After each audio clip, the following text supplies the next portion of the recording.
Oh, good. We're in. We're back. We're back. We're back. It's time. It's finally time. This summer. This is my trailer voice. This summer. Oh, awesome. Coming to a theater near you. Dinosaurs again. For the 7th time. The 7th time. Well, that'd be the thing. Like, if there's another Jurassic Park movie, it would be the 7th movie. 3 Jurassic Parks, 3 Jurassic Worlds. Right. Yeah. You're right. So we're back. It's your boy Mecha-chrono, your boy Clim the Hazard. With more critical discussion of Final Fantasy VI. Hey, Amanda. Amanda. So, Clim, it's been a couple of weeks. How do you feel about Final Fantasy VI? How do I feel about Final Fantasy VI? About the same as I did. Fight to the Jurassic World, a Christmas disaster. How you doing, Teak? Awesome. Hey, Teak. I feel about the same as I did. I think I appreciate it more. Sitting through it and not having to physically play it. You know, you'd think I'd have the same reaction with stuff like Final Fantasy IV, and it's absolutely not the case. Sure. I have watched playthroughs of FF4 from people who love FF4, and I'm like, fuck, I hate this game. Awful. The characters are awful. Kane is great. Yeah. I love Kane. Dragoons.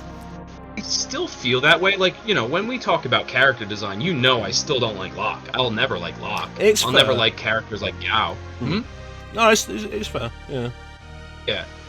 But like, I can't deny the good points about the game. My hang up with 6 is that everyone expects you to like it. And so I'm like, okay, I'll try it. But then I'm like, oh, well, everyone's saying I should like it, so that means there's not anything for me to dislike. But then I find things I dislike. And I say, well, I don't really like it. And then people question why. Why don't you like it? So as a well-to-do man, as a man about town, as a man about town. Yes. Try to same reason. So I'm a Patriots fan with football, American football, right? And people are like, "Oh, you're just a fair weather fan. You're just you like them because they win." I'm like, no. I like the way the team works. I like the players on the. I almost said characters. I like the players on the team. So I'm finding ways to defend my thought. And so that's where I am with Final Fantasy VI. But I can't deny the things that it did well. I just choose to ignore it to make the point that I don't really care for it. It's a frustrating thing. Like, it's the same kind of problem you end up with when people like, oh, you're wearing a band shirt. Name 3 songs. Right. And it's like, no. I don't have to justify my like of anything because that's my like. It's my thing. I get to like what I like for the reasons I like. Maybe I like Final Fantasy VI because it's dumb. Maybe I like it because every time you win a battle with Terra, she raises her arms and it looks like she's wearing less clothing. I can like it for whatever reason I want to. You don't have to justify your like or your dislike for anything. And it's the problem a lot of people have with these things. How you doing, man? Mir. I honestly feel the same way. I've mentioned before, I really am not into a lot of what Naughty Dog has produced for the last 15 years, which are commonly considered among the best games ever. Uncharted, I think, is an okay series at best. The Last of Us, I did not enjoy. I got bored with it. I put it down. And you know what the response from most people with that would be, you just can't appreciate mature storylines. And it's like, have you seen the shit I play? Have you listened to me talk about any of the shit I play? I can absolutely appreciate mature storylines. I just think The Last of Us is overblown for what it actually is. Yeah. And it's part of the problem of the greatest thing ever. This is the kind of thing you have to fucking You have to like it, or your opinion is invalid, or you have to give a really good reason. It's like, oh, why don't you like it? It's like, you're asking me that not because you want to hear why I dislike it, you want to disagree with me on why I dislike it. And or convince you to say, oh, you're right, I'm wrong, I'm going to start liking this now. I don't think it's so much random people, Teak, as it is like people whose opinions you pretend to respect. Yeah. Yeah, because I wouldn't have this conversation with somebody I didn't respect their opinion. Like, if somebody says something like, oh, why don't you like this? I'll talk about it with people that I enjoy talking to. Or pretend to respect it. That's a good way to be, honestly. Mir, it's funny you say that, because I saw Icy Ambers playing Sonic Frontiers last night, but I was in someone else's stream. I was very curious what he thought about it. I know you didn't care for it. I popped in there real quick. I couldn't stick around long because I had work to be up for. What I did see was they've gone back to Green Hill Zone again. And again. It's like the thing, going back to Green Hill Zone was old in Sonic Forces. Going back to Green Hill Zone was honestly old in Sonic Generations. They got a pass for it in Generations because it was the anniversary. Every level was going back to something. But they'd been back to Green Hill Zone too many times already by that point, and now they're doing it again. Yeah. I don't care what the justification is. Right. So Final Fantasy VI, the greatest game of all time. Yeah. Second only, of course, to Bubsy, the Bobcat, in Close Encounters of the Third Kind. Wow. Wow. Yeah, I was gonna go with Bubsy 3D. I was like, no, everybody be expecting Bubsy 3D. Let's go with Bubsy 1. Sure. Yeah. I played Bubsy 1 as a kid, and like, here's one thing for you. At some point, play Bubsy 1, and you will notice for some reason, whenever you're in the air, you're fighting with the controls because it's always pushing you to the right. Okay. And I don't know why. It's not a controller thing. I've had that with every emulator I've ever used it on. Every time I've ever played, every controller I've ever used it with. The game always pushes you to the right when you're in the air, which is a bad thing for a platformer to do. Sure, yeah. I even use the classic Green Hill Zone music. Yeah, that's disappointing. Oh, my new hats have been dispatched. Hey, alright. Yeah, new hats for the hat streams. I could probably do with a haircut. Yeah, I could do that too. The main thing that keeps me from just, like, shaving all of it off is, like, but what if I want to go for another job soon? Do they frown upon a shaved head? They might, I don't know. I always go down to the scalp. It's just simpler. Yeah, there's no messing around with it. It's like, you guys saw it when we were during lockdown and stuff. It was like, okay, I can't go to a barber. Barbers are closed. Do it myself. Straight down to the scalp, because I ain't fucking around. And I was like, you know what? This is comfortable. I like this. Yeah. It feels nice. I can shower and get out and, like, run the towel over my head once, and I'm dry. True. Absolutely fantastic. Oh, yeah. The hair takes a lot of work. Yeah. I had long hair back in college. Like, hair down to about my shoulder. So shoulders around about. And, like, my hair grows pretty thick. Yeah. And maintaining that was absolutely not fun. Yeah. Then partway through my second year, I had a mental breakdown and shaved it all off, and I've just never grown it back. Gotcha. There's a specific point, like, I've considered it, but like, there's a specific point it gets to where like it looks awful, and it's going to be like 3 more months before it starts to look reasonable again. Yeah. Yep. And I'm just like, I'm not dealing with it. I used to buzz my head too in high school. Because it was easy. Do it at home, free, easy peasy. Yeah. Good stuff. And I just grew it out one year. I said, "Oh, this is nice." And now I you kept have it tight on the sides, a little longer on top. Yeah. And now you have hair of the ages. COVID happened. Hair of the ages. Hair of the ages, that's right. All I have going for me. But your looks or your personality. Just the hair. Definitely not those. Definitely not those things. Oh boy! What's that? We're 20 minutes in, we've not started playing the game yet? What stream do you think you're watching? It's been like 2 weeks, we're going to be doing this for an hour before we start the game. Yes. Yes. Cool news though, between the last session and this session, the adapter I ordered finally arrived. The Wii Remote plug-in adapter to USB. So now I'm using the official Super Nintendo controller that you get with the Super Nintendo Mini. Because the inputs for those are the same things that connect into Wii Remotes. Okay. Very nice. So, like, this is an official Nintendo controller. It feels really nice, like, the buttons are really good. All the buttons are convex. Yeah. It's so much nicer than the American one. How dare you? Are you going to tell me 2 shades of purple is better than the 4 colors? I personally prefer it. It's less distracting to me. Wanna take you for a ride.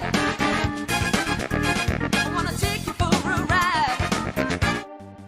Sorry, Clem, I put the stream off, so nobody else heard what you just said there. That's okay. You're gonna go and get your Super Nintendo controllers right now. I've never liked a lot of the American Super Nintendo design. The cartridges are all square and blocky. That's just kind of an aesthetic thing, but they're bigger than the Japanese and European ones, and I'm not super fond of that. Yeah, they end up bigger because of the squarey design. The same's true of the console itself. The squarey design is bigger than the rounded Super Famicom design, which is what we also got in Europe. Gotcha.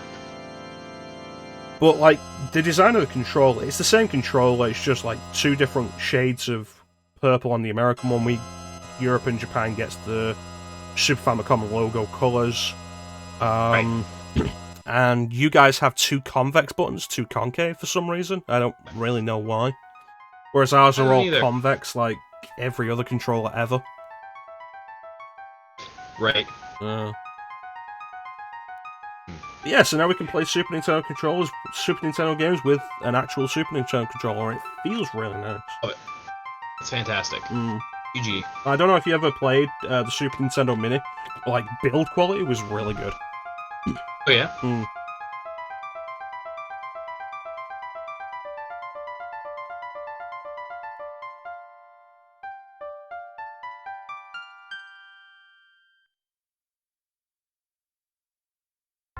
There it is. The first bars of the Empire's theme. Okay. So, we left off last time. We tried the Cultist's Tower. Did we do that at the end, or...? No. No, we... I don't remember when that was, but we did more after the tower, I feel like. Yeah.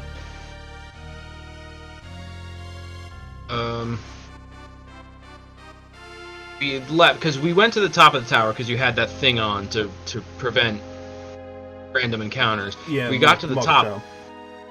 You know what you thought about was using the reflect ring or wall ring to fight the guy on top. So we could probably get away with that now. I think we stopped right before looking for Locke, maybe? Beginner's Cave. Yeah, you know, I think you're right, because it was like, oh yeah, no, here's Locke. This is a long dungeon. Yeah. No, it wasn't. It was, Cyan. We were climbing Mount Zozo. Okay. Oh, yes, that's right. That's right. Because we did everything with Realm last time, and then we went after Strago. Yeah. We got him, and then attempted the tower. And said, no, this isn't the time for us right now, and we left, and we did something else. I don't know if that was before or after Daryl's tomb. Daryl's tomb was a while ago, because you do that to get the airship. Yeah. I just couldn't remember. I know we'd gone around the world a little bit. Around the world, around the world. You just freed a dragon. Yeah, Well, I we're saw fighting that. a dragon now. Storm Oh, good. dragon.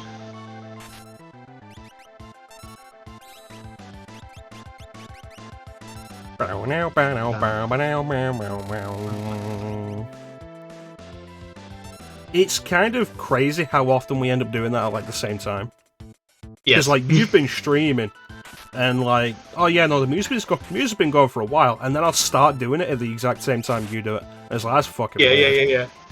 It's Gloria Estefan always said, the rhythm is gonna get you. Mm. Can't suplex it. That's a shame. Makes sense. Wait, I don't know, but I feel like you should be able to a tree. suplex basically anything that doesn't just automatically float. It's like, it's a winged creature. You could use force to pound it into the ground. Yeah.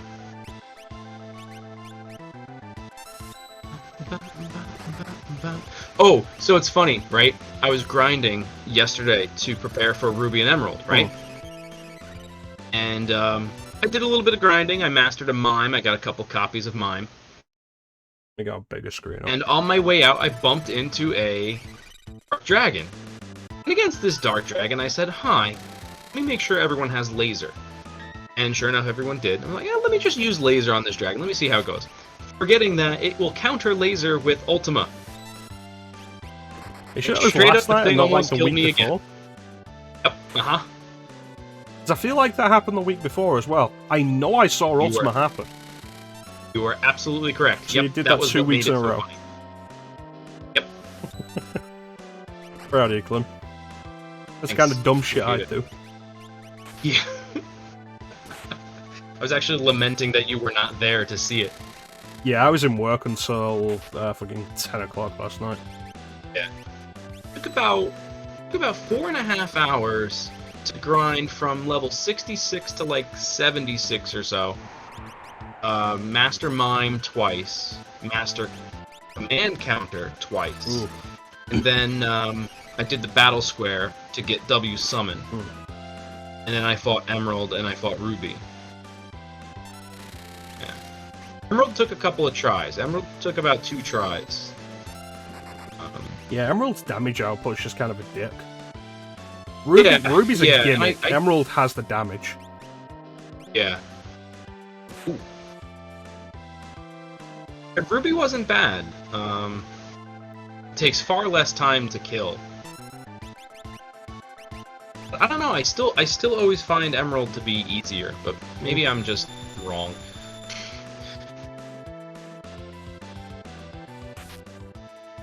Oh. Fucking RPGs like this.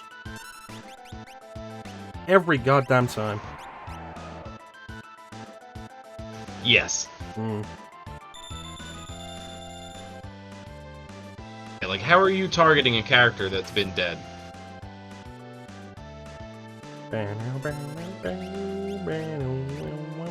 That was something too. Emerald Weapon, the first time I fought it, I forgot to turn on wait and slow down the timer. Oh, you did it without underwater then? I did it with underwater. But I just forgot to... Just not like Saber. I forgot to put weight on to just make things easier. Fighting against Emerald without any buffer is very, very hard. At level 70 something, anyway.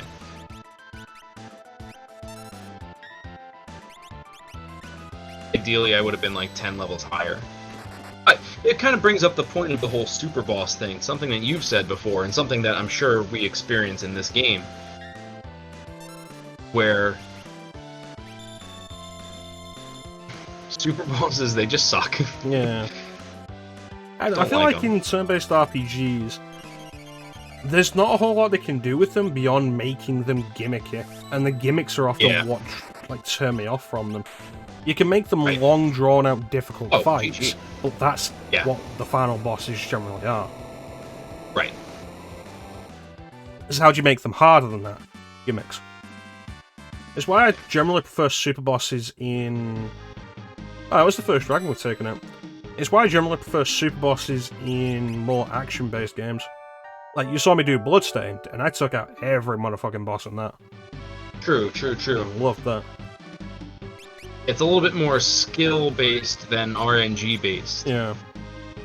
Because think about my experience with carry armor. Lapis laser twice in a row to start?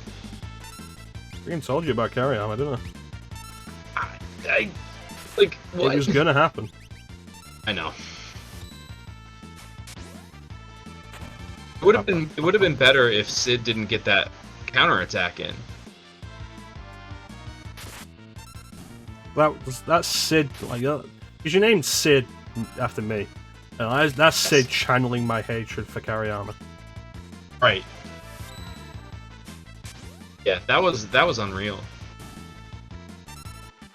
Kind of foreshadowing for the fight against Sephiroth, huh? When Yuffie, Maki counterattacked freaking Supernova. Supernova. Not on my watch.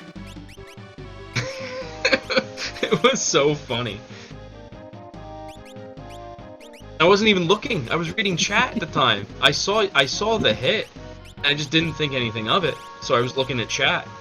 Because the final boss doesn't have the flash that lets you know they're dead. Yeah. So I was watching it, I was like, okay, so Yuffie's counterattacked. And, like, her health was low, because Supernova's a percentage-based attack. Does major damage but won't kill. So everybody's kind of just in their damaged state. Yeah. So I see that, and it's like, okay, Yuffie counterattacks, and then everybody stands back up. And I'm like, did that just kill him? Yeah. Is that it? Oh, that's crazy. Yep, I didn't see it. And that was cool. You know what? Modern controllers have spoiled me for fighting game inputs. Because it's a much cleaner break. The D-pad, like, I've been doing the, it's probably more specifically like the Xbox Series controller. Because it's like, it's a connected piece. It's a lot smoother to move your fingers across. Yes. Meanwhile, the Super Nintendo is just like hard angles. Yes. So it's like Fire Dance, like forward to back.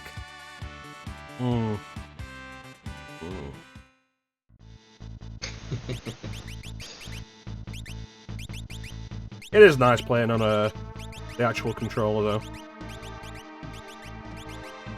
Yeah, it's always a good thing to get that nostalgic feel. It's not even necessarily just about nostalgia. Oh, here we are.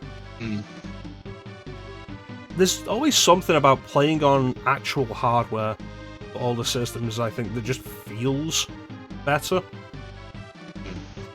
It's not at all objective, because, like, we're playing this like this, it's like, it looks better, it runs probably better. If there's any slowdown, we can negate all of that via emulation and such.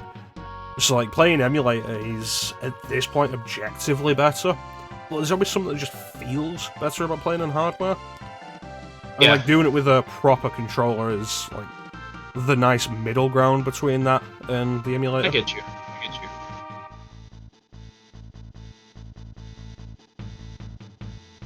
Your boyfriend is dead. He's been dead for a while. We humans tend to allow the past to destroy our lives. I implore you not to let this happen. Cyan says he's about to kill himself over his grief. But ain't that just the story of everybody? You have so much life left to live. See, I forgot Cyan was Teak. Yeah, I did too. Locked! Oh, hey, Teak. You gonna fight that bird? Oh. It looked like he took up a stance. One of the 8 dragons. Teak versus birds. Oh, this light was definitely up too bright. That's probably bad.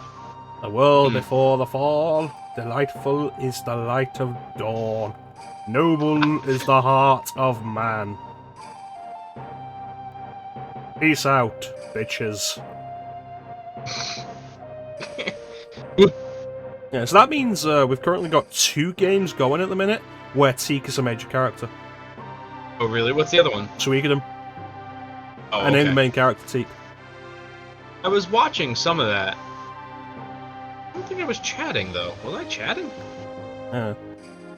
Might have been doing bowling stuff. It's been several days. I shall go with you. I shan't leave the world as it is. Well, that was easy. Teak, you wanna go kick Capra in the dick? Yeah, sure. Is he trying to hide the flowers now? Oh, we didn't examine the flowers, but if you do examine them, they're not real flowers, they're handmade. Oh. Like, I was dead. Got it.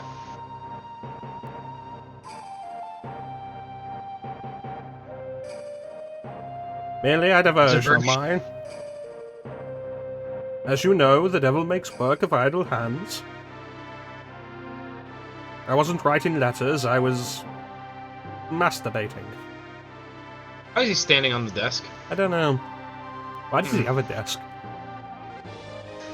Write the letters.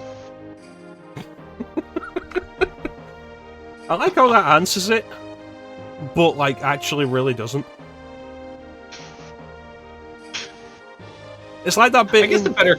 It's like that bit in Futurama, you know, the episode where they go to the lost city of Atlanta. Yes. And it's like, Zoidberg's gonna stay behind. It's like, oh no, my house burned down. Yeah. And Henry's like, that's a good question. And then Bender walks, Right. oh, my cigar. That just raises more Yeah. questions.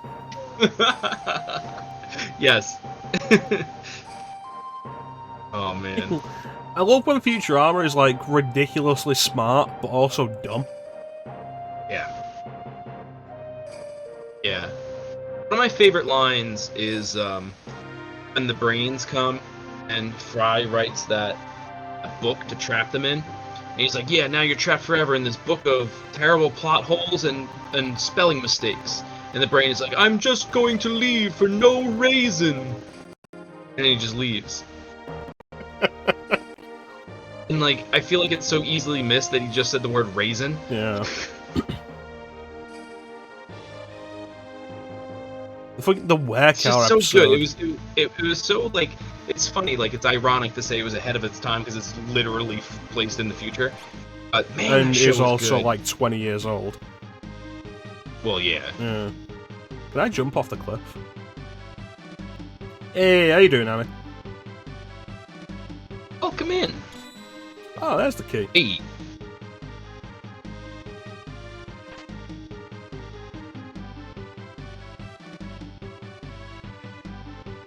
Machinery Manual and the Book of Secrets. Oh. Starring Daniel Radcliffe. National Treasure 2, Book of Secrets, starring Nicolas Cage. Ah, yes. Yeah. Is Book of Secrets... Are you thinking Harry Potter? Yeah, I'm thinking Chamber of Secrets. Yours was better. As is often the case. As is often the case. God damn it. Ah, he's I'll be beating me going again. now. Goodbye, fellows. I'm going to go hang myself in shame. Yeah. Where is that thing? The Machinery Manual. And... Are those relics? Wouldn't it be a wouldn't it be a rare item, a key item? Nope. I guess not. Well, goddamn. You know, there's a good reason why I don't play the Super Nintendo version of this so much anymore without, like, ROM hacks. Yeah. 6,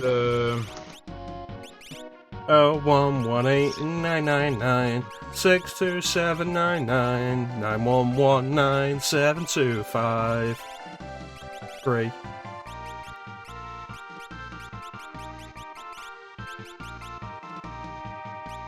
Push the button. Good time. I don't think it's in here. Is it something that's an actual item, or is it something that allows you to use an ability of his? No, because the specific thing that unlocks Cyan's abilities is doing Dorma Castle in the World of Ruin. So once you've done that specific side quest, it unlocks all of his Bushido techniques. Which means it's not really worth it to grind Cyan. Gotcha. Yeah, fuck it, we'll leave him. I don't know. We killed the dragon, it's fine.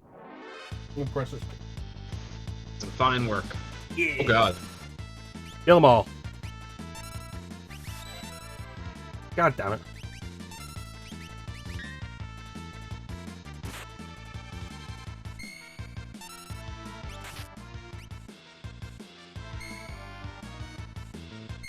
So, Indiana Jones 5 got a trailer. Oh, really? I haven't watched it. It debuted at like BrazilCon or something. Okay. Which is like the weirdest thing.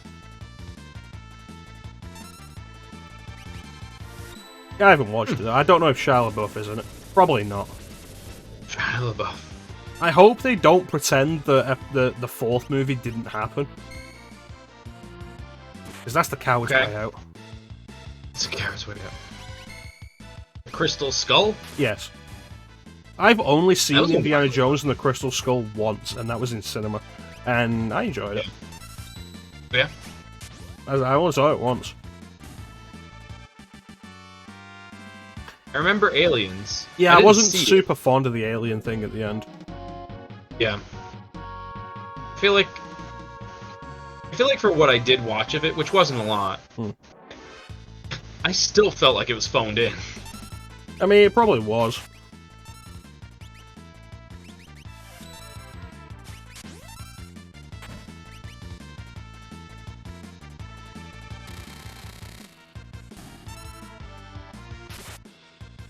So, Clim, you showed me before we started the stream. Your penis. Very nice. Right. It was well groomed. Thank you. I need to give you points for your manscaping there. I appreciate that. No, you showed me. You showed me before we started your the N64 controller you got. Yes. Yes, I did. I really hope somebody doesn't clip that. Show the class. There it is. It's got a USB.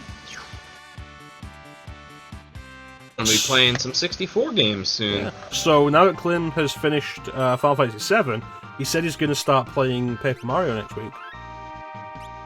Yeah. Man, there's so many lies happening. It's up to you to decide which ones are the lies. I'm a pathological liar. Was that a lie? But no, I bring it up because you know there's an Indiana Jones game on Nintendo 64. Oh, I didn't know that. Indiana Jones and the Infernal Machine. Oh. I've never played it. Okay. That's a shock. It's like one of the... I think it's like one of the only games... Things playing Pokemon World. It's like one of the only Indiana Jones games I've not played, because I've played Fate of Atlantis, I've played the Last Crusade point-and-click game, which is actually really good. Okay. I played Emperor's Tomb, which is on like Xbox, PS2, and PC, and that's a lot of fun. Really enjoy that. I've never really played Infernal Machine. Mostly because emulation's always been kind of awkward for it. Nintendo 64 emulation's always been kind of spotty. Really hit and miss.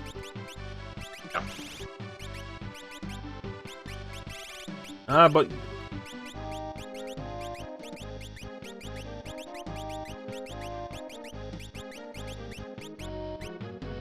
You go through these menus so fast. I don't even see the numbers.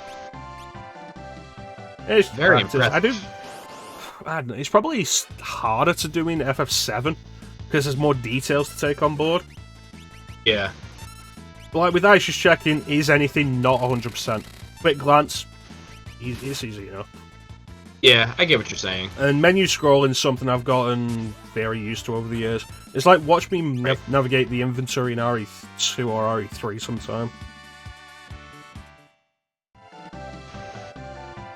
Yeah, that is true. And if you know what you're doing, it looks really good. I I've like had a when couple of people are friends. impressed by my dumb shit. Well, you know, I can appreciate it because, like, I've had people appreciate my menuing. Like, I have a friend who will always bring up They're just me fucking in the lovely. menu in Final Fantasy. Hmm. I'm like, oh, I appreciate that. Like, we were also 12.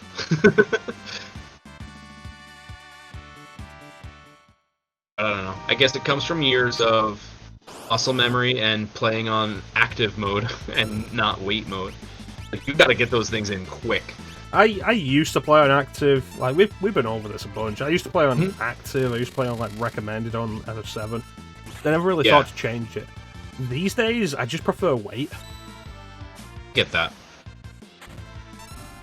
Probably it's not so much of a thing with 7 because 7 requires really very little strategy. 7's a very easy game. Yeah. But like in other RPGs, like being able to take the time, I feel, does allow you to have more strategy. hmm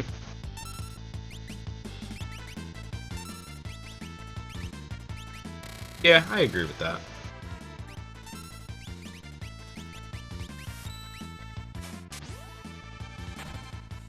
So I'm making an effort to start Final Fantasy X again. Oh, good. Again. For yourself or for stream? No, for me. If it was for stream, it wouldn't be an effort. It'd just be like doing it. Gotcha.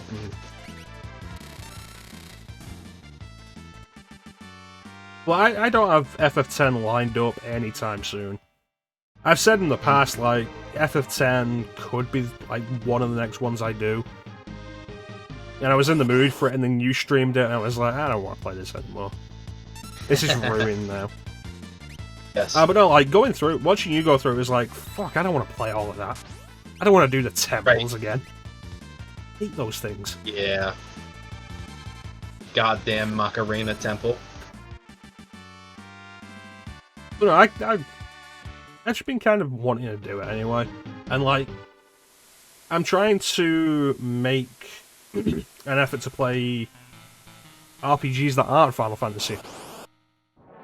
Right. RPGs that honestly just aren't Square. Because there's Right, so much yeah, because other I was gonna stuff. joke. I was gonna joke and say Mario RPG. No, I've got Paper Mario coming up. Not Now, that actually a wasn't Square? joke, I do. No, that was Intelligent Systems. The guys Gotcha. who make Fire Emblem. Nintendo 64, Square and Nintendo had a big falling out. Okay. Square really wanted the Super Nintendo CD add-on. The Super Nintendo PlayStation. Oh. And they didn't. They cancelled it. So that led to a bunch of stuff like, I think the most notable example is Secret of Mana had to be majorly cut down because it was originally going to be a CD game. Gotcha. So Secret of Mana is estimated to have lost, what is it, like, at least 40% of its story. Because of that. And, like, if you check, like, ROM sizes and stuff, the late era Super Famicom Squaresoft games are, like, some of the biggest files on Super Nintendo. Square was pushing it. And then Nintendo decided with Nintendo 64 to stick with cartridges while Sony went with CDs. Square was vocally against Nintendo doing that. So Nintendo, being Nintendo at the time, decided, you can't do that, you can't speak out against us, we're gonna punish you for that. The same kind of mindset that had Nintendo in the NES days impose a publisher limit of 3 games a year. Which didn't actually work out. It ended up with a lot of the third parties just making various front shell companies. Yeah. Like Ultra Games. If you go back to the NES, Metal Gear is published by Ultra Games. Huh. I'm taking Sabin, you can have Gao. No. I'm gonna take Mog, and you can have T-Pain. Great. No, I'm gonna give you Realm. So yeah, Nintendo's like, no, we're gonna punish you with this. Square was like, fuck you. And then didn't put anything out on the Nintendo until Final Fantasy Crystal Chronicles on GameCube. So between the years of like 96, 97 maybe, I'm not super aware of the Japanese release dates. But like between those years and like 2003 maybe, Crystal Chronicles, Square released nothing on Nintendo.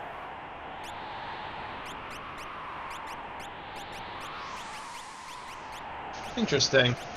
I didn't know any of that.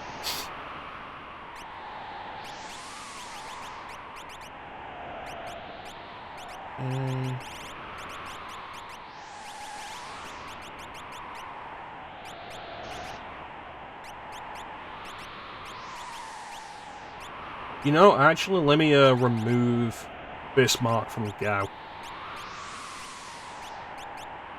Okay. Mostly so I can just put it on Realm. Because Realm has, like, the highest base magic stat. Makes sense.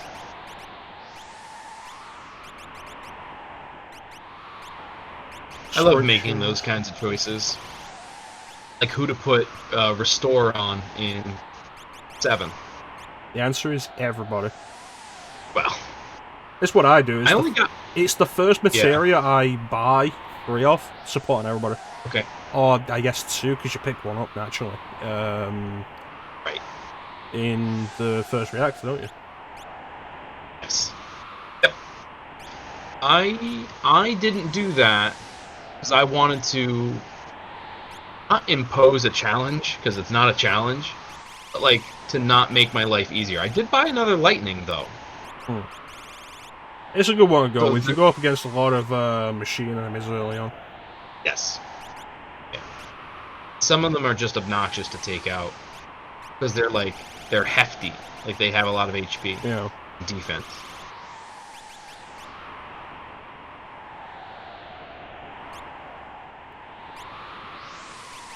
Two earrings.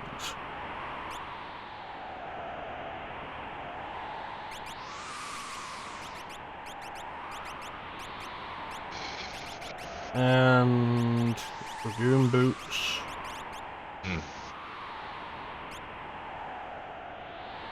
Not Moogle Charm. No. Not this time. Not right now. Later. Chances are, like, whoever Mog ends up with in the final dungeon, I'll just equip Moogle Charm on. Just like, fuck that. Maybe I'll put Mog in, like, the worst party. Not a bad idea. I'm gonna be grinding off screen anyway. Just like, the worst party will still be really good.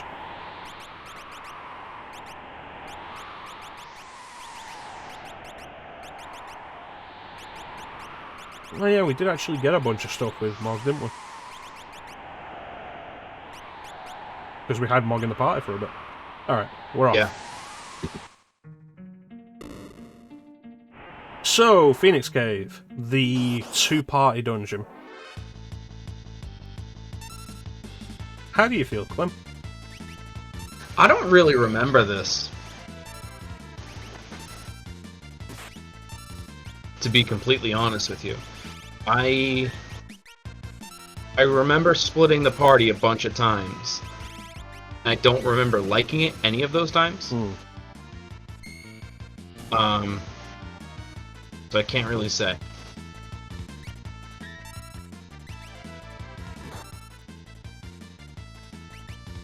I don't think this one was so bad because I had a decent enough set of people to be okay. It's really like Kefka's Tower demanding you make 3 parties. It's like, okay, cool, do you have 12 people who are adequately leveled and equipment for them all? Right. Right. And the answer is, of course, no. Yeah, Absolutely fucking not. What kind of bullshit you think this is? Yeah. Wow. Yeah, and so if you haven't been like paying attention to other party members, it's like, well, now you have to go and grind for them, and then that's just boring. Yes. Like if you're preparing the whole game, it's fun. It's fine. Ooh. But preparing the whole game is also a lot of extra time. Say what? But preparing the whole game is also a lot of extra time. Sure. And if but you at don't least know you're it's doing required beforehand, why would you? Right. It's like what I do in 7 when, like, I know what's coming up, so I know who to put on my party so that character is ready. So, like, for, what is it? Junum? Is it Junum? The escape where you've got to use Kate Sith. Oh, that part. Yeah. I mean more for the story-based part. So, like, when you get to Cosmo Canyon and you need to use Red 13, like, you between Gold Saucer and Cosmo Canyon, you want to take Red with you so that he's getting levels. Or between June and Mount Coral, you want to take Barrett with you because he's going to force himself in. That sort of thing. 7's always kind of fell naturally into a reasonable place with me. Yeah, I the agree with characters that. I tend to take with me are usually the ones that end up having their own mandatory sections anyway. The exception is Aerith. Okay. I don't tend to take Aerith with me when I don't have to, mostly because her levels are empty. Because you lose her. So Yes. any levels you give her are levels that someone else isn't getting. Right. And the only real problem that ends up with tends to be Red Dragon. No, Demon Wall. Demon Wall's the bigger problem. Yeah. Yeah, Red Dragon is actually not so bad. If you can poison it, that thing goes down pretty quickly. And here we see Terra cosplaying Star Trek. Right. Here's a fun thing for you. One of the Orion slave girls in the original series, played by Yvonne Craig, who had I don't know who that is. a more notable role in the 60s Batman series as Batgirl. Oh, wow. Okay. It's pretty funny.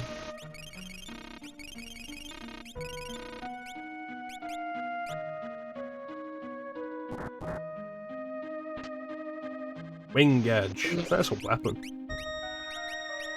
A lock, Sounds like maybe? a weapon.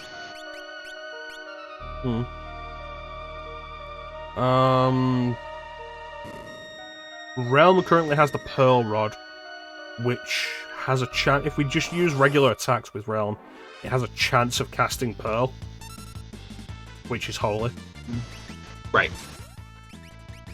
Just throwing pearls at enemies. Pretty much, yeah. Yeah. Don't do it around Batman or he has flashbacks.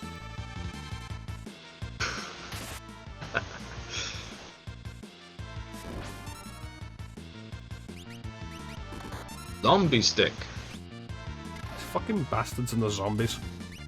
Yeah. Well, didn't you bought like a bunch of Revivifies that one stream, right? Yeah, because somebody was casting zombie like a prick. Yeah.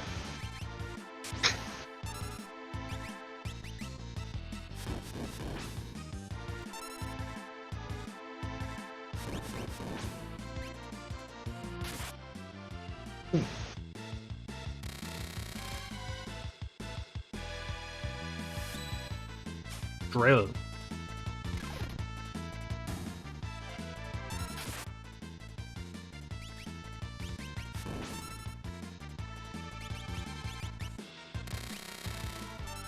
Yeah.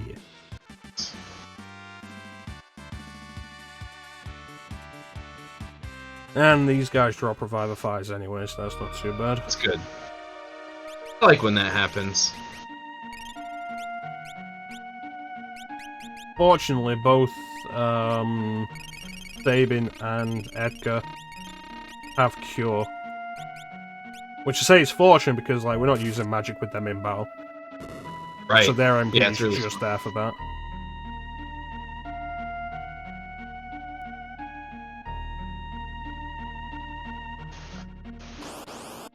Oh well.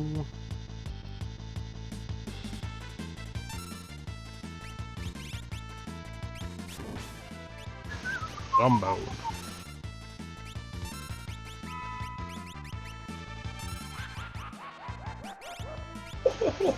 Ice. What killed the dinosaurs? The Ice Age!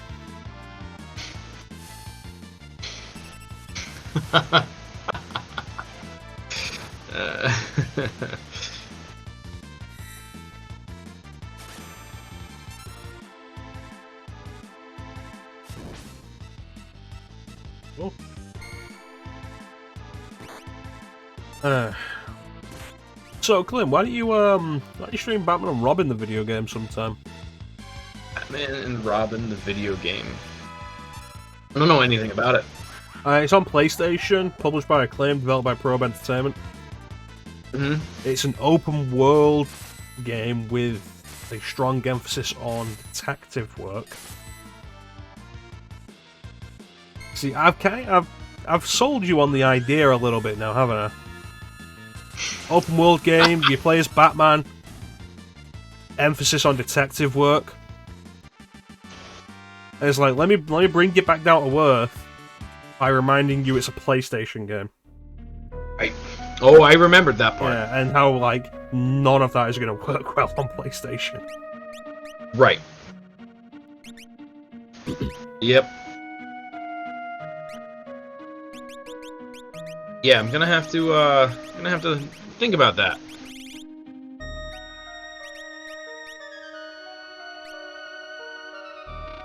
As far as like streaming it goes, I'd consider it for like a one-off maybe. I would not do all of it. It is not. I gotcha. It's not a good game, and it's really long. Like, it is unbelievably long. Really? Hmm. Oh, that was effective. If you're actually after taking a look into it, Re-Res, they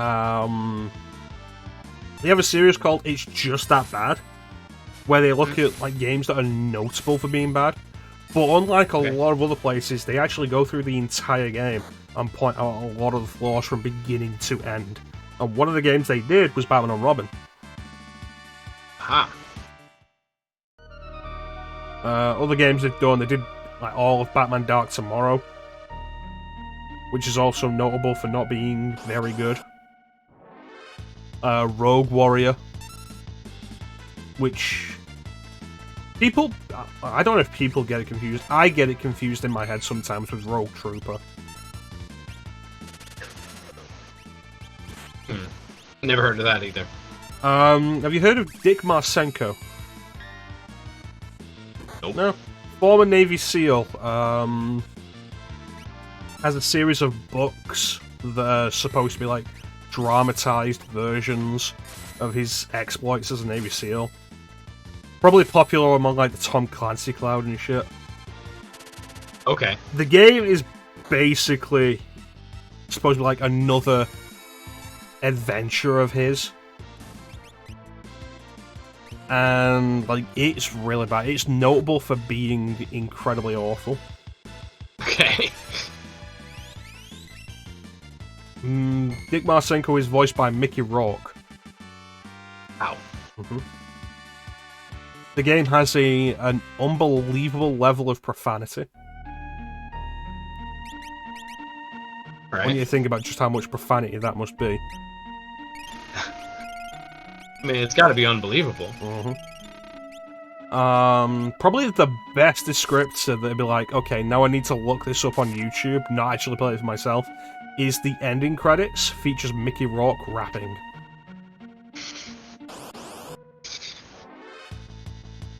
Also, they're really gonna put an empty treasure chest right there? The idea is Locke has already emptied them. And so everything that was in them, we get when we get luck. I see. Will you get them regardless of if you open the chest? You know, I'm not entirely sure. Okay. I'm gonna turn this light on.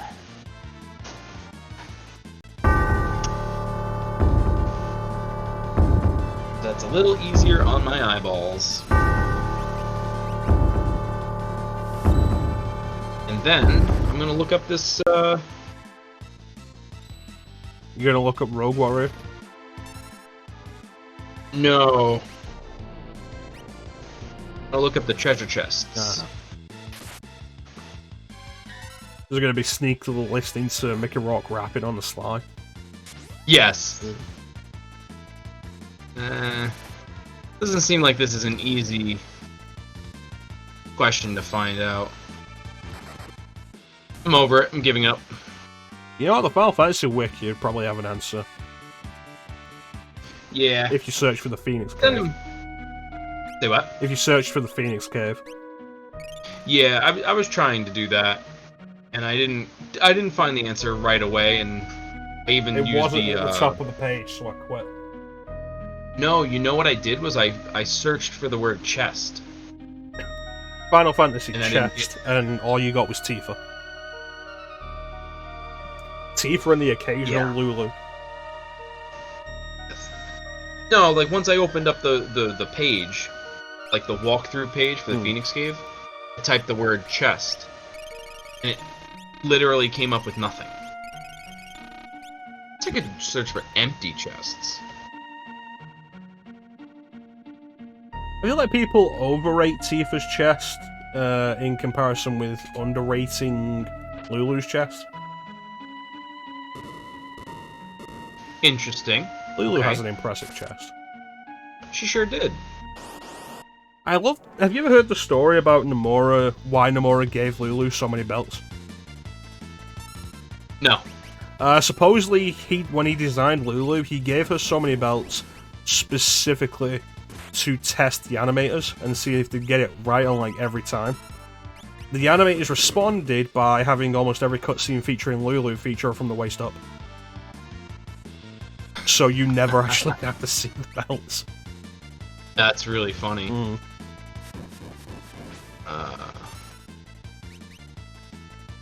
Okay, I see that they're saying... They're saying horrible things. I see that they're saying, like, oh, the treasure chest behind the spikes is empty. Notice a pattern. It's like, well, yeah, why? Tell me. I want to know about it. Alright. Yeah, it just says that he'll give all the items. It doesn't say whether or not if you open them. Why a character lives on Tropical Island and exclusively wears an outfit made of leather and fur? She is an ice mage. Oh, she's a black mage. She can conjure ice.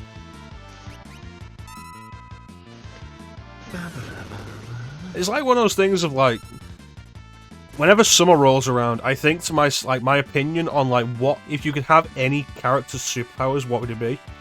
My opinion on that changes whenever summer rolls around. And it goes from stuff like Superman, or like, if you're being clever, Mystique. And it goes straight to, fuck, I wish I was Iceman. Iceman never sweats. Wow. It's like, oh, what's that? It's really hot. I'm fine. In my chill body. Chill penguin. Chill penguin. Chill penguin. Did you do Mega Man X5? I did not. No. You need to finish the story off. X4. What? You need to finish the story off. Do I? Oh yeah, and then like lead into Zero. Which I've never played. Have you picked up the Zero ZX Legacy Collection yet? No. You should. Like, the Zero series is really good anyway. Like, the Zero ZX Legacy Collection adding more checkpoints doesn't reduce the difficulty, it just makes it less frustrating. Like, I feel like you get to appreciate the game as they should have been. Gotcha. Gotcha. One of these days. I'm debating what I'm gonna be doing with myself. Like, I want to play Ocarina of Time just because I've wanted to play it. I played it last year for myself. I enjoyed it. The only Zelda game you've And I wanted streamed is Link to the Past, isn't it? Yes. Go to is control over thermal dynamics. So like Gambit. No, Gambit's not. That's kinetics. Gambit's kinetic energy. Yeah. Yes. My bad. Sorry. Yes, we are nerds. But like Iceman, it's the problem they have when these comics go on for so long. In that they've made Iceman over time an Omega level mutant. With the idea of like Iceman's power isn't over cold, it's like the absence of cold. He could, if he chose to, drain all heat from the universe. He is that powerful. It's like, that's dumb. It's dumb. There's a character that started out throwing snowballs at Magneto. Right. Meanwhile, then you have somebody like Magneto who could just do whatever he wants. Well, this thing, like, the movies will often dumb it down to control over metal. But the comics have almost always been magnetism, like Master of Magnetism, which includes the Earth's magnetic fields, which is how he flies and shit. Right. Which is such a so it's such a wild mutant power, right? So like you get somebody like Magneto, and then you have the chick who has spike. Oh no, not the chick. The guy who has spikes come out of his face. And we're talking about X-Men Last Stand at this point, right? Specifically Last Stand. Yes. Specifically that, yeah. I was watching a few clips of that lately, and it's like, okay, they're in a group, and it's like I think Magneto walks into the place where they all are, and they're all like, oh yeah, no, let's intimidate this guy because he's walking in here talking big, we don't know who he is. And the guy's like, yeah, who are you? And then like, oh, the spikes just go out a little bit. It's like, okay, least threatening person in the room. Right. Like the fact he gets one kill with someone he specifically has to hug to kill them. And the situation is so dumb. Spike is not that lame. But like especially at that point, the movies had an issue of naming characters, like using names from the comics with characters with completely different power sets. I think the super speed woman in that is Callisto. Okay. Calypso? There might be two separate characters, but like absolutely does not represent who it's supposed to be. Okay. Yeah, I'm aware that the movies take on some liberties. I just thought that guy in particular was funny. Like he would just do like, be like, okay, you have spike coming out of your face. Cool. The fact I guess. that he acts as though it's such a cool power that makes him super intimidating. Right.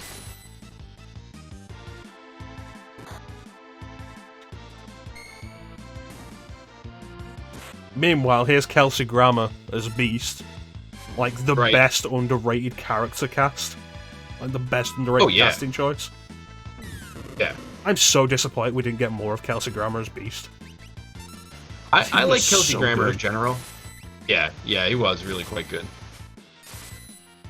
Well, everybody was a mutant with that kind of thing. Like, in X-Men Origins Wolverine, Deadpool was a mutant. Because it's just the easier way for them to explain anything. It's like, oh yeah, no, Juggernaut's a mutant as opposed to just like a regular guy who is Xavier's stepbrother who is empowered by the Gem of Cyttorak, which is a mystical gem that gives him like unstoppable powers as long as he continues to destroy stuff. Yeah, explain that, or he's a mutant. Got it. A wizard did it. Wait a minute, Xena can't fly. I told you, I'm not Xena, I'm Lucy Lawless. Oh. The line is so good. And she's so exasperated by that point. She's like, I told you. Oh man, good stuff. Xena needs sex.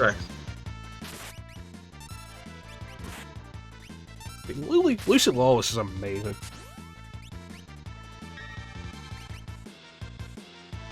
Oh no, I'm gonna agree with you, Teague. Like, I wish they'd properly adapt it.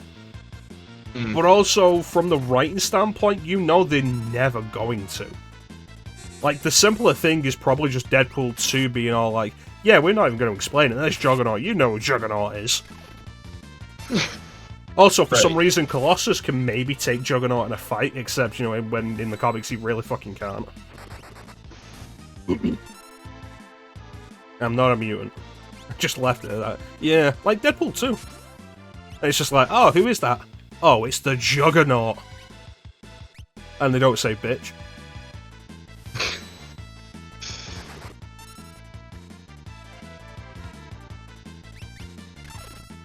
I think the best idea for a lot of these things is to just not care. It's like, oh, yeah. X-Men Apocalypse kind of did it a little bit. It's like, oh, why is Psylocke in a purple leotard? We're not going to explain that. Okay. Probably better that way. Okay. Yeah, it's when they bring attention to things to kind of brush them off. That's when the problem begins. Not a mutant, my powers are magic, and that's where they leave it. Yeah. X-Men Evolution has, like, a brilliant thing with them fighting the Juggernaut of, like, okay, the Juggernaut's tearing through the X-Men, and Cyclops just ends up, like, taking off his visor and unleashing everything at the Juggernaut. And the Juggernaut's response is to walk forward through the blast and grab him by the head. And it's like, you know what? I love it when it's like, oh yeah, no, Cyclops isn't holding back anymore, and that's a massive torrent of power. And I love it when someone's like, no. It's like, oh, Hulk smash, and then someone catches the fist. The subversion of power is like, the stuff that should work that all of a sudden doesn't because a bigger threat has arrived. It's like, did you ever watch Bleach? Yes. Yeah. But only, like, 2 seasons of it. So this is probably going to be after you stop them. When Aizen is revealed to be the true villain. Yes. And it's like, oh, he takes Rukia. And at this point, everybody's aware it's Aizen, everybody's trying to converge. But the only people who are there at the moment are Ichigo and Renji. And it's like, okay, Ichigo's still kind of beat up from his fight with Byakuya. Renji doesn't get to do anything yet because nobody gets to do anything except Ichigo. Right. Yet. But like, this brilliant thing was like, okay, Renji, got anything you can do with this? Like, okay, I've got one attack. It isn't going to do anything to him, but it will leave him open. You take your shot right there. And it's like the music starts playing. It's like the theme song, number 1, which, honest to fucking God, one of the best power-up themes ever. Unbelievable. Yeah. And it's like, charge in. Attack hits. Ichigo goes in with a swing. Aizen blocks it with a finger. The music just stops. Yes. Absolutely fucking wonderful. Yes. I do remember seeing that. That's at the tail end of the Soul Society arc, yeah. Yes. And then Aizen, like, disappears with the hollows, right? Yep. Yeah, I've seen that. Yes. And that part was awesome. Yes. I like that character a lot too. I like Aizen a lot because it was such a good twist for him. Yeah, the super nice guy who's actually the one who is the real villain, also commanding the obvious villain. Yes. There's a really good follow-up with that when Ichigo finally confronts Aizen for the final time. Like, Aizen at this point is so far beyond anything else, taking out everybody else. Ichigo shows up from, like, his last big batch of training. Like, new look, his hair's longer, he's got a weird gauntlet with a chain wrapped around his arm from his sword now.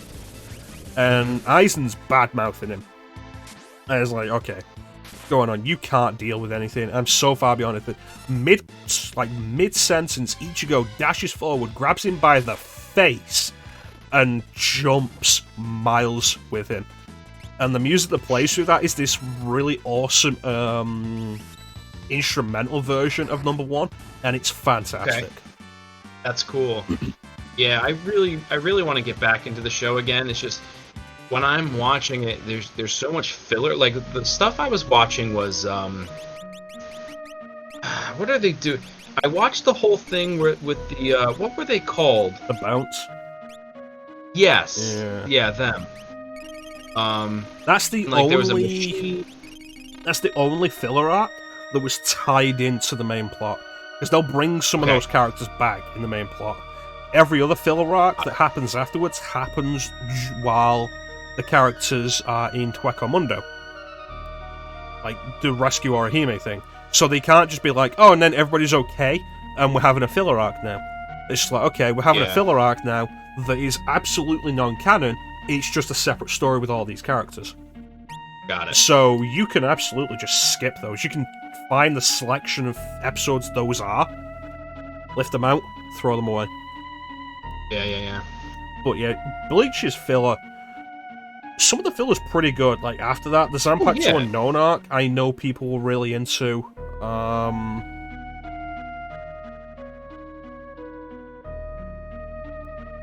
Yeah, I didn't dislike it. I just wanted the main story, you know? It was ultimately why I stopped watching it. Right. Yeah. It is why I stopped watching Bleach. Because it was like, okay, the Grimjoe fight happens, which is like what we've been building up to for so long. And it's like, great, awesome. And then it's over. And then it's like, hey, we're going away for a filler arc. Okay. So there's like 20 episodes of that. And then it comes back, and it's like, okay, back in Hueco Mundo, stuff's happening.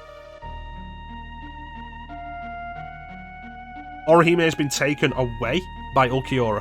And it's like, okay, Ulquiorra's the next big foe. And it's getting to Ulquiorra. And then when Ichigo finally gets to Ulquiorra, it's like the big fight we've been waiting for ages. Hey, we're going to be taking a break for 2 filler arcs. Specifically 2, because they caught up to the manga again. And I was like, you know what? No, I'm not doing this anymore. I'm just reading the manga. Yeah. And then I read the manga until partway through the 1,000-Year Blood War stuff.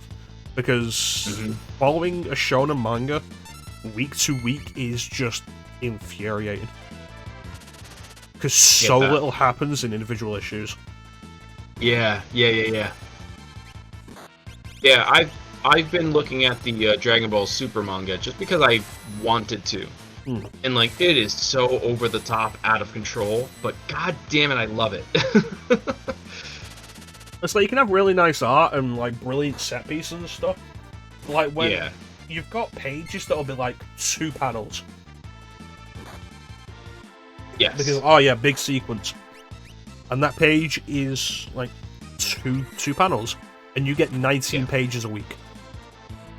Right. And it's like keeping up with this is an absolute mess. Because by the time anything's actually happened, it's been 5 weeks. I've forgotten where we even were. Yeah. And it's nice. It's nice to have something to look forward to and something to look at, but I think it's absolutely better to just like blitz through it. Like do a bulk. Yeah. You know what's kind of weird? Right. Like, Bleach never got, like, a solid RPG kind of game that would go through the story.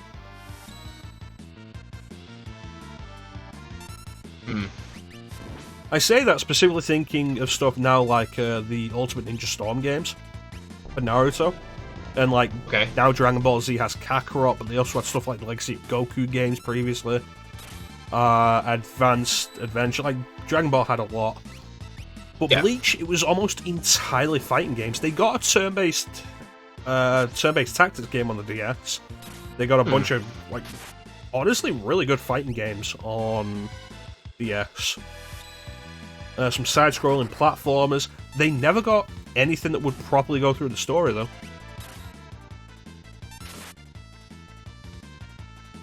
Except Soul Carnival 1 and 2, which were the action RPG platformers, side-scrolling platformers with RPG elements that were only released in Japan.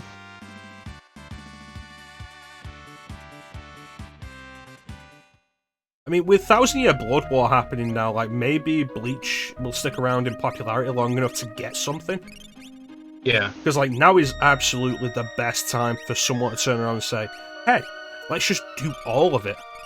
People will be absolutely down to see an adaptation of all of the early stuff as well as the new stuff. In a way that's, like, nicely digestible. There's, like, Naruto, the Ultimate Ninja Storm games, they started specifically Ultimate Ninja Storm sub-series. Not Shinigami Warriors.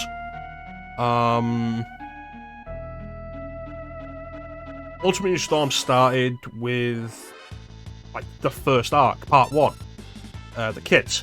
But when that game came out, Shippuden had already been a thing for a while. So they were specifically setting that up. The reason I say not Shinigami Warriors is because they already did that. Bleach Soul Resurrection, which I did for the stream, and it was so fucking boring. And it covers from the start of the Hueco Mundo arc to the final fight with Aizen, and it takes about 2 hours to finish. Oh wow. Bear in mind, that entire, like, the Hueco Mundo arc is so much longer, but they only... God, they skip so many fights, which is so weird, because, like, oh yeah, no, Ichigo is a playable character, Ishida's a playable character, I think Chad's playable, but, like, you don't fight any of the Espada that they fight. For some reason. Like, it wasn't a good game. That game's ultimately what made me decide anime is not a good idea. And why we've not done anime since. Empty.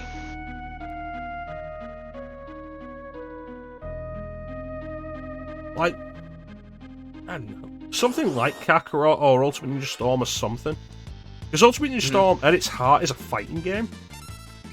But it goes so far out of its way to be, like, really cinematic. I want to do Ultimate Ninja Storm at some point. Like, the series, because, like, they go through the entirety of Naruto. You play the 4 Ultimate Ninja Storm games, and they go through all of Naruto's story. Beginning to end. It's pretty cool. The first one's the roughest, and they skip quite a bit of stuff. It's not story-heavy.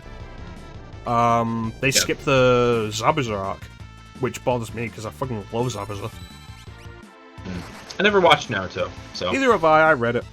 But, like, what got me... The only reason I ever got into Naruto was because of the abridged series. Oh, maybe I'll watch that. It's worth noting the abridged series was, like, the second abridged series. Got it. It's like, the Yu-Gi-Oh! Abridged was first, Naruto was second. So, like, bear in mind, it's that old stuff. Yeah. Bleach game in the style of Monster Hunter. I would love to see that. I'd love to see that in any sort of anime kind of game. Because like you said, most of them are just fighting games. Yeah, that was also part of the reason why I stopped anime. Like, the recognition that so much of it's just going to be fighting games. Yeah. Kakarot was pretty good. I did enjoy it. It just got repetitive. Sort of like the original Assassin's Creed. That game got very repetitive for me. Kakarot? I don't think Kakarot was out when I did anime. I don't think so. It's been a couple of years now. Yeah. I loaned that to a friend of mine after I beat it, and then all that DLC came out, and like I kind of wanted to play it, but I also keep forgetting to ask him for that back. Yeah. I bought it on Switch. I also ended up buying it again on PC, and I've still not done it. Yeah. I'm not entirely Pretty convinced much, to do it on stream. Xenoverse was fun. Itch. Yeah. Xenoverse 2 did better. Yeah. It seemed like a lot. It seemed like a lot to take in. Well, Kakarot is a little bit nicer because you only have the one character really. There's times when you switch out, I think. But yeah, it's pretty cool. What's kind of annoying is like you'll be flying around and you just get into these random battles that mean absolutely nothing at some point. They're just kind of like time wasters.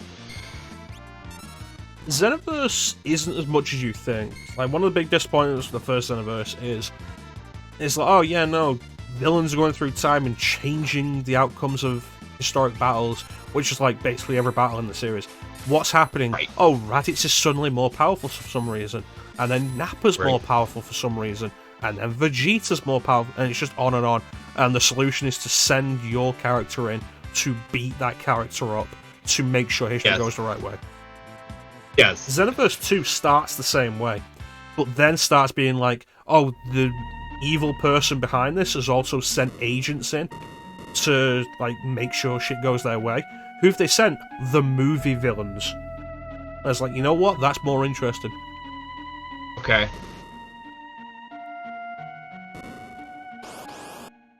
So it's like, oh, Goku's fighting Frieza on Namek, and Cooler showed up to help. I was like, okay, that's Yeah, that's different. Yeah.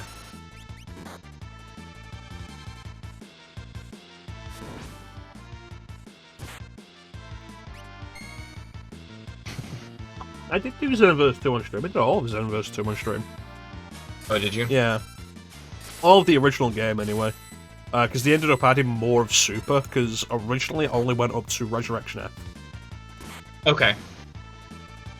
That game's still getting DLC. Unbelievable. That game has gotten so much support.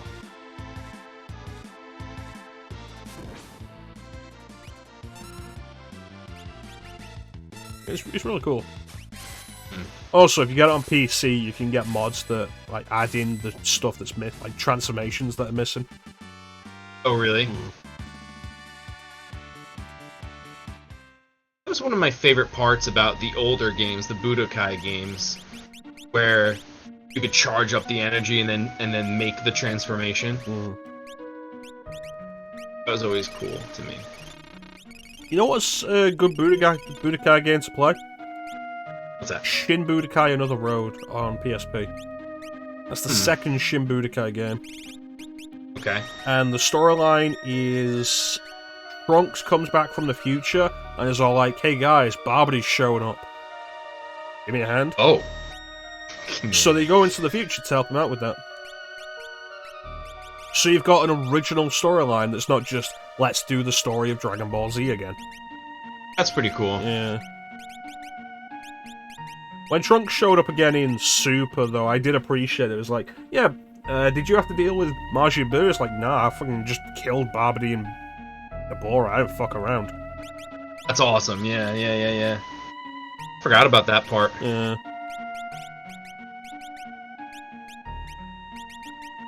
I just killed him. Kill it. I didn't fucking around. Oh, it's that? You're threatening the world? Bam. Yeah. I did like that arc, though. I liked the Trunks and Goku Black situation. I thought that was really neat. I didn't like... I think that arc itself, the specific fights, are like the peak of my big problem with Super, which is that the fights are just back and forth. It's like, oh, one character would get angry and start winning. Oh, but the villains are immortal, so then they'll start fighting back and winning themselves. And it was just constant right. until it ends and nobody's really won. Yeah. Right. And it's a problem that started with Resurrection F. Yeah. Yeah, well, that was interesting because, like, you know, like you have the Super Saiyan Blue transformation and you have Golden Frieza now all of a sudden. And I like the explanation for that. I'm sorry? I like the explanation for that. For Frieza? Yeah, it was like, oh, Frieza he started training. Never trained before. Yes. I do like that also. At least that's a reason. It's not just like, it's not like how they did the whole Super Saiyan God thing. It's like, oh hey, yeah, this is a thing. The power of friendship, and also this baby. Right, yeah. This specific number of Saiyans is needed to make this happen. It's like, oh, cool. Okay. So at least Frieza's doing, putting some work in. But, like, Goku does the usual Goku thing where he plays it safe and then he gets tricked and he gets blindsided and hurt, and then Vegeta comes in, and Vegeta has a moment to complete, like, let me rephrase, the writers had a moment to give Vegeta his, like, shining glory and have him beat somebody. He does, he beats him into a pulp. Then he goes up and blows the planet up. Resurrection F frustrates me with that, because if anybody should get the kill against Frieza, it's Vegeta. Yes. And Goku gets to come in and take that from him. Right. Because, like, there's the specific point of, like, absolutely brilliant level of character development where Frieza's like, oh yeah, now just come work for me again, Vegeta, kill Kakarot. And Vegeta's like, nah. Yes. He's a prick and I hate him, but he keeps me strong. Working against him is what keeps me pushing myself further. Vegeta isn't fun unless he's frustrated. He can still be frustrated, but the guy can get a W for once. Like, Jesus, he blew himself up, and Boo was still fine. Doesn't negate how awesome that moment was. No, of course not. I did go and watch a lot of scenes with the other voice actor, the Ocean dub. The Ocean dub. Yeah, because of your recommendation, and it is pretty cool. I'm the Prince of all Saiyans. Yeah, that one. Brian German, man, there's no way they probably had no idea that he was going to become a good guy later on with that voice. Oh no, of course not. But, like, credit to Brian Drummond, he makes it work. Yeah. Yeah, did a nice job.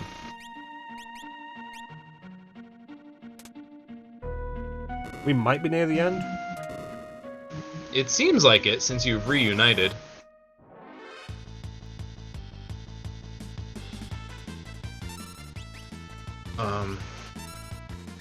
Yeah, Vegeta could still be frustrated and still get a win, especially against Frieza in that moment. And I think the reason why it bothers me is because it's such a childlike writing moment where it's like, oh, Frieza blew up the planet. But now I'll use my never-before-explained powers to undo that. Right. It's okay, Whis protected Goku in his everything-proof shield. Right. His everything-proof shield. Right. It's like, at least when Kid Buu destroyed the planet, there was stakes there, and Goku used a previously established ability to survive it. Yes. Instant transmission. Right. Yes. Yeah. And there were, and like you said, there were real stakes, there were real consequences. People died. But with the Whis thing, it's like, okay, so that eliminates all sense of stakes. How do we then establish stakes with this existing? Oh, Whis can just turn around and say, nah, I don't want to. Oh, we can't do that because it'll break the rules. It's like, cool, you did it before, you didn't stop you previously. Right. Yeah. And you can only rewind 3 minutes, don't forget. Specifically. I fucking hate Dragon Ball Super. Yeah, if I ignore all of that, I do still enjoy it. I do enjoy the fights. The ever-increasing power levels. It's like playing Diablo 3. The quest for more numbers. This makes me think of Spaceballs 2. The search for more money. Will we see you again? Oh, man. It's a shame Mel Brooks just kind of stopped making movies after Dracula Dead and Loving It, because he probably had, like, at least another hit in him. Yeah. Nobody does good parody movies anymore. Yeah. Yeah, that's true. For the scary movies, like, the 2 first ones were good, and then they kind of, like, fell flat for me. Even with the 2 first ones, like, they still really skirt the line of, like, are they parodies, or are they just referencing stuff and you're supposed to laugh at that? True, true. I guess it's sort of like Not Another Teen Movie. That's a really fun movie. That's a good parody movie. That's specifically making fun of like those movies. Yeah. I like that one. I do like the memes that are out there with Chris Evans looking at himself in the hallway, but it's Captain America. It's got one of my favourite bits where it's like she's aggressively throwing paint at the canvas, and then like when the camera eventually shows, just like a stick figure outside a house. Yeah, it's my mother. She has your eyes. It's like, what the fuck? Chris Evans pre-Captain America has some really fantastic underrated roles. Yeah, he was in Scott Pilgrim, right? Yep. He played the third boyfriend, I think. The skateboarder. Right. He was a skater boy. Yes. She said, "See you later, boy." Right. He wasn't good enough for her. Now he's a superstar. But he's on a skateboard. Right. Also, we found Bane. Yeah, here he is. Many legends are based on facts. Power may have been lost over time. That's for Rachel, isn't it?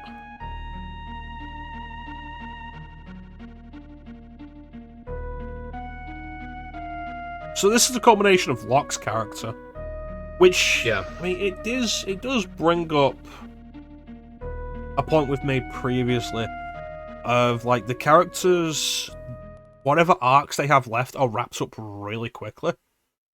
It's like we find Locke and then that's it. No more character for Locke. He's done. Yep.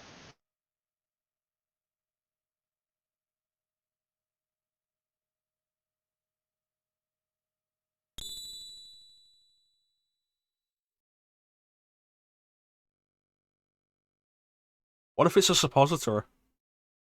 Good news! Good news, everyone. Well, what an asshole. And of course, after he says that, the thing starts to glow. Oh, plot. I do like the idea, though, that Phoenix as a reviving force is a story element. Yeah. I like that.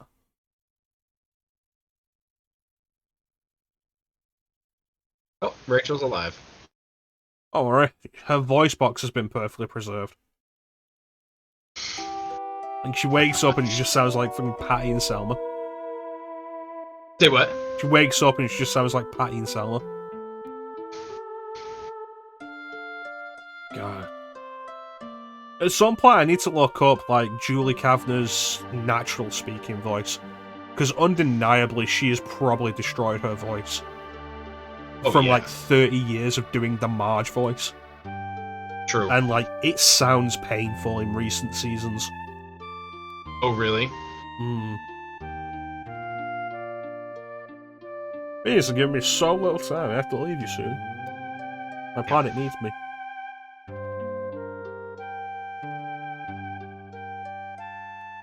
Go on with your life. But remember to always stay single. It's that bit in the start of Scary Movie 3 when Denise Richards gets hit by a car. And she's telling Charlie Sheen, like, promise me you won't ever have sex with another woman. And it's like, I can't hear you. Sorry, what was that? She's fading fast.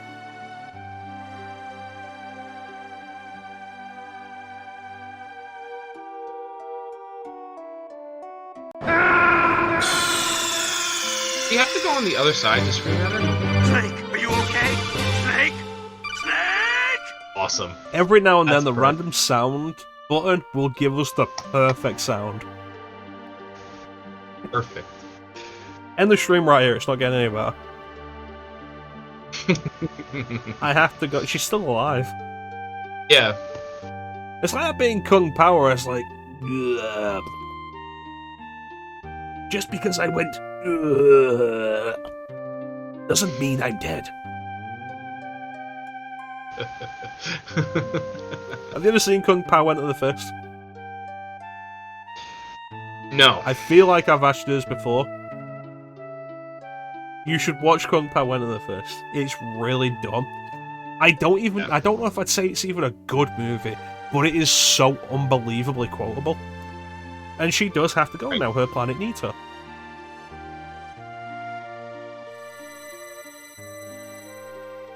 Near, far, wherever you are, I'll be here in your heart, and your heart will go on. Beautiful. And now Phoenix must go, its planet needs it. Say what? Now Phoenix must go, its planet needs it. Like, just move it up. Move it up. That was awesome. That's a good music piece that plays over that, though. I do really like the music track. Yeah. Yeah. Now she's dead, we can get hitched. Feel light in her. From here on, I'll be alright. Okay. Like, just, like, starts playing Why Should I Worry from Oliver and Company. Say what? It's like, oh, it's playing the airship theme now. No, it's playing Locke's theme. Yeah, right. But, like, replace that with, like, Why Should I Worry from Oliver and Company. Oh, I'm not familiar with it. Billy Joel sings it. Okay. 1 minute, I'm in Central Park. Yeah. Then I'm down on Delancey Street. From the Bowery to St. Mark's, there's a syncopated beat like this. I say, hoo hoo hoo hoo hoo. I'm streetwise, I can improvise. I say, hoo hoo hoo hoo hoo. I'm street smart, I got New York City heart. Why should I worry? Why should I care? I may not have a dime, but I got street savoir-faire. Nice. Why don't I have my sprint shoes?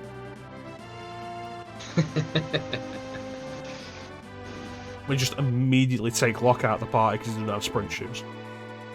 What an asshole. What an asshole.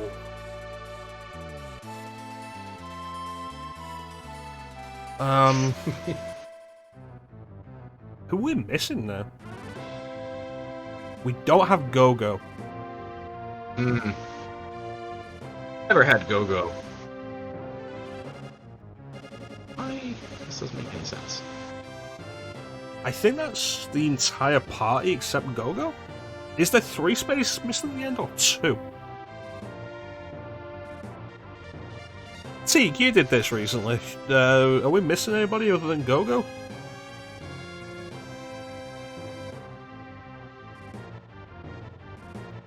It'd be funny if it turns out like we're forgetting the most important character. Yeah. Shadow. Oh, Shadow. Oh yeah, no, we found Shadow. He's just like resting up somewhere. Thanks, Teague. That's right.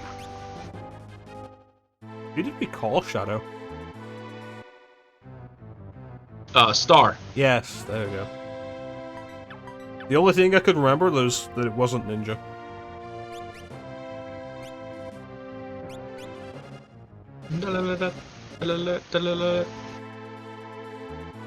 Hit it! I don't remember where we left Star. Oh, maybe that's why. Somewhere on the Veldt, probably.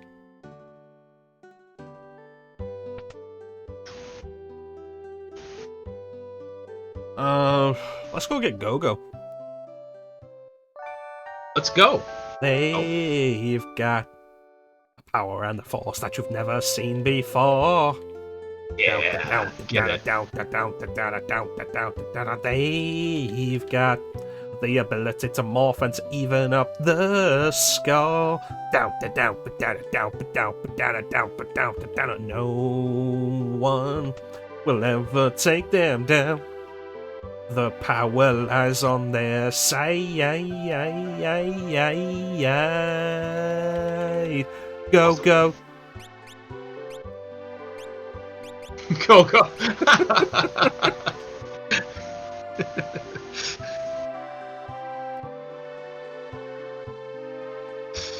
You know it's going to piss somebody off that I just stopped that.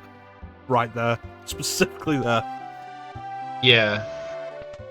But you were making a point. Yes, It's the the joke go-go. was... I left this house to go back in another door of this house. These joint shops infuriate me. Yeah.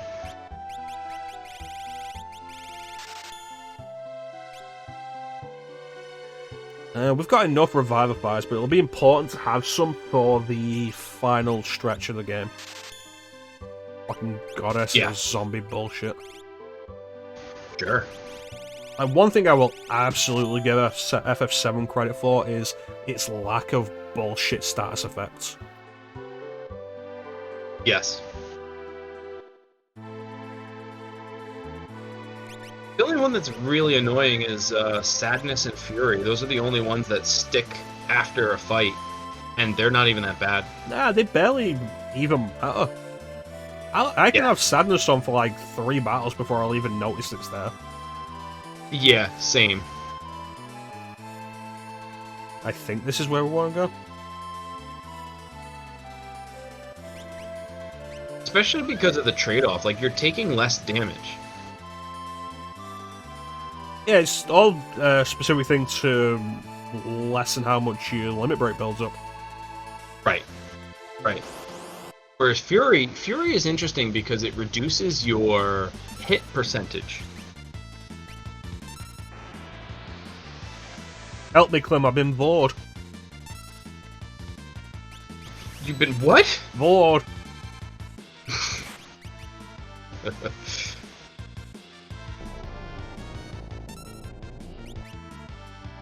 Eesh.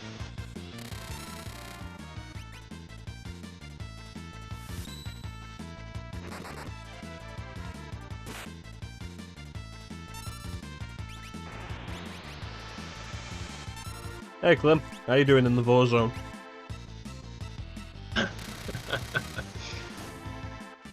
Oh. GG. Meanwhile, in another dimension where that didn't happen, What are you planning on doing? you let it eat you.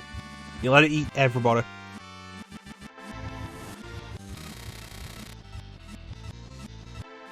You want to let it eat everybody? Yes.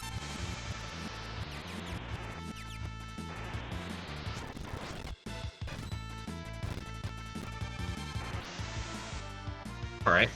Munch, munch, munch.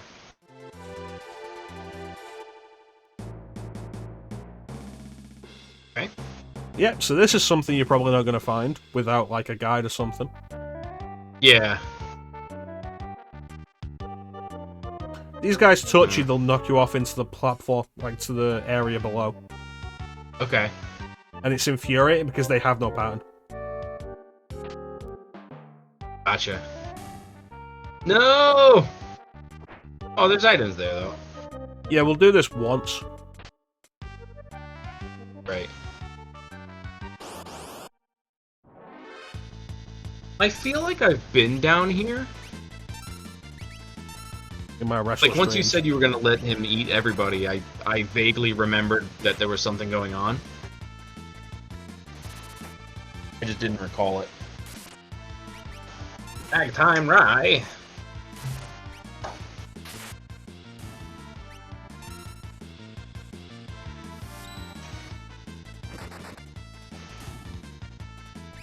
You know, it's mildly surprising, but probably like a specific factor of its time, that Sabin being on the other side doesn't reverse his blitz inputs.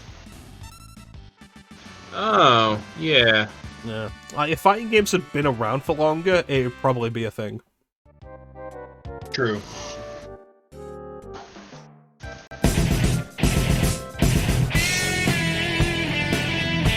getting dark enough outside that people will likely be able to see in my window now. So I wanted to close my shade. Yeah. And throw them some Protect shit. myself. From peering eyes. The peeringest eyes. Yes.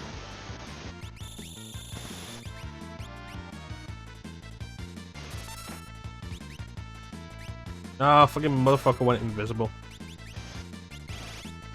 What an asshole. Yeah, I'll fix that. That is vastly different from what I was just drinking. Wow. Well, that didn't happen. Wait. That's not what happened.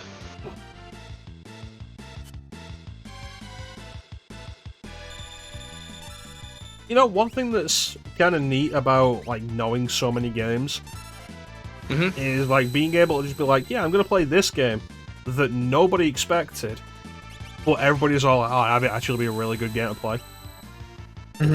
Like the Sands of Time trilogy. Right. Which I've never played. I've never played any Prince of Persia game. Just can't run away, what? I've never played any Prince of Persia game. No, I heard you. I was like, can't run away, what? Hmm. You need to finish it. My bad. I only heard the what part. Well, that was some bullshit. Yep. So we're not going down there again.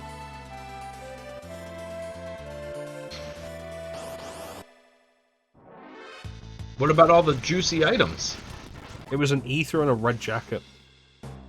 Oh, you're not going down. I get what you're saying. Not going down in an earlier round, or Sugar were going down swinging. Oh!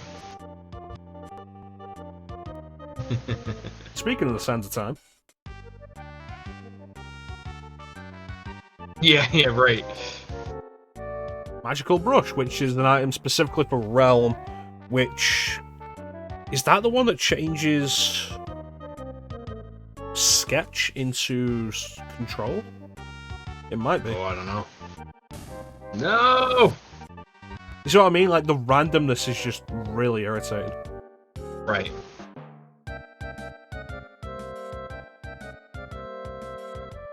This part sounds like the old McDonald's commercial for the fillet of fish. Oh no, the fake moustache is what does it. Don't ask me why. Wow. Okay. Like, you can only put the fake moustache on Realm. And it changes Sketch into Control. Gotcha. Nice.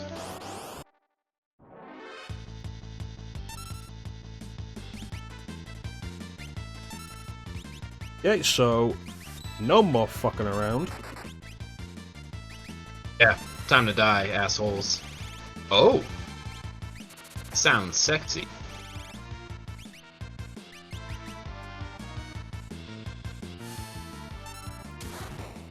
God wants you to wear a hat.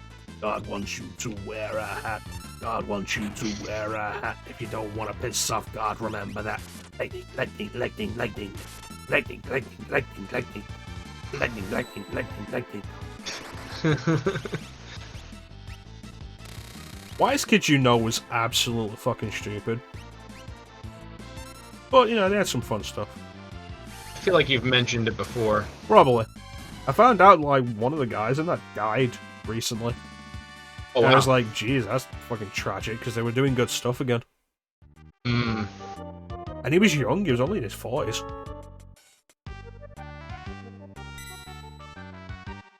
Like, they'd been doing stuff on YouTube over, like, lockdown and shit. Like, rewatching their old sketches, commenting on them, and stuff, and, like, playing D&D together on Twitch. Like, it'd been cool stuff. And they just kind of died. Oh, we're going for... Oh, yeah. I forgot about We're going this for part. Go-Go, aren't we? Yes. I totally forgot what we were doing here. So, I think this is an instant kill.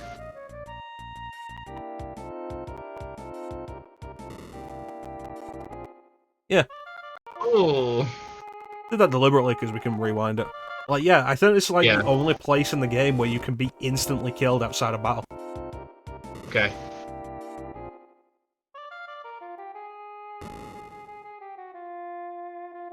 Wow. Zephyr Cape. So definitely a place you want to wear the sprint shoes. Yeah.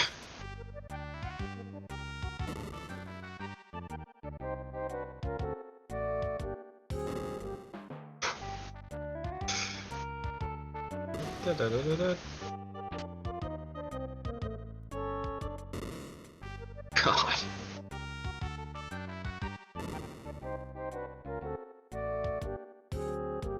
Imagine if that didn't have a pattern.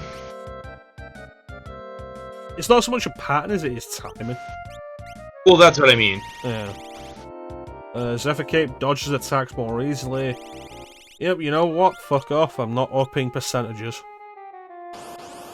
What about the hero ring? We might have already had one. I'll check.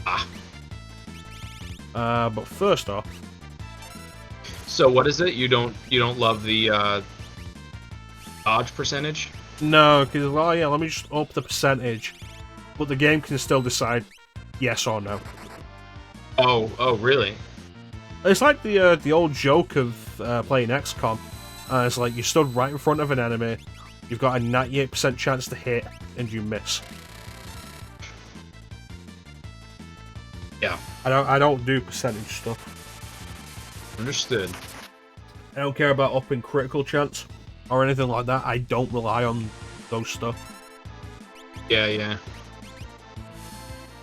I typically don't either, especially in an RPG like this. In Genshin, it's different. Like, there's just different mechanics that go into it. You kind of have to give in to the crit rate and crit damage game. Oof. I do like the mist style in Final Fantasy VII, though. I definitely feel that, and the Mirage Vest, I think, in Final Fantasy V. Because it lets you straight up dodge a physical attack. It's nice.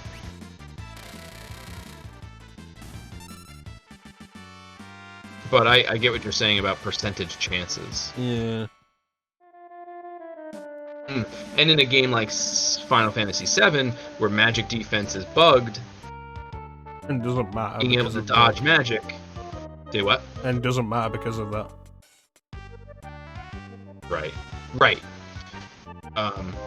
it's nice to have magic defense percentage with the mistile. The mistile is 65%, so more than half the time you're dodging magic, which is awesome. Oh, hey. So it's theorized that this is Who Daryl. should we ask? Oh, really? Yeah. Is it a man? Is it a woman? Should we ask? I mean, you could. Does it matter? Doesn't matter. Meanwhile, the character portrait, right? Mhm. I used to think this was just a blobby man with a big goofy smile on his face. Like the red part was just two weird looking eyes. Yeah. Like he was an alien monster. And then I realized those are two eyes in there. It's not a smile. So two eyes. the question now is like, who's a regular in the chat who isn't represented in game? Right.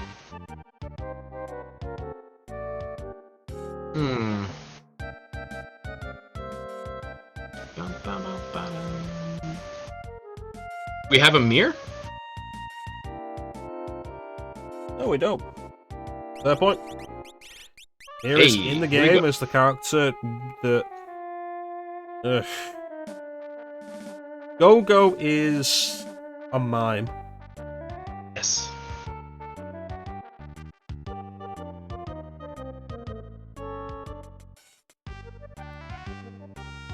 First, you must tell me what you're doing here. Oh, I'm in Tavor. Ah. A man of cultured tastes, I see.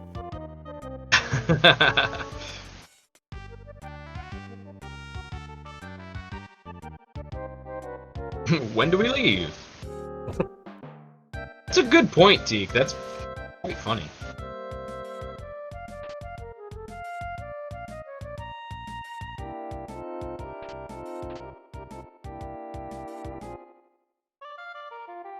Hmm. How do you get to that treasure chest? I don't remember. I don't care. Fair enough. Fuck this place. And Alright. now we have to figure out where Shadow is. We found him, we left him somewhere. I think he was on the Veldt. Yeah, I remember this. So that's the cave on the Veldt. Is there still a town on the Veldt?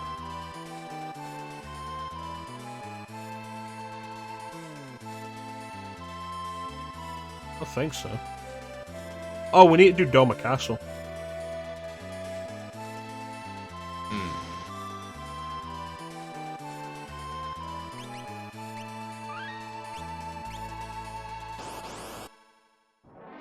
Took one step.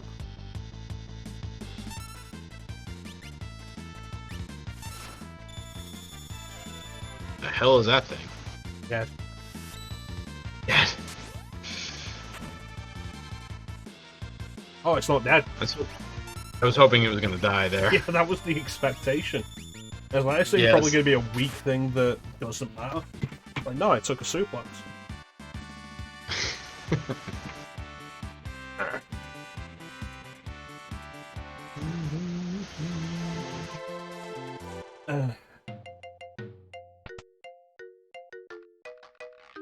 There's a whole side quest I don't really feel like doing.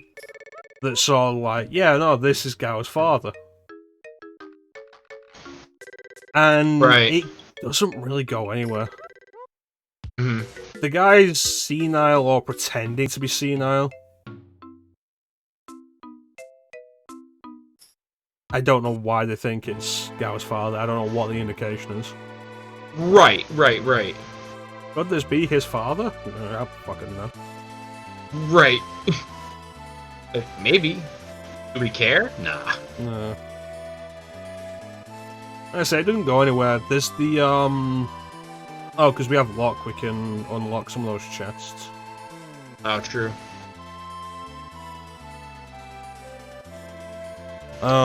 Bet you wish you could hold square and control the airship like in, like the High Wind.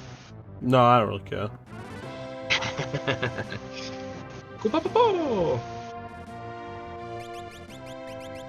Now, who should I take?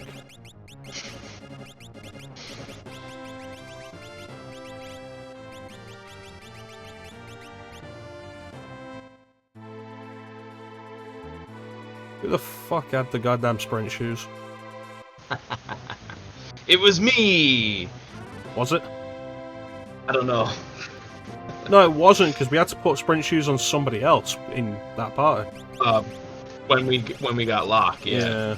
I feel like that was Celeste and Locke.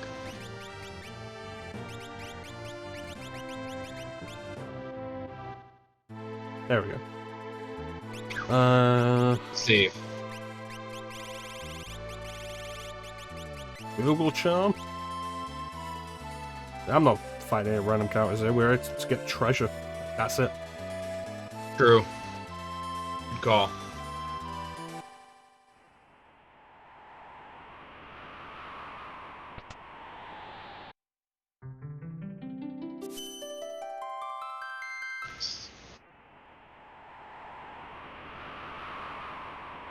Remember, the bucket will either heal you or take you to fight Lavos.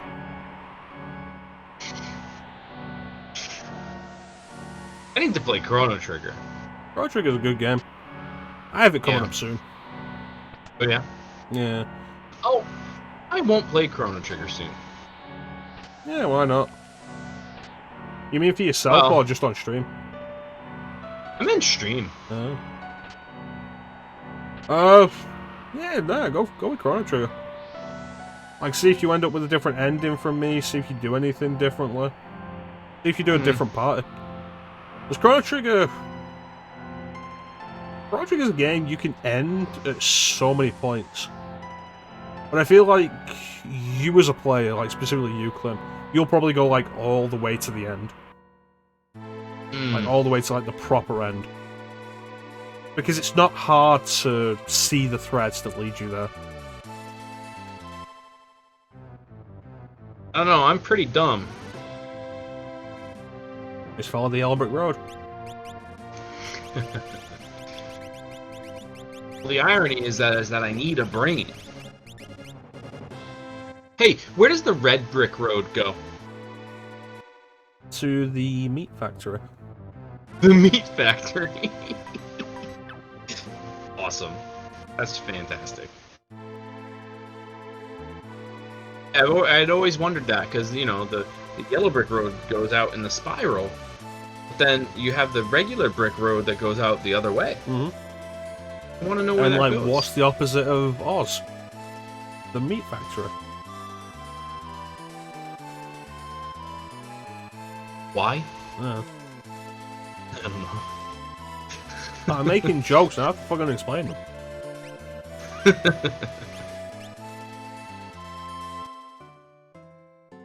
What's the opposite of Oz? This small child.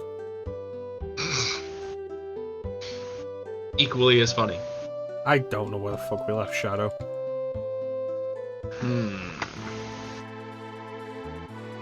Was it Mobliz? No, because that's where Terra comes from. Word.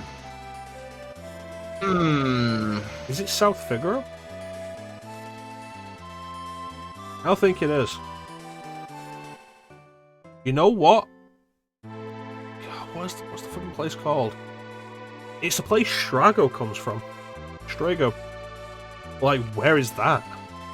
Yeah. There's Dorma Castle. It's a cave. There's Moblix. There's a town. So, the internet is saying that you need to go to the Colosseum, bet a sword, and Shadow will be your opponent? Oh, yeah, because he just freaking leaves, doesn't he? Because, like, this is the town. It's the Massa. Yeah. Yeah, so it says, in order to get him to join you, you need to go to the Colosseum and bet the Ichigeki sword. Shadow will be your opponent, and after the match, he'll join you for good. Yeah, he's left the thing.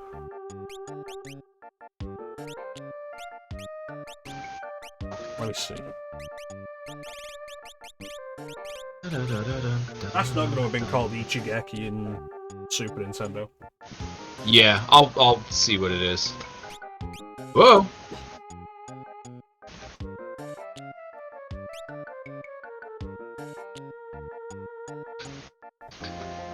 Having Shadow be a good thing for the final dungeon, because he's a decent damage dealer. Especially if you load him with Shuriken. Yeah. Shuriken. Shuriken. Oh, you can!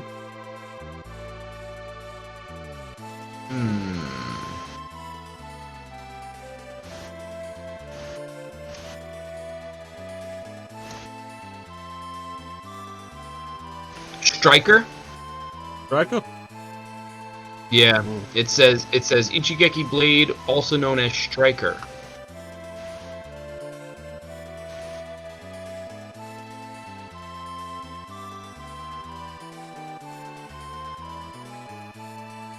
Yeah, I've reached the Colosseum. Oh. You can do the thing that I mentioned before.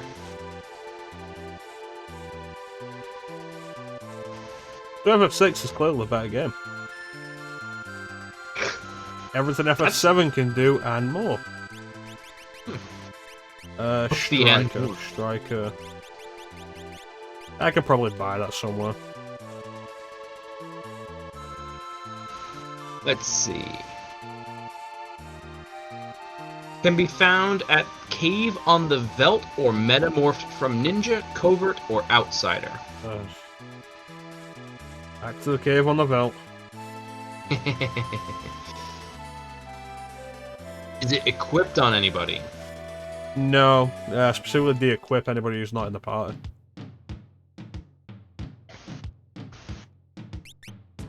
Yep. But anyway, that's where it says it is. Alright, thanks, Clim. Good thing.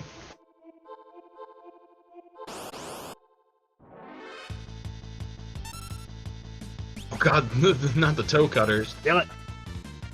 Reminding me to clip my toenails. God, it takes your toes. Put your bare feet on the carpet and make fists with your toes.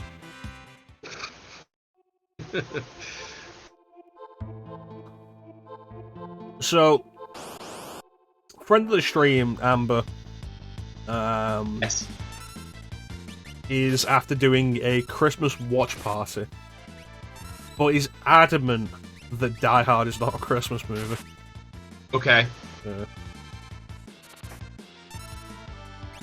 So I saw a clip of Bruce Willis on his roast, and I remember at the end, like this clip was at the end when he was like, you know, blah blah blah. He's like, people ask like, why do you want to do a roast? And he's like, I tell you, it's one reason. It's to tell people that Die Hard is not a Christmas movie. I think I It's saw a that. fucking Bruce Willis movie. And he just like laughs and walks off. I thought that was pretty funny. But I'm very curious what he truly thinks. Was he just making a joke? Probably. I don't know. I will call it a Christmas movie, like, to be funny. Well, it's the thing, like, people have made the whole thing of, like, for something to be classed as a Christmas movie, it has to be set at Christmas, and Christmas has to play a major part in the story. And it does in Die Hard. It's set at Christmas, and everybody being out of the building because it's Christmas, and the Christmas party happening is the main reason why the terrorists are able to get in. Right. And do the whole plot. Yes. So I made a small list of Christmas movies that Amber will not acknowledge on her Discord. I was like, this is going to be our watch party this year. With blackjack and hookers. It was Die Hard, Die Hard 2, Batman Returns, Sure. Child's Play. Wow. Yeah, that's not one you saw coming, is it? It's not. It's set at Christmas. Like he gets Well, he gets the what's the doll called? Chucky. No, like there's an actual name for it. Like Chucky possesses the doll. It's Charles Lee Ray, known as Chucky. He possesses the doll. The doll is called something. Yeah, but doesn't the doll say, "Hi, I'm Chucky"? Yeah, because it's Chucky in the doll.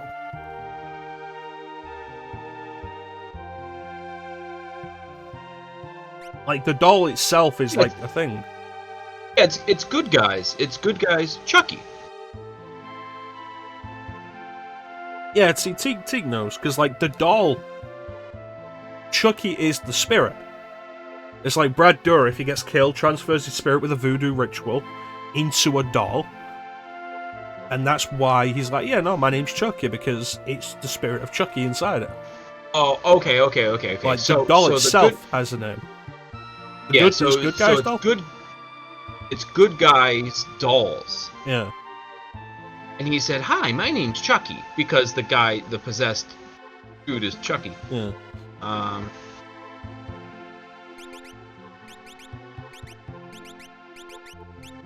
Let's see.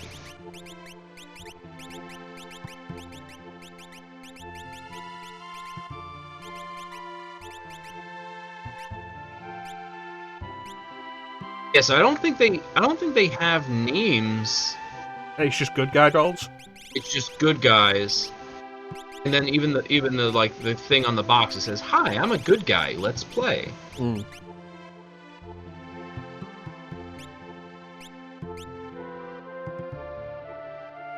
Yeah, Doll's second movie, hasn't it? Because they get him another good guy doll to be all like, they're safe and everything, and it's not a real thing, and your mother was crazy.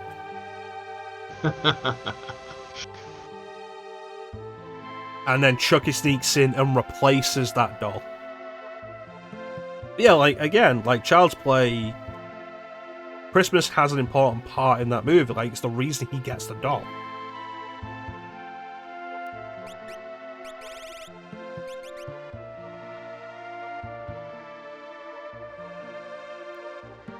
Tommy, Paulie, Larry, Oscar, Charlie, and Billy. So they were all Italian mobster names. That's what I just found, Teak. Yeah. I was just reading that part now. It's like, hi, I'm your good guy doll, Paulie. Paulie. Paulie. Give me a cannoli. Oh, mobster names. Well, you know, the sucker lemon. You know, we've narrowed the snitch down to what? Jimmy Tightlips and Johnny Tightlips and Jimmy the Squealer. Jimmy the Squealer. Yeah. Yeah. Oh, man, too good. Johnny Tightlips, where'd they shoot you? I ain't seen nothing. But what do I tell the doctor? Tell him to suck a lemon.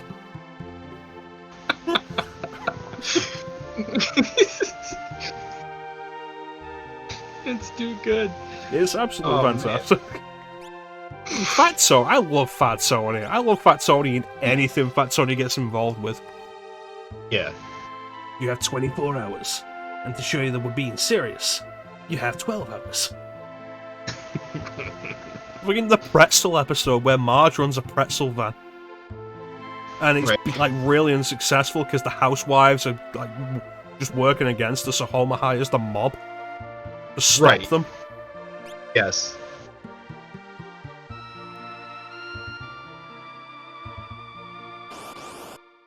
But yeah, like Child's Play being set at Christmas is also an important thing. There is one Christmas movie I mentioned that Amber was like, yeah, I can probably go with that. Gremlins. Okay. That's a good one. I think that's 2, the most though. Christmas one out of them. Like Gremlins 2, though. Like, you actually... Say what? Gremlins 2, though. Are they both set at Christmas? No. I haven't got a What's the fucking first clue when Gremlins 2 is set. Gremlins 2 is just such a wild movie. It is. Lethal Weapon, yeah, that's one I was that's thinking a good too. one. Let's just watch all these movies that are set at Christmas that people refuse to call Christmas movies. Right. So, here's the thing for you. Valentine's Day. Is there a bad Lethal Weapon movie?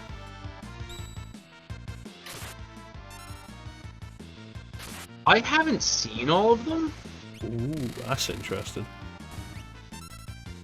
but the ones I've seen I've enjoyed. There were 4, yes?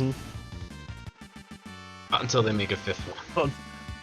You think they'll ever get Mel 4 Gibson was the back one- for a 5th one? Say what? You think they'll ever get Mel Gibson back for a 5th one? No, he's. Are we at he's- the point he's now too where it's old been... for that shit? It's not even... I think that's something they started doing in like Lethal Weapon 4 where Riggs started saying he was too old for that shit. Yes. Yep. Yeah. But, like- There's a line in that where Jet Li, they meet him in the garage. It's like flooding or whatever. He's like, he took apart my gun in one move. I gotta know how he did that. It's like, all right, let's go ask him. Don't ask him shit. That's the end. That's not a flooding garage. That's like a pier or something. Or was it a pier? I'm pretty sure it was, yeah.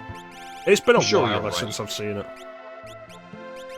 God, can you believe Jet Li was the villain of Lethal Weapon 4? Like, that's ridiculous. One of the best scenes of the franchise, yeah. I think that's why I remember it. Lethal Weapon 4 should not be as good as it is. Yeah. It's under a pier, right? Yeah. I guess I just remembered the enclosed space. And I thought I remember...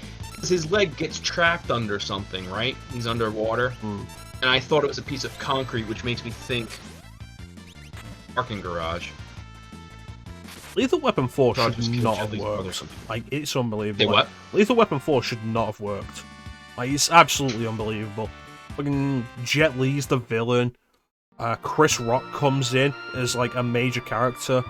Like, it feels like a movie in a franchise that's dying and is trying to keep itself going by bringing in whatever it can. And it absolutely works. Like, why? Yeah. I don't know. Go on and fight later.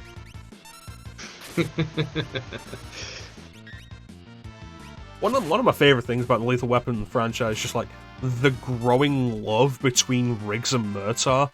Like, they're just such good buddies. They'll argue and they'll disagree, but at the end of the day, Riggs will still go over to Murtaugh's house and, like, be super cool with the family, and they'll invite him over for Thanksgiving and everything. I love that shit. Yes. It's great. Yeah. Yeah, because he was, like, the young guy they brought in. Who was insane and wanted to kill himself. Right.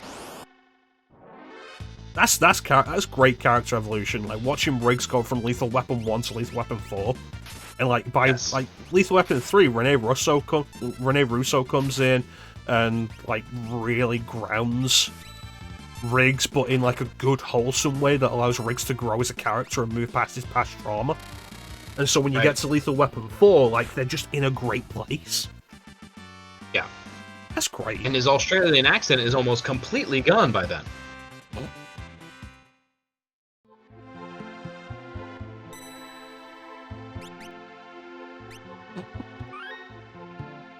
No, I totally agree with that. The first scene, when they first introduce Riggs, he's like some like young random guy, and Murtaugh kind of like, it's like, who the hell are you? And he just flips him over, like, hi, hello, whatever. Yeah, because like Riggs they're in the police station, the guy's talking to Murtaugh about like, oh, I've got a new partner for you. It's like, I work alone. Yeah. And like Riggs is in plain clothes. And like, I don't know, pulls his gun out or something. He does something that sets Murtaugh off, and Murtaugh doesn't realize he's a cop. And so Murtaugh like just charges him, trying to take him down and stop him. And Riggs is like, "Oh, what's going on? What's going on? Where? What?" And realizes Murtaugh's coming for him and flips him over. Right. That's right. Oh, depending on the cut, I see. Yeah, because one of his introductions is him, like, sat in the trailer, debating putting the gun... I think he puts the gun in the mouth, but he's, like, not pulling the trigger. Yes. Yeah, he kind of goes through a couple of different stages there. It's a really... It's disturbing and powerful, that scene. Yes. Like I say, the growth of Riggs as a character over the course of the series is great. Love it, and like he never descends back into it, which is something that a lot of films like a lot of franchises would have done. Fair point. Like a superhero losing his powers in the second movie, or losing. Oh, like you found a new love, and then they kill them, and it's like, oh no, back to where we started. Except they never do. Right. True.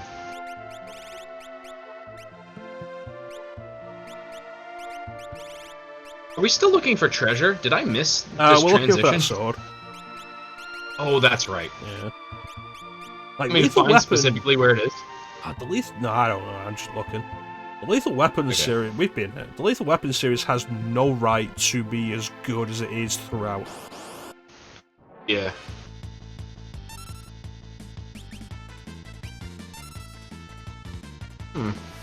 That's pretty cool, Teak. Yeah, that's kind of Riggs throughout most of the first half of the first Lethal Weapon, like freaking people out with his death wish. Like the guy who he goes up to talk down off the roof. And then Riggs handcuffs himself to the guy, and it's like, you want to jump? You want to do the jump? And jumps off with the guy. Right. You know who directed all 4 Lethal Weapon movies? Sorry? You know who? Thank you for the bits, Icy. How you doing, buddy? Hey, Icy, what's going on? We were just talking about you earlier. We were. Yeah. We were mentioning Sonic Frontiers. You know who directed all 4 Lethal Weapon movies? No. Richard Donner. Richard Donner. I know the name. He directed Superman. Oh. Yeah. Yeah, I see. Yeah, because Mir came in talking about people playing Frontiers. And I said, oh, Icy was playing that the other day. I just couldn't get in there. Couldn't get in there to view it. Yeah, I had to go to bed. It's one of the frustrating things these days is like having like not being able to watch people I want to watch because I gotta go to bed for work. What were you saying? I know. I'm the same way. You said, by the way? The sword is in the downstairs area.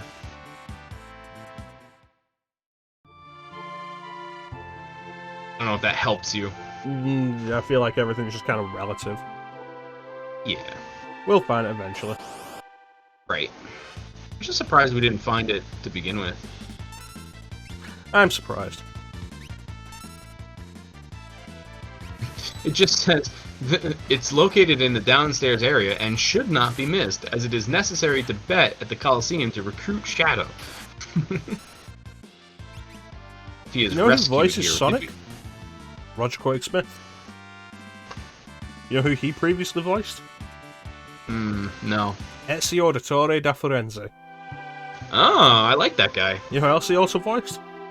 Tell me. Chris Redfield. Huh. He was the voice of Chris until RE7.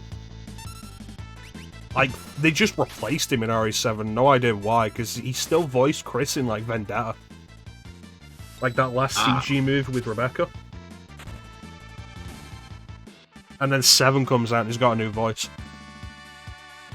And then 8 comes out and he's got a new voice again, but it's Carlos. RE5, RE6. I think maybe Umbrella Chronicles, definitely Darkside Chronicles. RE Vendetta. Rebecca. Ah, yes, good old Reeboks. She has scratches on her face. Are those from Hunters? That would be funny if that was the idea there. Everybody's voice is not octave deeper than it should be. Interesting.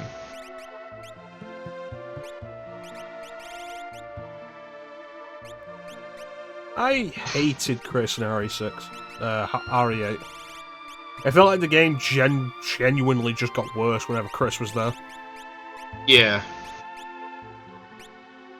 It's like I was on of board with game... most of RE6, or of most of Resident Evil 8, and then Chris became more of a focus. It was like, oh yeah, no, Chris kidnapped your child, and disappears for like most of the game, and then comes back to change the plot. Right. It's like, cool, oh no, I thought this was Ethan's story. No, Capcom's gotta have the main character there.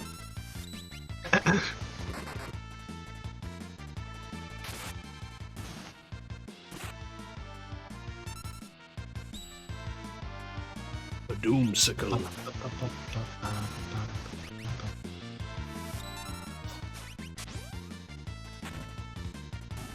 Yeah, I don't think I'd play RE8 again, and I've no interest in the DLC, specifically as like that last hour and a half or so of RE8. God, that game just lost me at the end.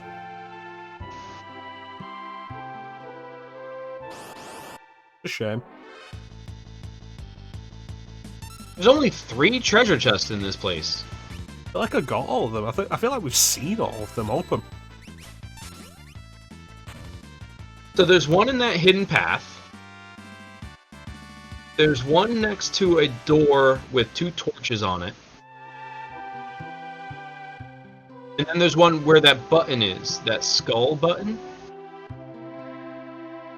Which I know I saw you at. There's one.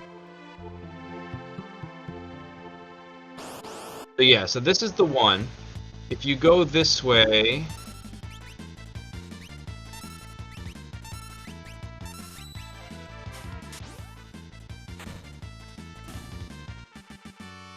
This way leads you to, like, a little dead-end kind of place. I'm looking at the map.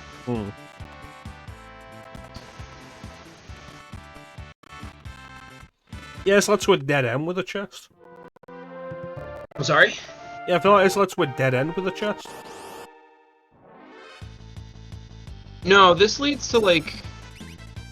If I saw where you went right, I'm gonna have to see when you get back to the... You get back to the area. Because if I'm reading the map right... Let's see. Just all characters, Magi. I see. There we go. It's dead. Yeah. Okay. So there's that chest, and if you go up through this door, back through... See, that doesn't make sense.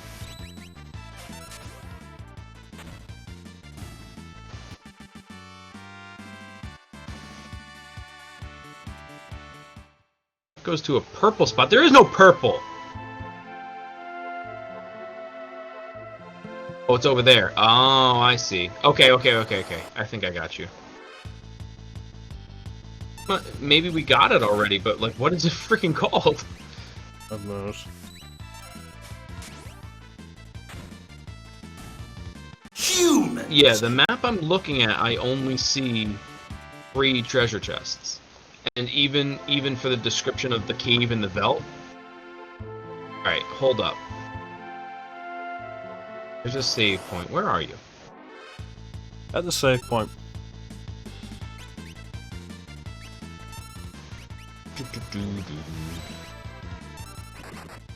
At the save point, yes, very good.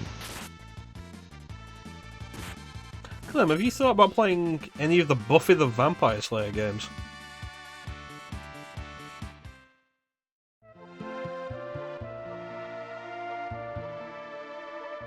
Alright, well, there's a door with 2 torches in front of it, and to the left of that door is the 3rd treasure chest. Mm-hmm. And to try to direct you to it, I think would take more effort than to just explore to it. Mm-hmm. And we'll probably have more fun just talking about nonsense. True. To get Go-Go, you have to get eaten by the Zone Eater, which is an enemy you encounter on the island on the top right of the map. Which we already did. We have Go-Go. We did do that. Mr. Copycat. That's my nickname. So Clem, have you thought about playing any of the Buffy the Vampire Slayer games? No, I didn't know there were any Buffy the Vampire Slayer games. Of course there are Buffy the Vampire Slayer games. It was a popular TV show in the late 90s to early 2000s. Of course there are Buffy the Vampire Slayer games. How did this get smaller? Oh, I know why. Yeah, you have to be eaten by Zone Eater.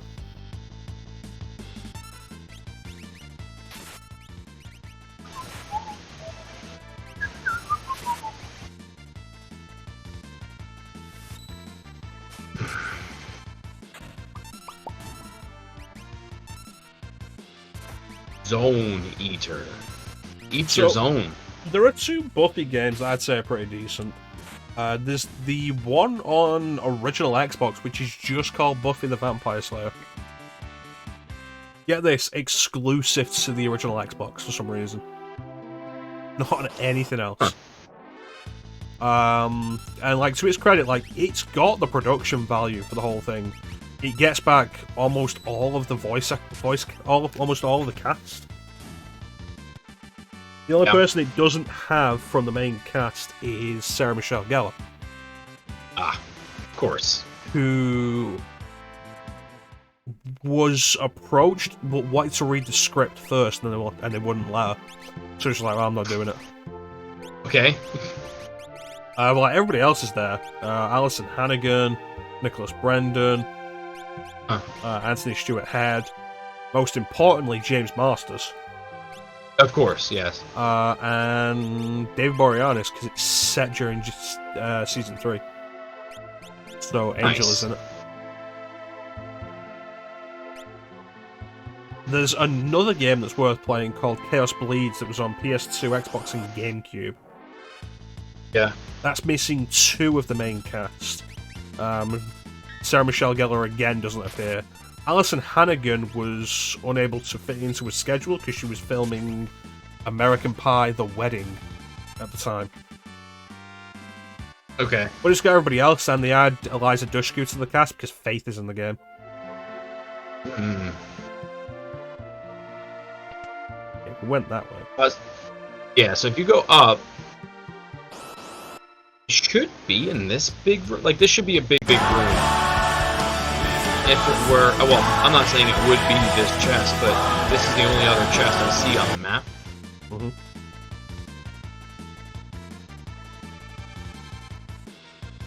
I've got to take that out of the sound rotation. I didn't even hear it. It's the Our God is an Awesome God thing. Oh. It gets copyright claimed. Oh, really? Yeah, I feel like it's only good for like SMT jokes. Gotcha. Not so loud. It's okay, Clim didn't hear it. Didn't. Well, I have the stream low. Yeah, okay, that's the chest, the one you just walked past. So the 3 chests in this area you've opened. So we have the sword we need. We just Need to figure out what it is. we need to figure out which one. Yeah. Alright, let's try the random sound button again. What a thrill There we go, that's good. with darkness and silence through the night. And that bass line is so good though. It's a good baseline, really is. Yeah. Berserker Ring, Tiger Fangs dropped by a monster in a box, and Ichigeki. But what is its actual freaking name?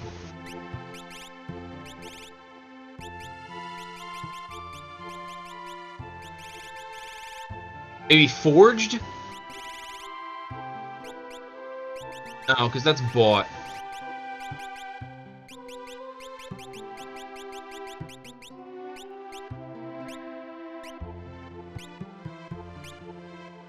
There it is, Striker. Yeah, I'm only... It's a Dirk. Yeah, it's right Dirk? there. Got it. Didn't I have warp That's what I stones? just found. It was a ninja dagger. Oh, there we are. I had warp stones, didn't I? Or did I only Sorry? have one? Had more what? Warp stones.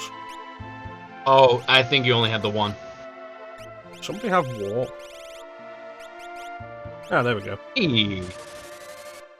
I'm gonna get the fuck up out of here and fuck this shit I'm out. Meow. At least we had a good experience. No, we didn't. Oh, well, balls. It was awful. Alright, let's get Shadow and then we'll throw him in the bin. And won't use him until the final dungeon. We'll throw him in the bin. Throw him in the garbage like the trash he is. Oh, you mean Doomgaze? We showed it off. We showed off Doomgaze. Absolutely fucking despise trying to finish Doomgaze. Because, like, unlike Ultimate Weapon, you can't see it, so it's just like, oh, have you run into it accidentally? Right. Star Chupon. Yeah, it means we gotta take out Star and then Typhon. That motherfucker still He's got got- my equipment.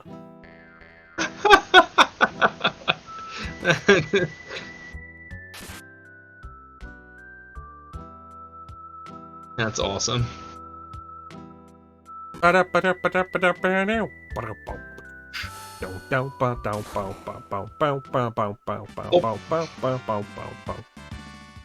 Cool, I got back what I already had.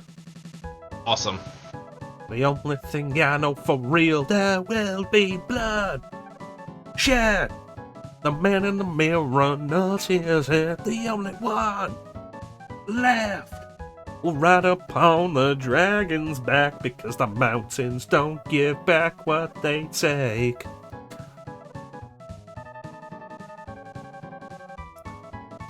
Have you ever actually listened to the lyrics in Metal Gear Rising songs? No. Most of them don't make sense. Of course they don't. And people will tell you they do and they reference the characters that they're tied to. And it's like, they don't make sense. You see how far I can get here? Cool. No, you don't. Gonna put you in a headlock and walk out with you. Hell yeah. And that is all the characters. That's it. GG. Yeah. Goodbye. Wanna take you for a ride.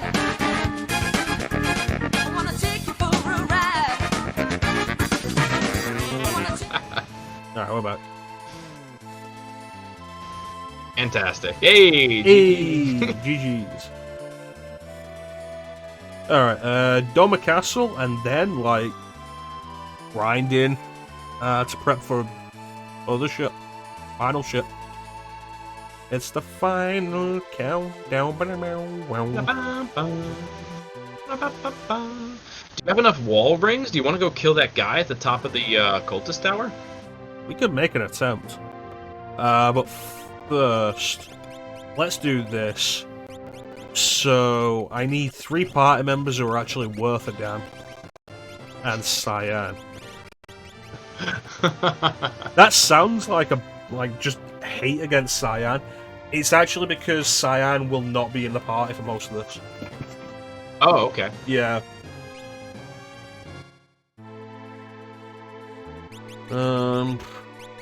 Set you up. Bismarck, Maduin. Don't have Cure 2. Who has a Unicorn? Why do I have Unicorn? I'm learning Dispel. I don't need that. Yeah, you know what? Learn Quake. If Quake hits something, it's pretty good. I always liked that Quake was like a stronger spell than the usual elementals. It's just super easy to negate. Yes.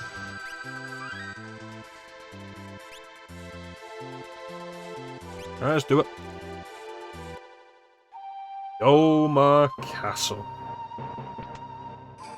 The river isn't poisoned anymore. Oh, good. But everybody's still dead. Ah. Well, that sucks. That's bad. That's bad. But it comes with a free Frogut. That's good. Oh, that's good. The Frogut is cursed. That's bad. Comes with a free choice of toppings. That's good. Toppings are high of the potassium chloride. That's bad. Oh. Such a good sequence. That whole Halloween episode's fantastic. Yeah. Oh, Cyan died in his sleep of old age. Oh, bummer.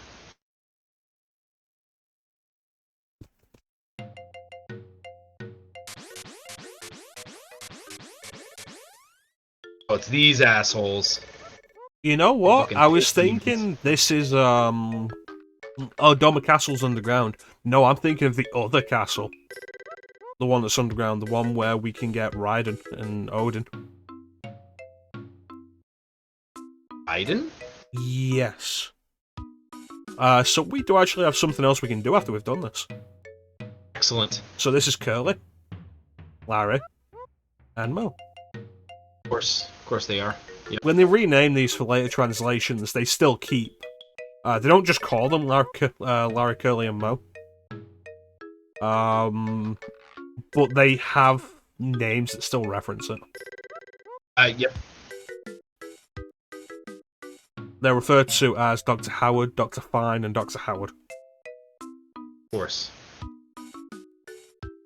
Yeah, the 3 Dream Stooges. It's a bit too on the nose if you're just going to say that. Yep. This man's soul is ours. That's right, the That's 3 different. Stooges were secretly Shang Tsung. Your brother's soul is mine. Hello! You will be next. Mortal Kombat is a better movie than it has any right to be. It's true.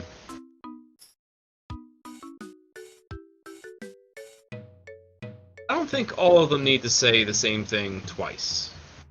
Yeah. Yeah. Yeah. The wise guy, yeah? I don't want to play as Why'd He Bite Me. I'm going to be looking at feet all day. Oh, I remember this area. God damn. Stooges. I will show you the Stooges.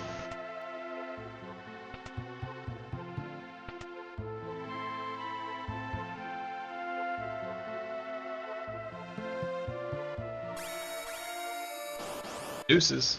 Ah! Ah, shit. Barbie! Oh no. It's not Barbie, it's Barb E. Barb E. And the critic. Of course. What?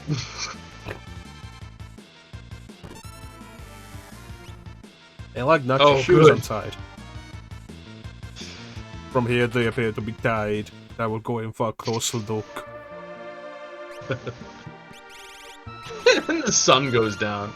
Upon closer inspection, these are loafers. I still think with like the Simpsons movie, they should have kept it as Rainier Wolfcastle. It's like, oh, you What know, did they do? President Schwarzenegger, but it's Rainier Wolfcastle because that's how that's the parody. It's like, Yeah. you should have just kept it as Rainier Wolfcastle, like President Wolfcastle. Yeah.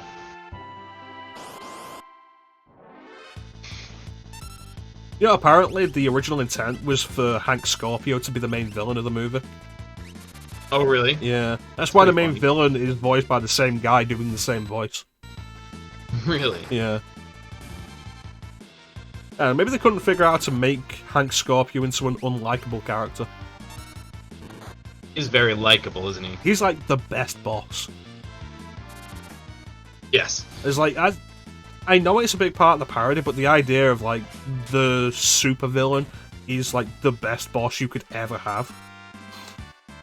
Right. No, I understand, homie. You're gonna do what's best for your family. You go back to Springfield. I wish you well. And if you could kill a guy on your way out, that would really help me. I love that, like, Doesn't he have like a Homer- giant laser? Yeah, he's got like James Bond touch like strapped down. Yeah, yeah. And then like James Bond breaks out and is going to escape and Homer jumps on him. Right. No idea what's going on. Right. I used to think like old Simpsons wasn't as wacky as modern Simpsons, but there were times when it absolutely was. But there was something about it that was so much better when it was wacky than modern Simpsons. It's like, yeah, Homer gets a new job and his boss is a James Bond villain. Yes. And they get home and it's like the newspaper headline, supervillain takes over the East Coast.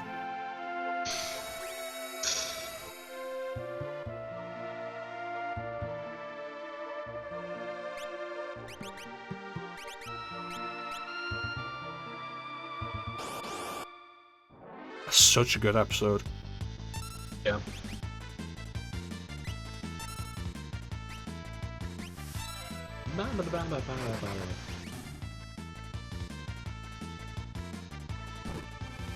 Hans Moleman Productions presents and getting hit with a football. Like, that's a quote I want to add to the Simpsons quote button. Don't cry for me, I'm already dead. Who says that? That's Barney. That's Barney at the end of his film in the film festival. That's right. Don't cry for me, I'm already dead. Like Yeah, that's right. like one of the deepest, most heartbreaking character moments for Barney in his struggle with alcoholism. Yes. And it's like, oh god, that is too real. Yeah, yeah.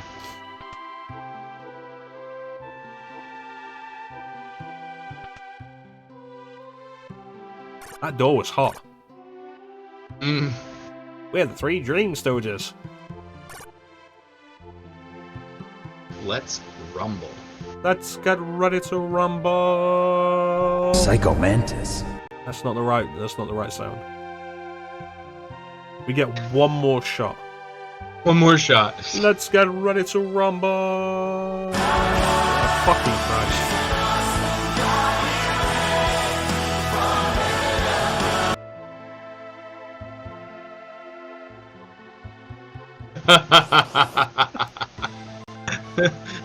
The stream had to catch up, but oh man, that's funny.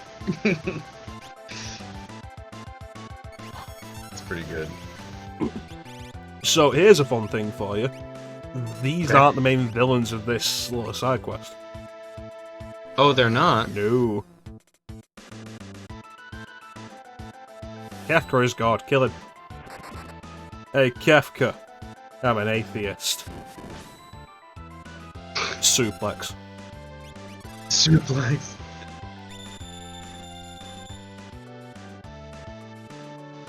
There's only one god I Imagine worship, after, and that's like- these 14-inch pythons. Imagine the aftermath of these RPG games when it's just like, hey, remember that time I suplexed a god?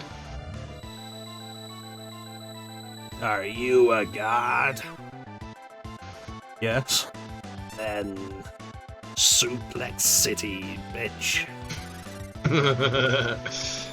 Oh, Sabin's petrified. Oh, bummer. Yes, he was afraid. He was petrified. Do I have a soft? I do. That's not what Excellent. cures it, is it? Soft? Yeah, it does. Does it? Petrification? Yeah. What am I thinking? I'm thinking like golden needles. What are golden needles from? So, golden needles are an old Final Fantasy cure for petrification. So you're right in both ways. Ah, yes, the best way to be right. In every way. Yeah. I know the idea of the golden needle comes from, like, the idea that Medusa could petrify somebody, but also then unpetrify them. But only she could unpetrify them. Ah. Golden needles sound cooler too? Yeah. And, like, she'd pull a needle from her snake hair. Somehow, I don't remember those details. You ever at work and just wish you were high? I've never been, so no. You ever wish you were high? Nah. I have no desire. Mute! You ever wish you couldn't talk? I'm not like other girls that have snake arms.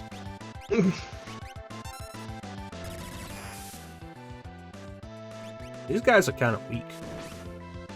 Yeah.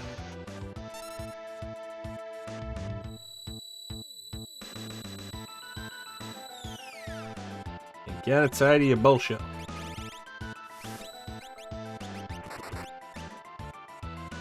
Now, do these guys have a gimmick where, like, if you kill... Is that one flipping us off? One in the back?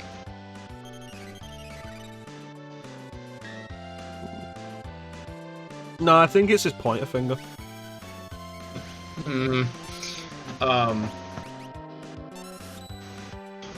these guys have a gimmick where, like, if you kill one, they'll revive after a little bit of time? I don't think so, no. Oh, excellent. Just the one at the top will revive the others. Got it. Or will they all revive each other? No, I think it's just the one at the top. It's how stuff like this usually goes. There's usually one healer amongst them. Like the Major Sisters are kind of the same way. Yeah.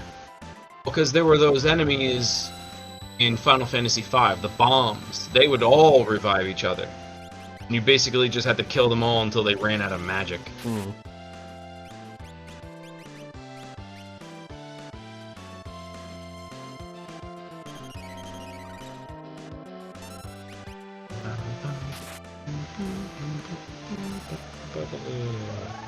Now, is there a reason you're not focusing on that top one?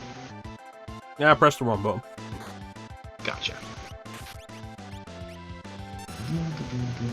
Yeah, you see the top one's the primary mage. I get you. Delta hit. R-type Delta. Note the formation there. You see how those red balls come out? I always think of the mover enemies. I forget which game they first appear, but they're definitely in 7. Movers?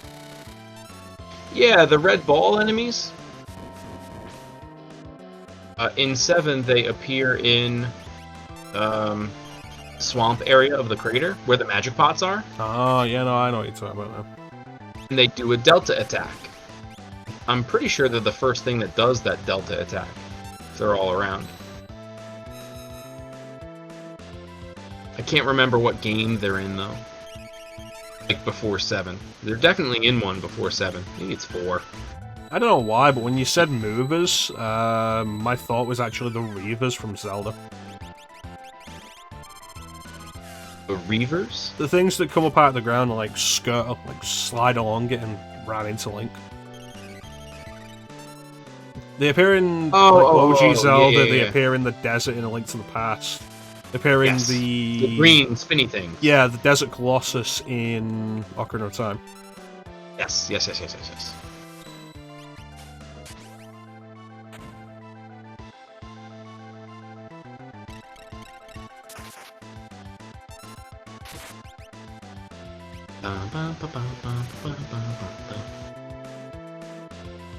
Yeah, no, they're called mover. There's always 3 of them. Always 3 they are. No more. No less. Right. Annoying enemies too. Yeah, They don't bother me so much in 7. Oh, I think so about the Reavers, yeah. They are pretty irritating in Ocarina of Time. Yes. That's why you get the invulnerability spell in that area. There's a specific way of moving where you can always kind of just outrun them or dodge them at the last second. Yeah. Jesus, they are going hard at you. It's because I've killed one of them and they can't revive him.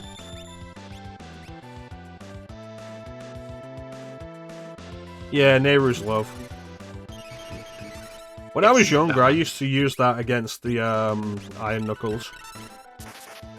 Because the Iron Knuckles can be pretty fearsome. They'll do 3 hearts of damage with a single hit. Nowadays, I can dodge every hit the Iron Knuckles do. Their attack patterns are very predictable. They are, yeah. Yeah, I find them fun to fight. I prefer Dark Nuts as a concept, but Dark Nuts don't appear in Ocarina or Majora's Mask. Dark what now? Dark Nuts. They're the ones with the sword and shield. Like, Iron Knuckles have the, friggin' bitch. Axe? Yeah, they have the two-handed axe. No, I stopped because, like, oh, Larry ran away.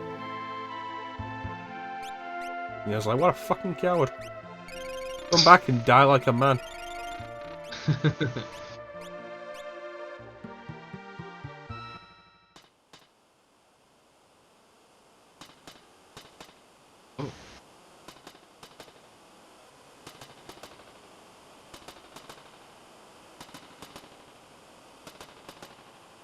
This would probably be like, if you had Saban and Shadow in the party here, if they had stuff to say about this, it'd be pretty neat.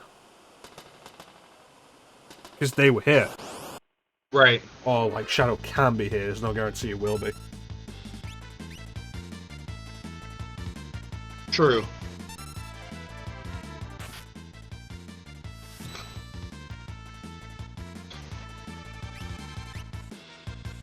His eyes are open. He's not sleeping. Well, it's like Gandalf in Return of the King. Which I haven't seen. There's like a thing in that thing. Oh, I know what you're talking about. Yeah. There's a point where it's like, oh, they've taken the Palantir from Saruman, and Pippin's like really curious about it. So when everybody else is asleep, he sneaks off to go and get it, and Gandalf's got it. And Gandalf's eyes are open. But it turns out he's just sleeping with his eyes open. Nice. Fool of a took. There he is. Oh god.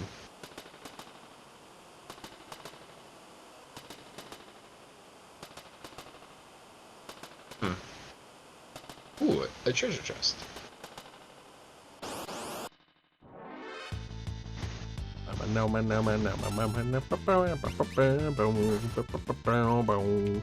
That's a blob. Yep, it sure is.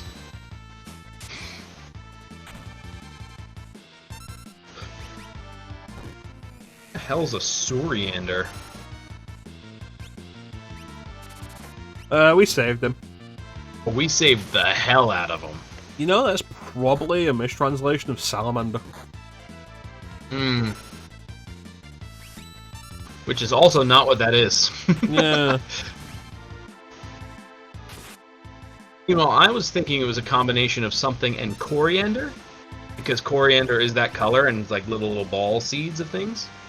Like, oh, it's a fry with coriander seeds on it, but what's the suri? That's dumb. And it's exactly the kind of thing I'd expect from this era of English localization.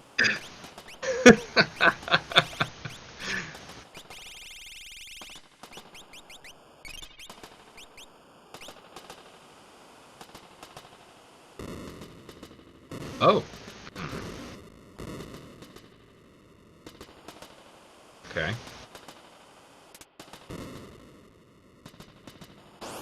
Oh ho! Oh.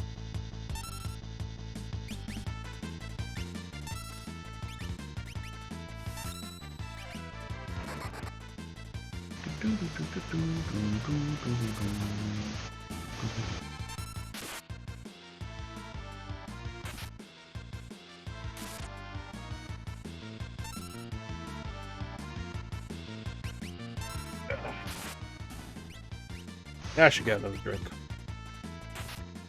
Word. It's Where's your time. mama? Yeah. Oh yeah, boy. Tiger style. Was it on a timer? Oh. Probably not. You know, I don't care about any of this. Let's just get out of here.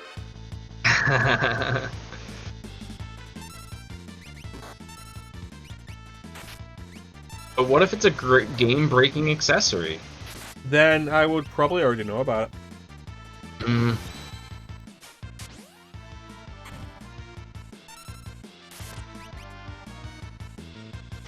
Everybody wants to be a cat.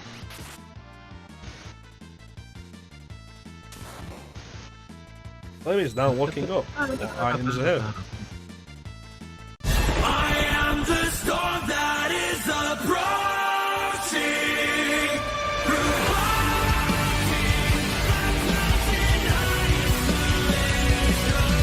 The chest surrounded by a crate on each side. Holding the switch moves the crate to the left of the chest, making it reachable by running around the seats. It's only temporary. You can only do it with the sprint shoes. Oh, by the way, in the chest is a Genji glove.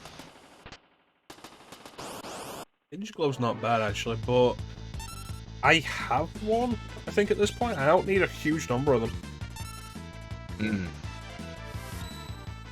Oh, that reminds me. I've added a couple of new point rewards. Word.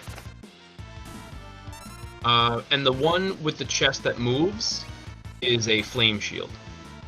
I might already have one of those. I know you do because it came from a cave and I remember seeing it. I think Locke gave it to you. Yes, you are right. Richter Belmont and Virgil.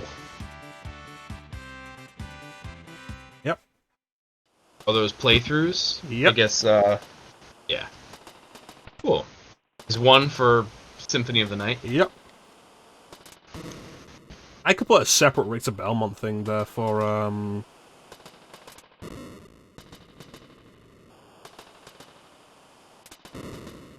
what's its face? Portrait of Ruin. Portrait of Ruin has playable Richter with Maria. Ah.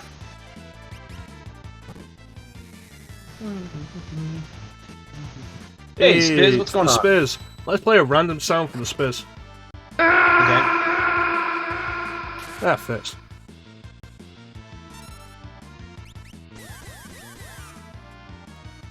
Awesome. Well timed with that quote, too. It's gonna reach that point one day where it's like, I can't play MGS1 without a turbo controller. Yeah. Like, Yeah, it catches up with you. yeah. Like, sooner or later, there was a point that was made at one point with, when the best friends were doing Devil May Cry games. And, like, they made a good point of, like, sooner or later, you're not gonna be able to play those games anymore to like a decent level. You just won't be able to like press the buttons fast enough or accurately enough. And it's like, yeah, one day I won't be able to pull off million stab. Oh wow. I didn't think about that.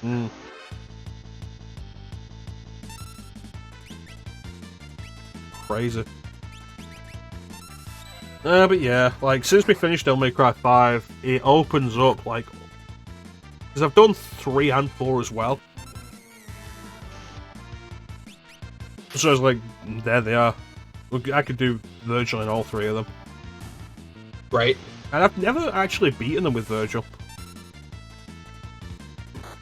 Neural interfaces by then. Damn. I would absolutely be down for, like, a Sword Art Online thing.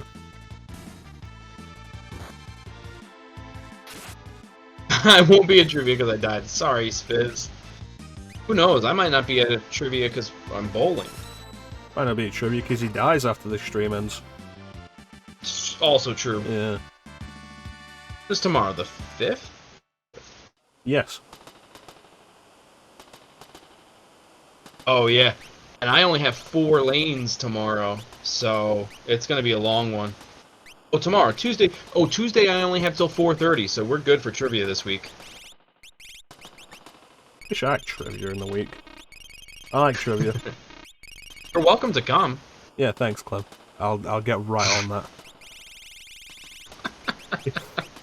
Fucking dick.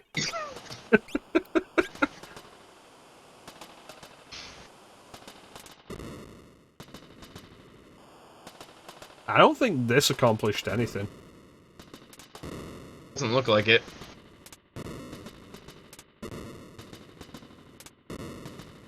That only appears to go 2 directions. Then we'll pay for the I'll pay ticket. for your- Alright. I'll be Jesus. staying at Clim's house. We'll finally do that co-op playthrough we've been talking about.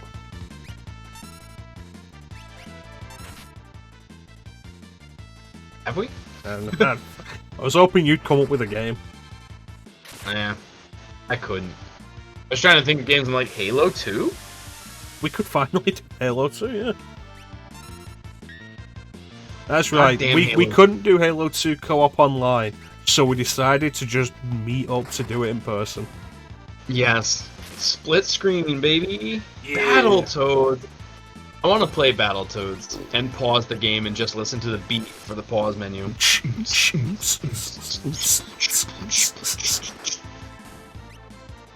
I would not play Battletoads co-op. Like, absolutely not. Oh no. No. Oh no, the game is impossibly hard. Well, co-op makes it harder, Of course. because you can hit each other. LAN I party. thought I Okay. said Oh, Ian yeah. Party for a minute. I thought that did too. Yeah. Ian Party.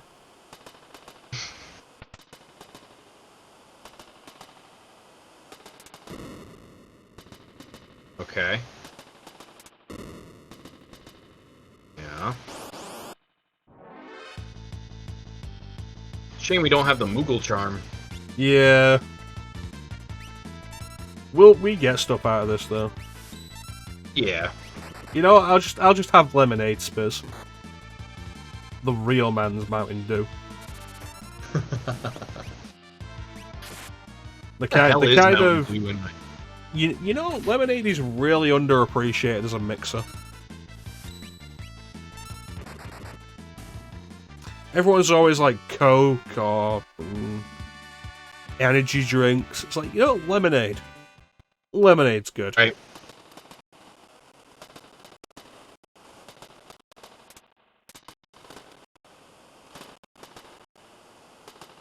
No, Mountain Dew's awful. I'm just not into energy drinks, though. Clem, could you look up the solution for this puzzle so I don't have to be here all day? Yeah. Thank you, Clem. Play a random sound for Clem. Snake, are you okay? Snake? Snake! Perfect. Mm-hmm.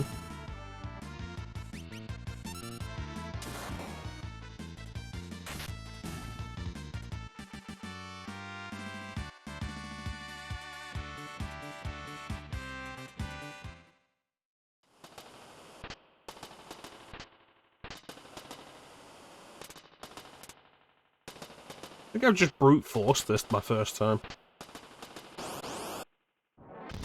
Okay, lower left, lower center, and upper right are closed.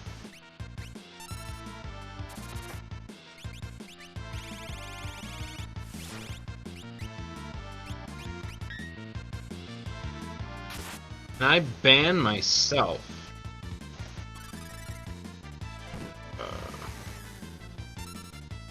Like, actually ban myself?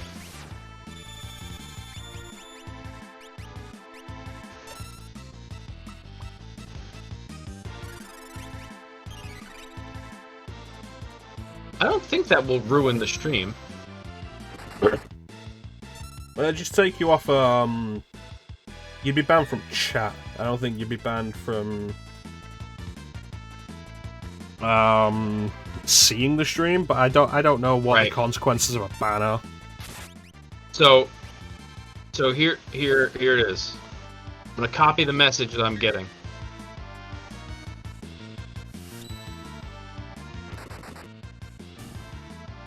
I know mods aren't allowed to ban other mods. Correct. That I did know. That I did know.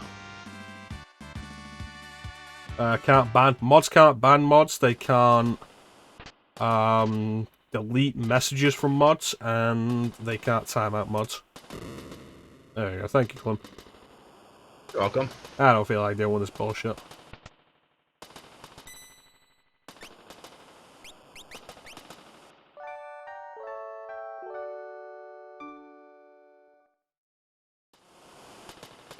Nyum.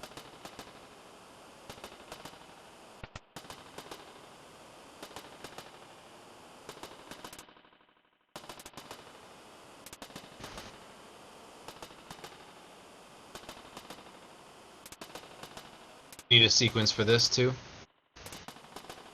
Nah, this will probably like be a pretty short thing. There's only 3.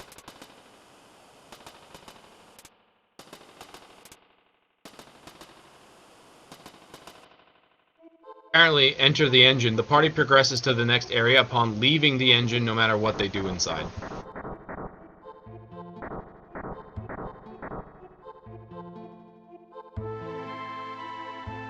Which I see that you've done. Yep. What I do? You got to ban someone yesterday. Yeah, you did. That's exciting because all my buttons were gone. Somehow, I guess something happened with Twitch, or maybe it looks like a mechanical xenomorph. I don't get any of my buttons on OBS. With a hand for a butt. Yeah, so it's funny, Mecha. It's funny you say that because I didn't either. And then yesterday when I turned my mod icons on, I got the buttons in OBS. So I think with a recent update, it might have changed. Ah, there we go. Excellent. Yeah. Let me test it out on the Spiz. There we go. Yeah, it works.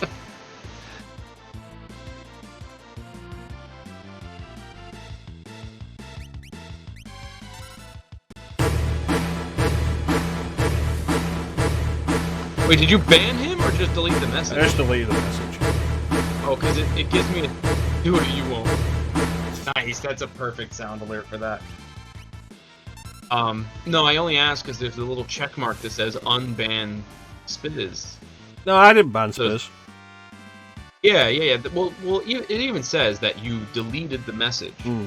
But like I said, on the mod buttons, where it normally says ban, it says unban, and timeout and delete.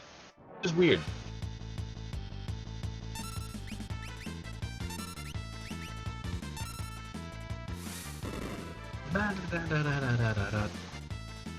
Do what you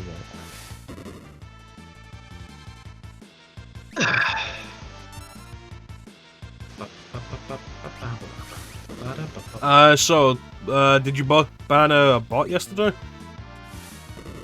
Yes. Was it a really wordy one offering follows from, what was it, Doge Hype? Something like that. Yeah, it was like a full-on paragraph. Yeah, because we had that the other day, and then Teak had what seemed to be the same thing in his stream on Thursday. And, like, it was... Yeah. I remember, because Teak banned it in my stream for me. And, like, remarking, like, it was really wordy, with surprising grammar and stuff. Yes. As opposed to, like, the previous ones we're used to.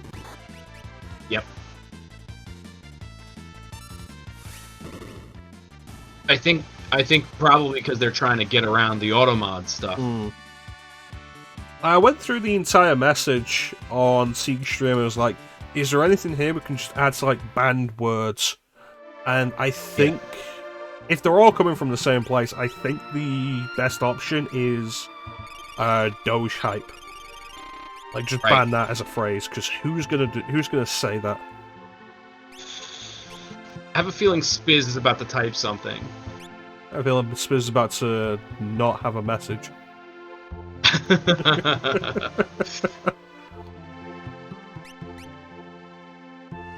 Because no, there's a cryptocurrency, Dogecoin. Yeah, I'm aware of that.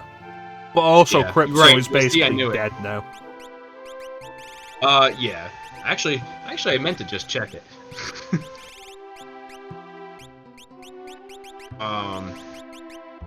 Because while it was dead, like occasionally it'll have spikes. So if you buy it while it's dead. Well, I'm sorry? So if you buy it while it's dead and then... Oh, it's a spike, quick, sell it. Yes, exactly. And so I did that, and it went a little bit down, but like I'm almost like up now. You have Dogecoin? Yes. That's this terrible idea, Clim. Well, yeah, but I have like $2 of it. I have like $2 of it, but I bought it when it was 200.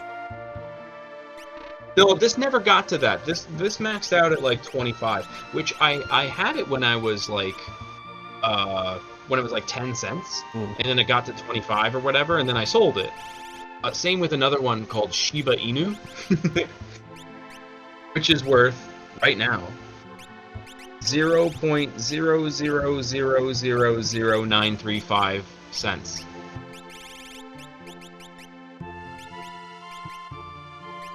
That one I bought when it was like 6 zeros, and it went up to like 4 zeros. So I put $1 in it, and I could have sold it all for $10. Fucking I didn't. I was up 1,000%, and I didn't sell it like an idiot. But hey, lesson learned, you know? Yeah.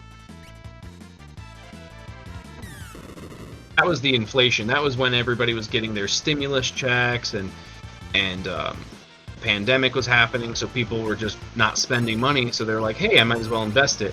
And so all of these companies got pumped up, and I didn't know what was happening, or at least I didn't think about it. It's whatever. It's not like I lost thousands of dollars, so. I got it for 2,000 and could have sold for 9,000 and didn't. Right, exactly. I was dealing with much smaller numbers than that. It does kind of make me think, like, you know, I would have liked to get into the GameStop stuff. Yes, yeah. That's what got me in, was AMC, but yeah. Was AMC, like, specifically the GameStop stuff, wasn't it? AMC and GameStop were like the two big ones last year. Last summer. Last summer? Not 2 summers ago. Summer of 2021 is what I mean. Yes, Biz was in deep. I was up like 200% on AMC. And I just thought, when it came down, I said, oh, okay, it's going to come back up. And it just kept going down. It is what it is. I'm out of it now, so. Now I'm in Ford. Give me all that Ford, baby. Yeah, stocks are too volatile for me. It's basically gambling. And Yeah. People argue that it's not, but it really is. And I don't like to do that kind of stuff because it's like you'll win and then you'll want to keep going because you've won, and then you'll lose, but you'll want to keep going because you won at one point, and you might win again. Yeah. Which is why my mentality is now I'm not playing the market. I'm investing in the market. And the thing is like I have this money invested in Ford. And why Ford? Why Ford? Yeah. Because it's a family thing. My dad was a big fan of Ford. I'm a big fan of Ford. The company's been around for hundreds of years. Like I trust the company. I trust what they've done. Throughout the years, they're going towards an EV direction, but they're not devoting 100% of their company to it. They're actually separating the two. Yeah. So I think they're playing it very, very smart. And I think that in time they'll truly be a competitor to Tesla, where will make more affordable electronic vehicles. That's my feeling about Ford. It's an interesting thought. I feel like Tesla's gonna be a bubble fad. It's gonna burst because it's unsustainable and the business practices are terrible, and Elon Musk is a cunt. Yes. Like the fact that he can go online and say a word and the stocks will plummet. Like that's not sustainable. Right. Oh, this fucking thing. It's the maze that will keep looping. But yeah, like Spiz is saying, if you're in a big company long term, it's not. So you think of it more like a savings account, which is what I do with Ford. That's another reason I like Ford is they have dividends. And it's like 4% or something. It's something pretty good. Let's see. Yeah, it's like 4.3%, which is more than any savings account is going to give you. Plus, you have the possibility that it will go up. Right? Like my average on Ford last year was like $12, and it went up to $25.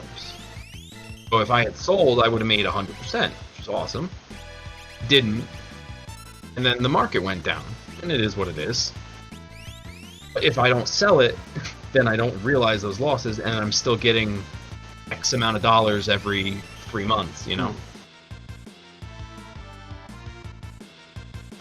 So. Then there's like the whole options trading thing, where if you learn about trading options, you can lose a lot of money, but if you play them right, you can make a lot of money. I'm trying to get to a place where I can sell an option to get like the premium you get for selling it, and then hope that the stock doesn't go up, and then you sell covered calls. Yeah, exactly. Oh, there we go. I don't want to make this into a financial stream. Oh God.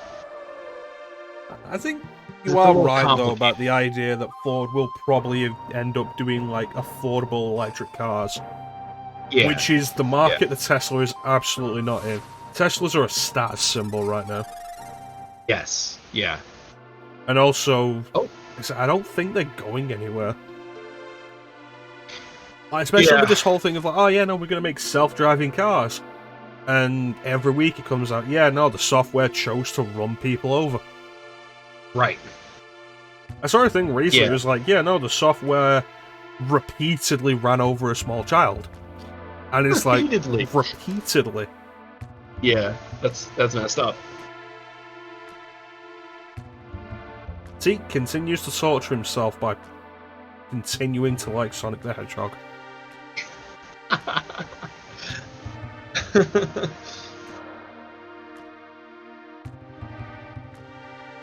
I want that car. No, Spiz, stop it. Why get that car, Spiz, when you could run people over yourself for such a smaller cost? That's a fair point. Buy a tractor. Buy a tractor. A wheat thresher, even. I'm gonna take a ride in my combine harvester. My international harvester.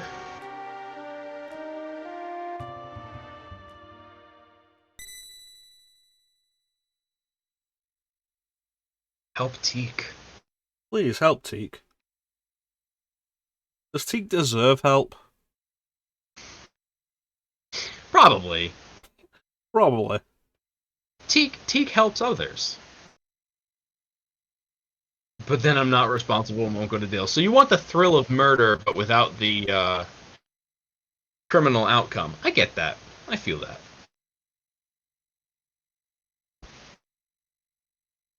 Papa doesn't deserve this. I'm too pretty for jail. That's true.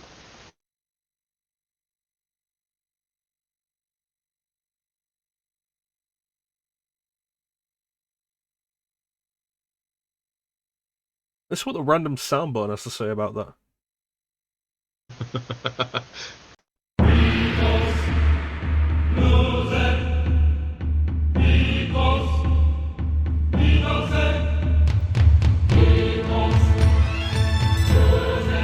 Couldn't be happier. I'm gonna say that means the random button, the random sound button expects Spiz to start a cult in jail.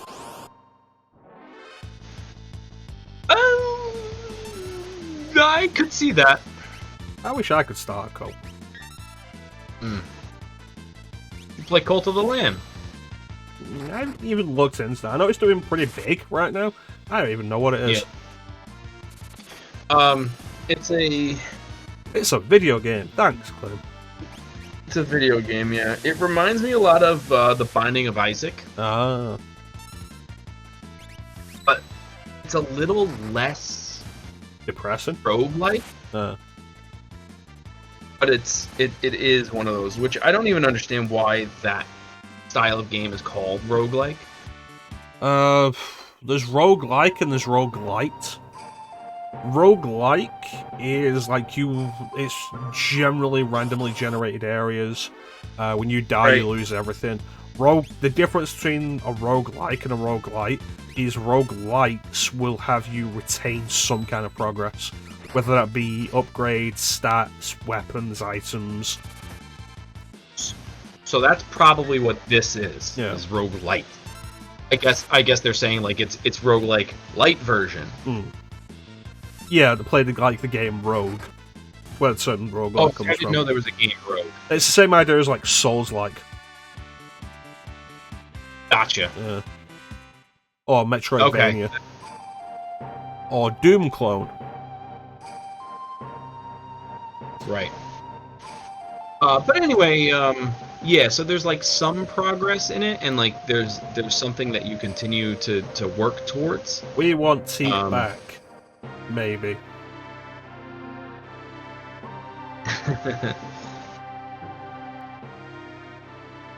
But specifically with you retaining elements of progression. I feel like that's what this is, but I cannot be sure because I paid more attention to the cult part of it, being a part of Romo's cult specifically, and kind of being a pain in the ass to him. Yeah. You must in the be chat, not so much in the game. We want Teak back. You're too late. His pain has reached critical mass. There hasn't been a good Sonic game for decades. Oh. Nothing can stop his pain and rage and despair. Yuji Naka was arrested for insider trading. That was wild. Just like get onto the usual channels I get video game news from, and it'd be like, yeah, Yuji Naka, creator of Sonic the Hedgehog, has been arrested for insider trading. Oh god. I was like, okay. Wasn't expecting that today. Yeah. Oh god, I fucking hate these things. You know what this is? Oh, it's Game Attack. Yeah, it's Game Attack. I'll only appear in this form again when you're about to expire. There is, as far as I'm aware, there's literally nothing you can do.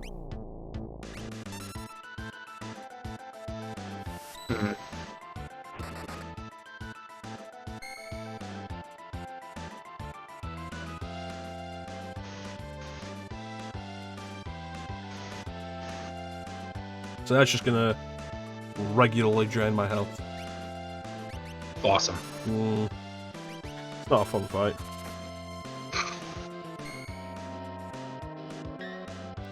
I remember getting to this fight and saying the same thing I just did, like, oh, it's Geen attack. It's Geen attack. Way later But and it's more like- of a pain in the ass. It just straight up is. Yeah, more in the right, because the main boss just fucking leaves.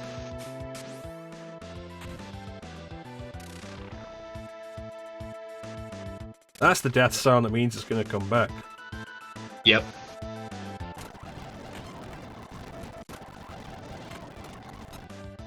There we go. So what is it? You need to wait until the person dies or is Pretty close to much. death? Like, dead or close to death. And as far as I'm aware, there's not any other way of dealing with it. Yeah. I need to remember Rex Soul. Hey, Clim, why don't you like Final Fantasy VI, Rex Soul? Rexall's optional. Fair enough. Alright, I won't add it to the list. I don't even know what it's weak to. Probably not fire. That was Bolt 3. Yeah. This drill is the drill that will pierce your mother. Damn. Got him. Zinger. E. Oh, god damn it. Now, do you know which person he's, like, possessing?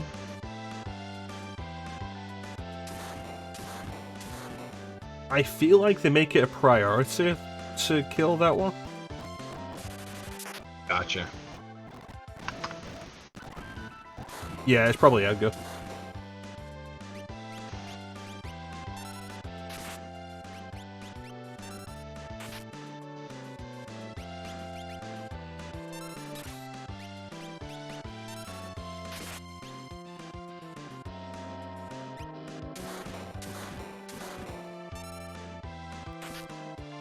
Ba-da-da-da-da-da-da.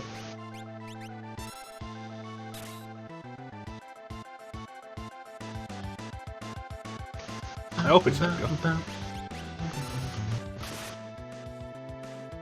It wasn't Edgar. They were just specifically targeting Edgar for a while. Because they're dicks.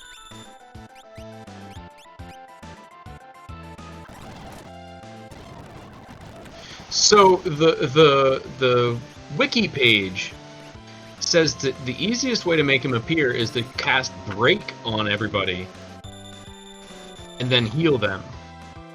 That sounds like a lot of work. How do you cast Break on everybody and then heal them? Oh, like one by one you do it. Just sounds like a lot of effort. It is. It's a dumb gimmick fight. Yeah. Let me try Ice 3. Oh, he's dead. Oh. No, he isn't. I saw the purple, so I hadn't seen the purple before.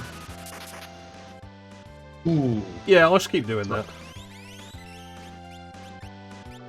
What killed the dinosaurs? Your mother.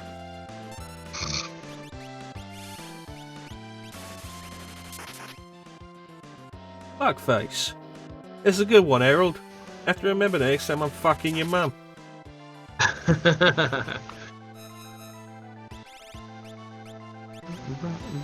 What we get on Turkish? You want sugar with that? Oh, thanks, Turkish. I'm sweet enough. Fucking Snatch, man. Good movie. Haven't seen it. I recommend it. Like, it's like the peak of Guy Ritchie movies.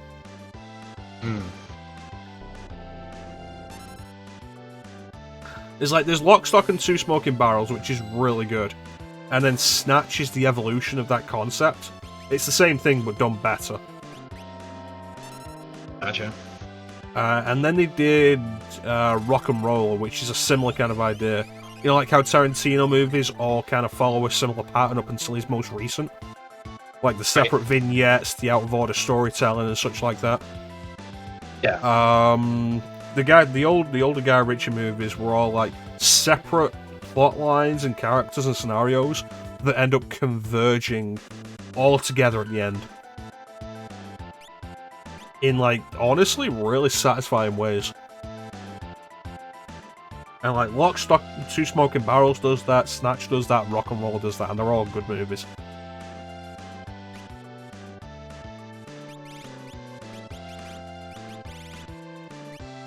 So I've noticed these guys are out of MP. Yep. Which means they can't do shit. Right. Which I think we should go to the break program now. Yeah, I'm just trying to find which one of us had break. I know one of us had break. There we are. Yeah. I point like you're gonna see where I'm pointing. Oh, yes, that one. God.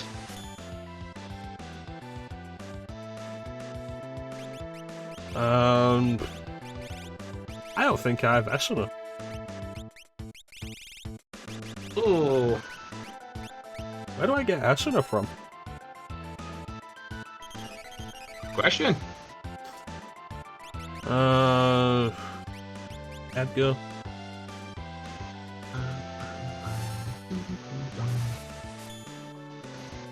There you go. Unicorn. You silly bastard.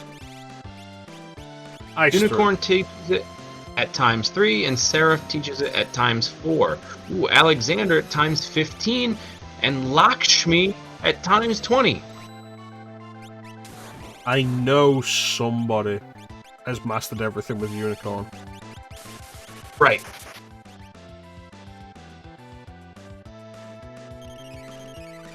Does it have a different name in this version?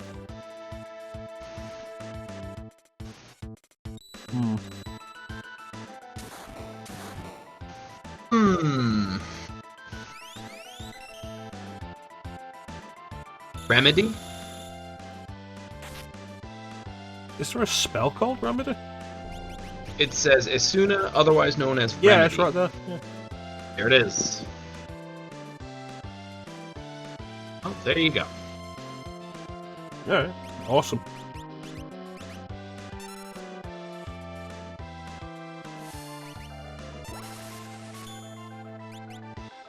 Missed. Again, not still terminate. You know, it's a good movie.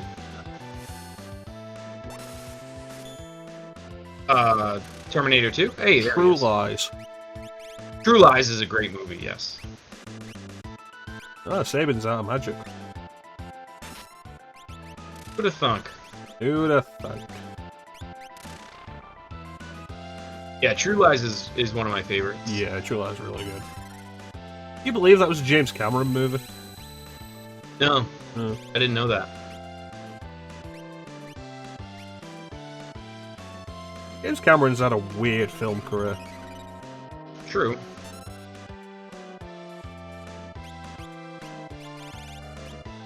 Oh, you This cunt. guy.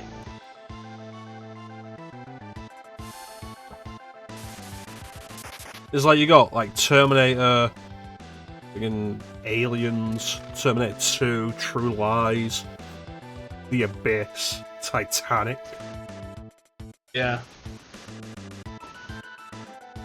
Avatar. I saw a really good point recently about Avatar that like it's a movie that it's like the highest grossing movie ever, and it had zero cultural impact. And consider, like, they're absolutely right.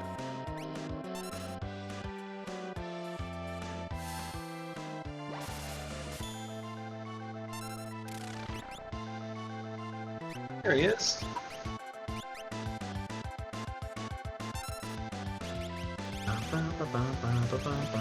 You need to take that sass Tika. I need you to stay over there with it.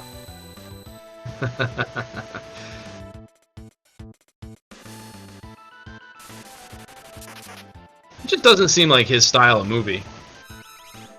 I mean, it's the thing, like, when I say... like, all the movies James Cameron's done, it's a weird career. It's like, it doesn't seem like James Cameron's movie, but like you go off his early stuff and then into his later stuff. And it's like, James Cameron had a style of movie, and then he didn't. Okay. And True Lies is closer to the style he had than, like, the stuff he was doing later. Gotcha. Like, it's still absolutely an action movie, but it's got a more comedic tone to it. Yes. Oh look, W wind. White wind. I'm going to assume the W means wet. Wet wind. Wet wind. Ew. Thanks be to you. Thanks be to you. I'm going to need Teak to say that now whenever, like, I leave his stream. Yeah. Like whenever it's like the thing I'm trying to set up on my stream now of like whenever I say friend of the stream. Which, I said friend of the stream Amber earlier and I didn't say hallowed be her name. Is that part of it? That's what I'm trying to make part of it. Like, friend of the stream, hallowed be their name. Awesome. Yeah. Love it. I heard my wife and children. That said wife and children. You had one child. Yep. Owain wasn't that fat. Maybe he had a child with another woman. That doesn't seem like so, yeah. I was honestly really expecting you to go a different route for it and say maybe Elaine was pregnant. And then make it darker. It's like, yeah, no, she was pregnant when she died. From poison. Damn. God. It's like that bit in Game of Thrones with the Red Wedding, where it's like, okay, what's the first thing we're going to do to establish that we're just going to kill you all? We're going to walk up to the pregnant woman and stab her in the stomach. Repeatedly. Yeesh. It's pretty vile. Yeah.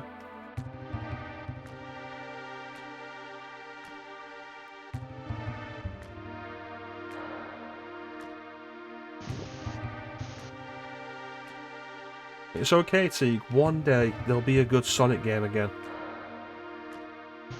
One day. What about Sonic Mate? It doesn't count, Teague. My Sonic Team. It wasn't Sonic Team. Sorry. I had to. My beloved. Papa, we love you forever. Like, they can't use that. Wish my loved ones. Anyway, I'm sorry. What were you saying? Yeah, I was talking shit about Sonic again. Of course. Hey, there's a Magicite up there.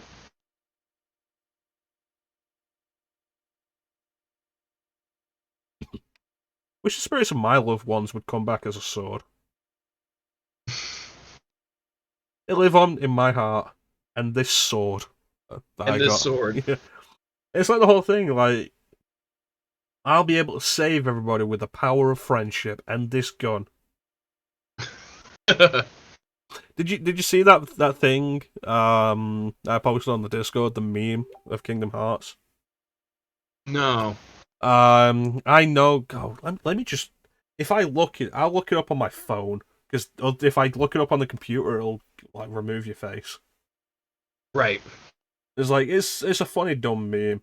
It's the Kingdom Hearts bit. Mm-hmm. When he gets like when he faces off against Riku, and it's like Donald and Goofy decide to just side with Sora regardless of Riku owning the Keyblade. Right.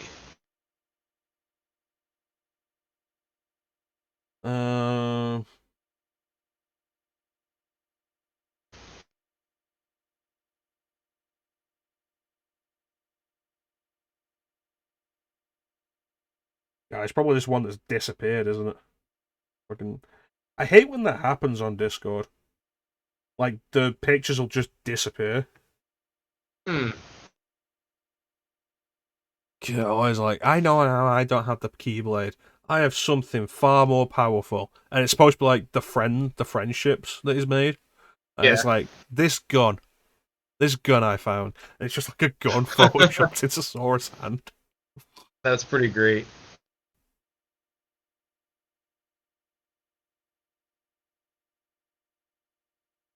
Teek's soul cleared itself of all doubt and confusion.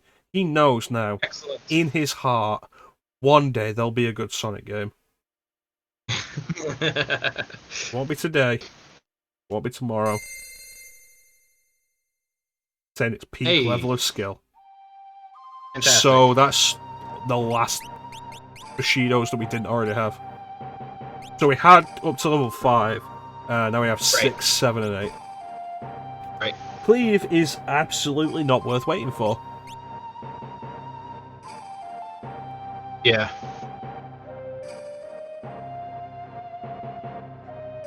Anyway, there was Magicite in the throne room. Yep. Alexandra. Is he Norse in origin? No, it's a woman. Alexandra. Alexandra, right, of course. My bad. Remember that time the Holy Knight Alexander, the castle, was just a woman? You're right. If it was going to happen, it would have happened in 13. But no, instead Alexander made no fucking sense in 13. That design was ridiculous. Oh, yeah. It was yeah. Hope's Eidolon. That's correct. God damn it, Hope.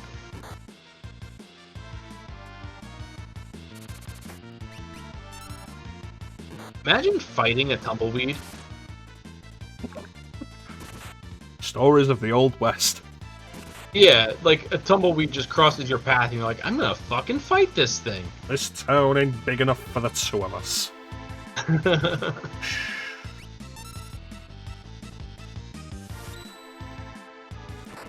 You know, I wouldn't have thought that, Icy, but I'm glad you're here to set right my misconceptions.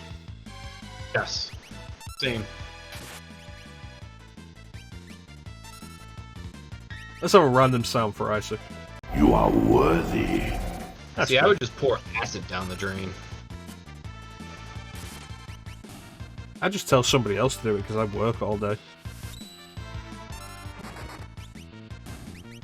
It's like, how about you don't fucking do anything? Damn. Sitting your ass all day in bed. Lazy bastard. Oh yes, Fizz, I'm ready. I'm gonna take him out. Suitable. I mean, these things happen to have a lot of HP, it seems. We just cut to the commercial of Clim, and it's like Mr. Plow, but instead it's just like dealing with freaking tumbleweed. It's like Mr. Plow. It's like it's like a termite extermination thing, but it's like tumbleweeds. So we got a new blitz. Excellent. Rilksy. Recovers party at own expense. You. I guess you die for that one, huh? Probably not. I don't No? know. I hope. It sounds like a self-sacrifice. I imagine it's more like sacrifice some health, not all health. Gotcha. So we've been going for almost 4 hours. This is true. So we should probably see about wrapping it up because like Clim's got stuff to do. So what we're gonna do is we're gonna end set up for our next quest. No, we did not. We beat one dragon. No, he doesn't. I do have to eat dinner. Clim doesn't eat, he just absorbs through the atmosphere.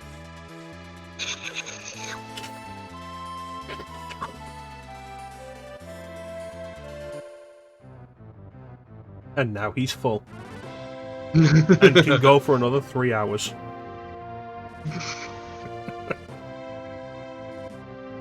But yeah, no, like, I was thinking earlier, like, the,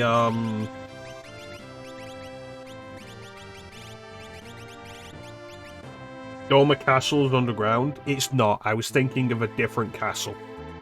And that's like the ancient castle. I don't know what it's called. It's like a castle of I think it's supposed to be from like the War of the Magi. Huh.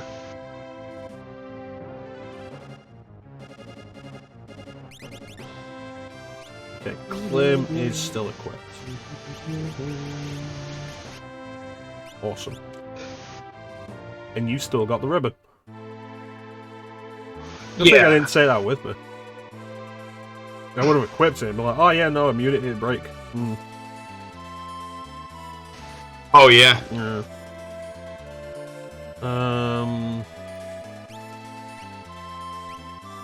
So, the hidden castle. The ancient castle is hidden underground. It's something you could very easily miss, because to find it, you have to go underground via Figaro Castle again. Ah. But you go underground via Figaro Castle once, and then you get to Corligan. And you can get to Dow's tomb then, and get the airship. So, even if you go back to the castle, it'd be like, okay, you're gonna go back to the castle, travel underground again to a continent where the airship isn't. It's like, there's no good reasoning for you to go back. I see. Ugh. I'm sorry, I just passed the kidney stone. Anyway, let me pull this switch. There's something odd about this stratum. Stop and explore.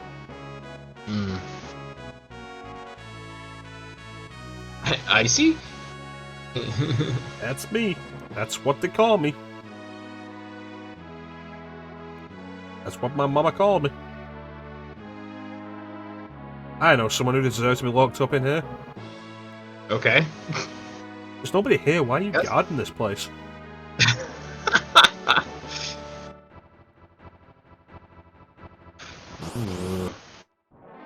Treasure. Oh. Well, that's a monstrosity. Yeah. But kid's an abomination.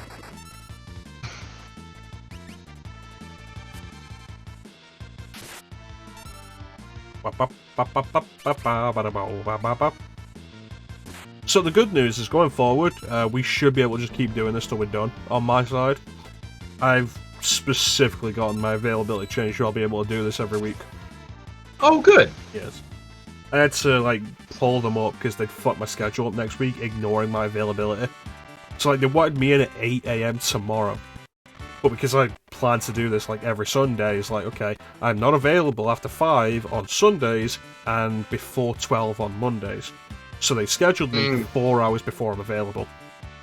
No, they don't know why my availability is that. They don't know what I'm doing. Yeah. But, like, that's not the point. Right. And then next Sunday, they scheduled me to be in till 10. It's like, cool, that's 5 hours past my availability. Yeah, so I pulled them up and they finally changed it today. Which is good, because I would have just not been in. I would have not gone in. So we should be good to do this until we finish. Good. I should have stayed outside.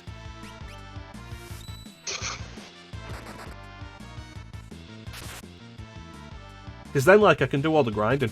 But there is Magicite down here. So we get the Magicite that's down here, and then I can do all the grinding with that Magicite. So everybody gets that. Yeah, that's smart. Oh, wait a minute.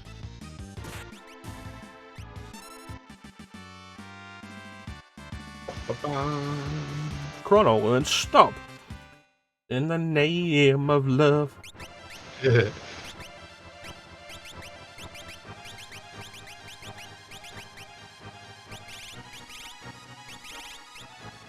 I'm gonna... There's a bunch of empty slots here. I'm gonna have to look up where some of them are. Right. I know at least 2 of them are in the auction house. Okay. And it's like, we might as well grab those. Those are easy pickings. It's just tedious to go in and out of the auction house. Right. Pearl at ×2.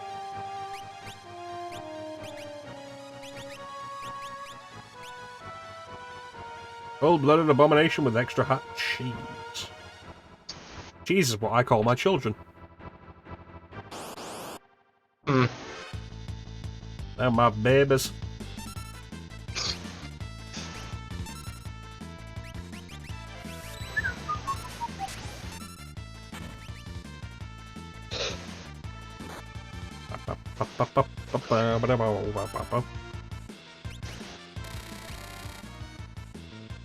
So, Clim, what are you playing for yourself at the minute? Always Genshin. Always and only Genshin. That's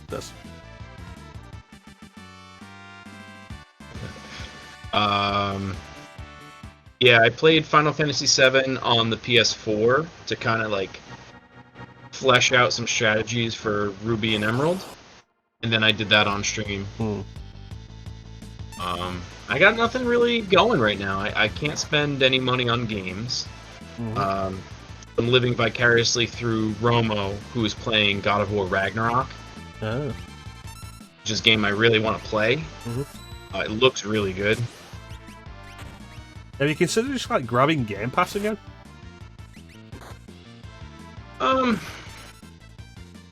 I haven't. I haven't considered that. Mostly because that's a subscription thing, and I know it's not that much a month. Oh, I don't mean like But- do it as a recurring subscription. I mean like just if they've been offering me the whole thing of like get a month for £1 again. And it's like, okay, so if I just grab like 2 years of gold and then upgrade to Game Pass Ultimate for £1, that's 2 years and a month of Game Pass Ultimate. Right. Yeah. Fair point. I haven't even plugged my Xbox in like a year. Ever since I got the PlayStation 5. Because my Xbox has been turning itself on. If it's plugged in, the Xbox... I'm sorry? And turning itself on? Yes.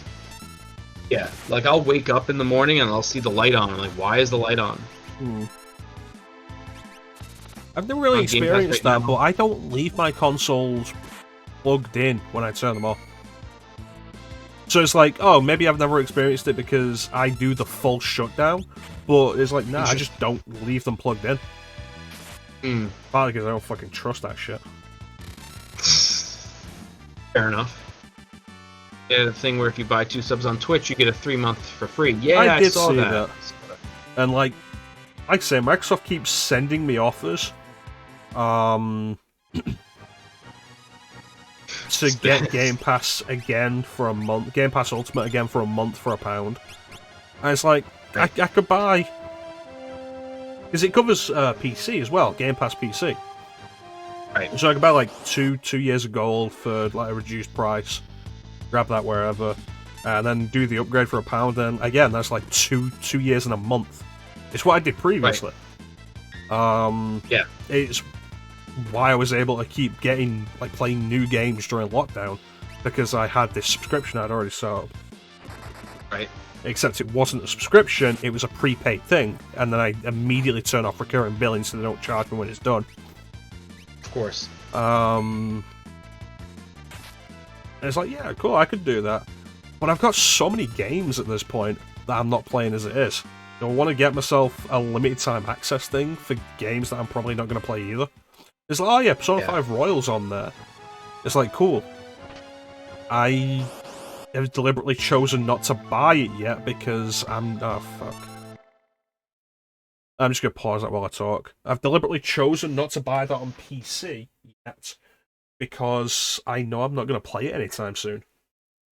It's like, oh yeah, no, it's on sale, it's on sale, £35. Cool. If I buy it now, it's going to be pointless because I'm not going to play it anytime soon. Yeah. Just get another drink while we deal with this. Not a drink.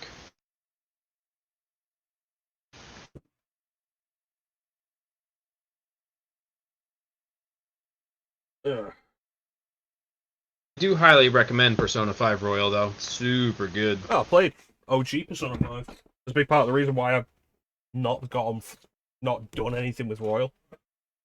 Right. And at this point, it's like, okay, I'm going to do Persona 3, 4, and 5 on stream, and then like 3 portable, 4 gold, and 5 royal. But like, because they're SMT games, doing them with chance. So it's about chances availability at this point. Gotcha. Yeah. Because we are still supposed to be doing Persona 3. Word up. Bird up.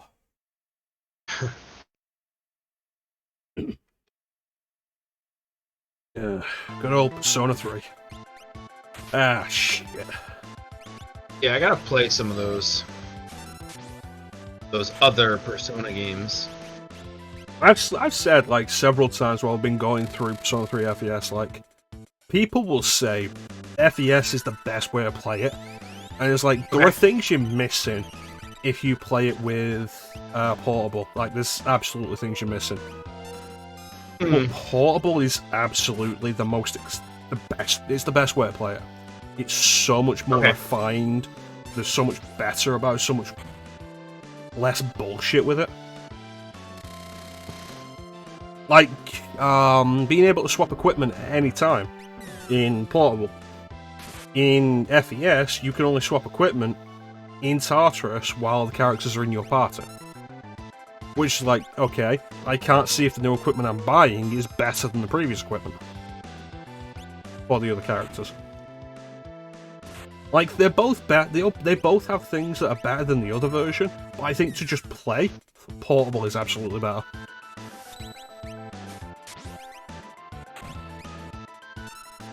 So don't be afraid to just play Persona 3 portable.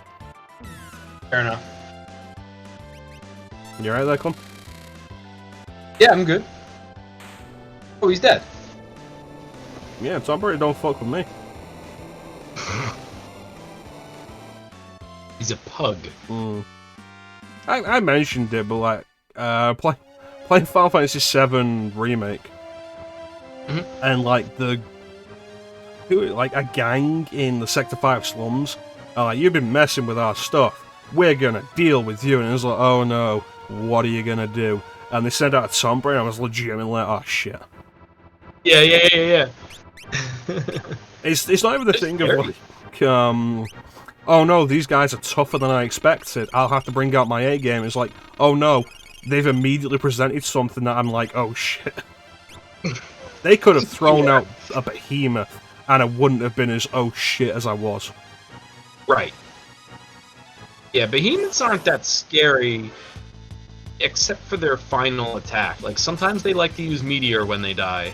I thought you were going to say Final Form. Other than that, they're not all that scary. I Berries are just legit thought you were going to say Final Form. Oh. Yeah.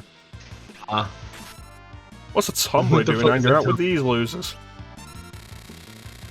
They like the later behemoths in FF13 have like a second form, and I absolutely despise it. Yeah, because they're health refills too. Yeah, it is possible to kill them fast enough yes, that you will skip that final form, but it is really tricky to do.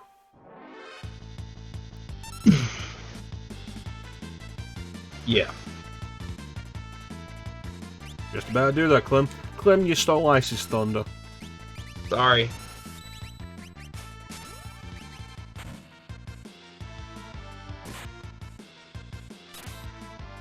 And I like Frieza a lot. Good villain.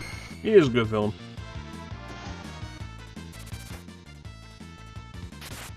Like, it's one thing I think Super did actually do fine.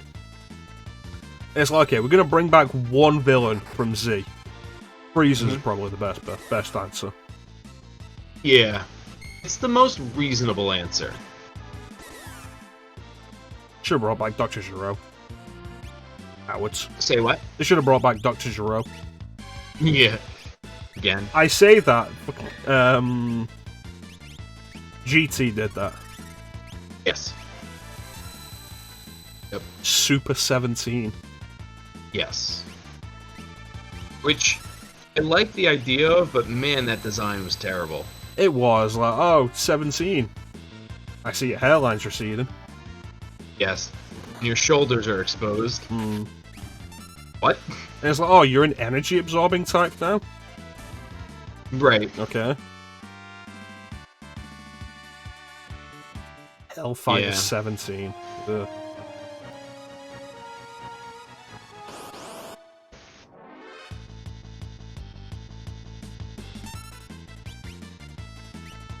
We're gonna be in here forever. Yep. I'm so sorry I dragged you into this, Clim. We'll be fine. I'll eat my dinner a half hour later than I was going to. It's not the end of the world. I'm losing fantasy this week, so nothing else matters anyway. Nothing really matters. Kind of ridiculous, actually. Is it for the World Cup or for American football? American football. Jesus Christ, this guy's got 14 points as a defensive lineman. Are you kidding me? So, the kid I'm playing this week, he texted me this morning. He's like, hey, I'll give you a free snowblower if you bench your starters and play, like, the scrubs this week. I said, nah, I'm playing for a bye week. Like, I'm trying to keep up with my brother. Like, I need to play. I'll give you a free snowblower? Yeah. What the shit? He was just kind of... What? What the shit? Yeah. So whatever. He's like, hey, yeah, no, I know, that's fair. He says, you can have the snowblower anyway. He's trying to get rid of it. It's the joke. Yeah, alright. Well, so I have all my starters. One of them gets hurt. One of them was hurt, but Yahoo didn't update it. One of them found God.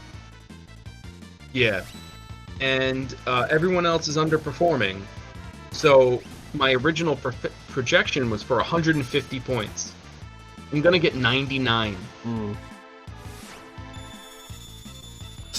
Secondary form and then my of currency opponent, on he these was projected for 130. No, he was projected for 115. Then he was projected for 130. Now he's projected for 150. He's just gonna completely destroy me. Snowblowers are a secondary form of currency on the East Coast. It's true. You know what? We're It's true. leaving. Okay. Bartella, we're leaving.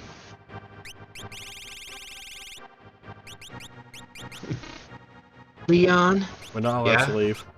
we're leaving. What? We're not allowed to warp out. We have to take the long way. Watching the Jets games, Watching the don't say Jets anything. game? The Jets lose by 17 points.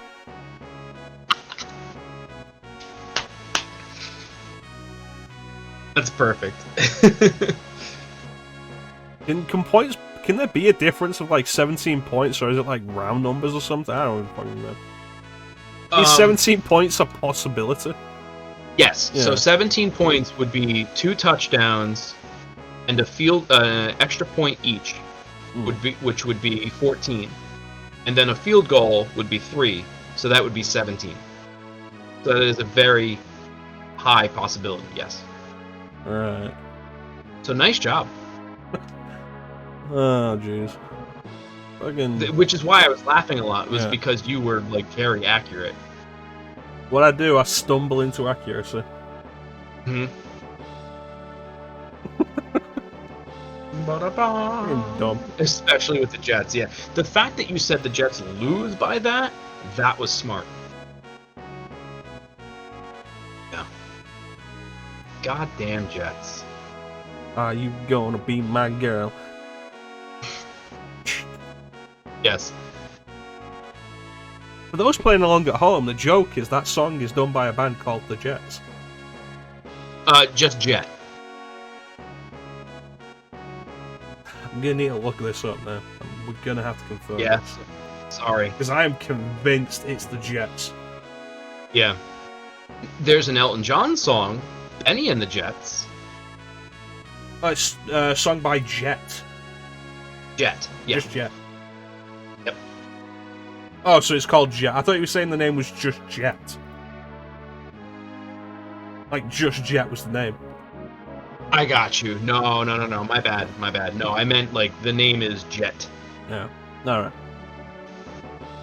Well, there's more than one of them. Hey, man. I don't make the rules. Yeah. I just follow them blindly.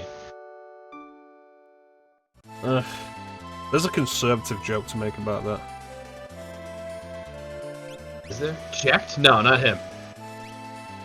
Not the old man. No, you spelled it wrong. I'm gonna let that slide. I will do that a not. lot. How dare you insult the great Xanakin Dave player Jacked? Creator of the Jacked Sop. I forgot how much I want Tidus to not talk in FF10.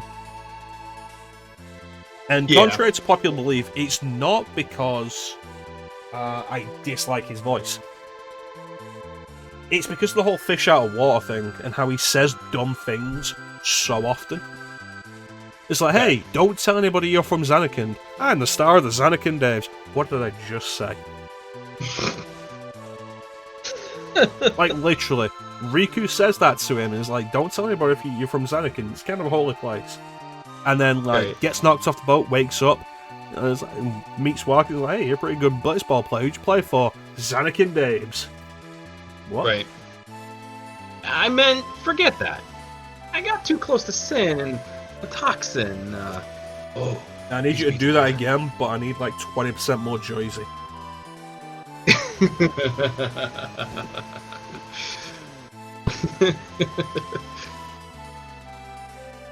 Just slip them.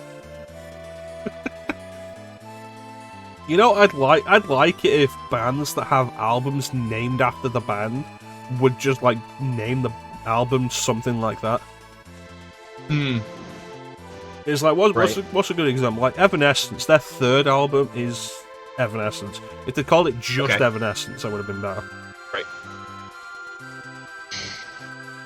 I got too close to Sin's toxin. So you mean your brain damaged? Funny. A little sad.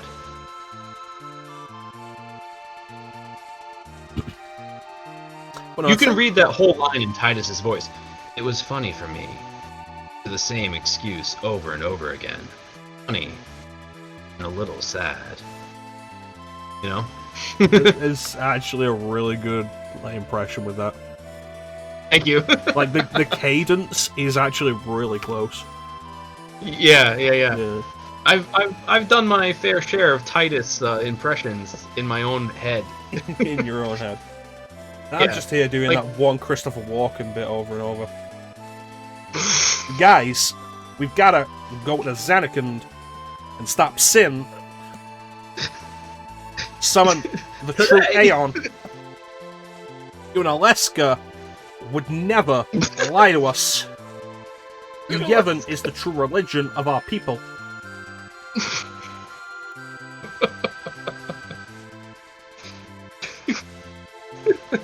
Blitz ball. Man. Over the top Christopher Walken impressions are just so funny to me. Christopher Walken is like the best Christopher Walken impression. Oh, 100%. It's like the stuff he'll say and do. There was a video that I had on my liked videos back when I used to like videos on YouTube. I don't do that anymore because they get added to that list. I was like, I don't want to deal with that anymore. But it was like Christopher Walken reads "Poker Face" by Lady Gaga. Okay. And it was like, it was pretty good. Oh. Yeah. Oh. But poker face. But poker face. Awesome. Ramamama.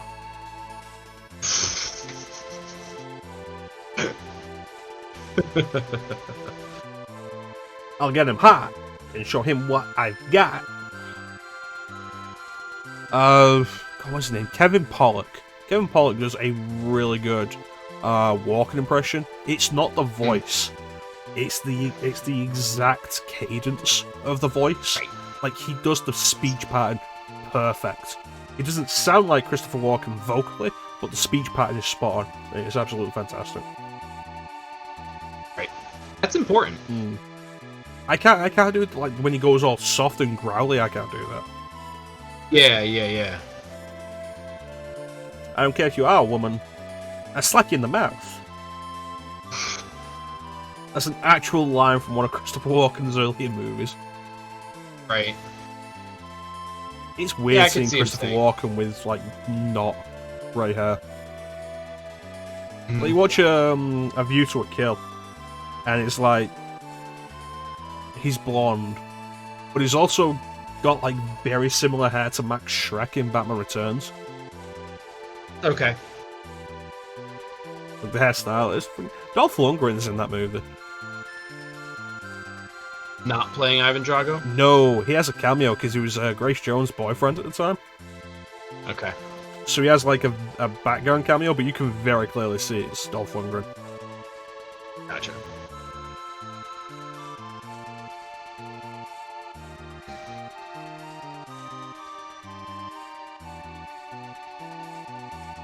I feel like it's twice in 2 streams that A View to a Kill's come up.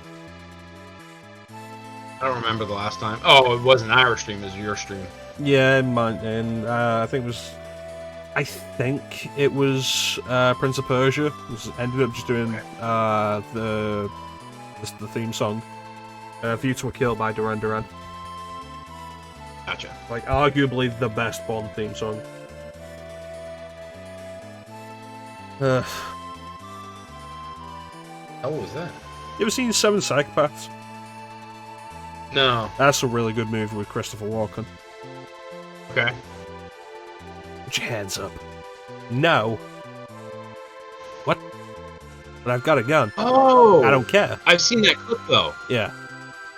Yeah. That's a really good scene. I have no idea what the rest of the movie is, but I know that scene. It's a good movie. It's got a good cast. It's Colin Farrell, Sam Rockwell, Woody Harrelson's in it. Okay. It's a good movie. Yeah. And it's a comedy. Mostly. Right. Oh, well, yeah. I mean, based on that scene alone, like, no. I don't want to. Well, you say that, but, like, that could be, that could just be a guy done with something in a serious movie. Or, like, a scene that's weirdly funny in a very serious movie. Like, you ever seen Mulholland Drive? No. No. There's, a scene where a hitman kills a guy and, like, shoots him. But he misses the first shot and he goes through the wall. And he hears a yelp from the other side of the wall. And so he goes into the next room, and there's like a woman, like this obese woman. He sees him coming, he's like, something bit me! Like, doesn't realise she's been shot, she thinks like just a mosquito's bit her. Got it. And then he, like, the rest of the scene is him trying to strangle this woman to death.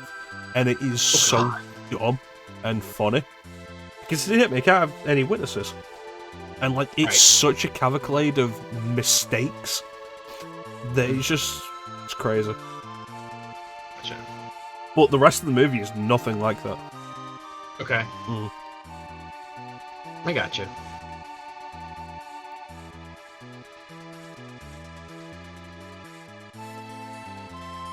It's good stuff.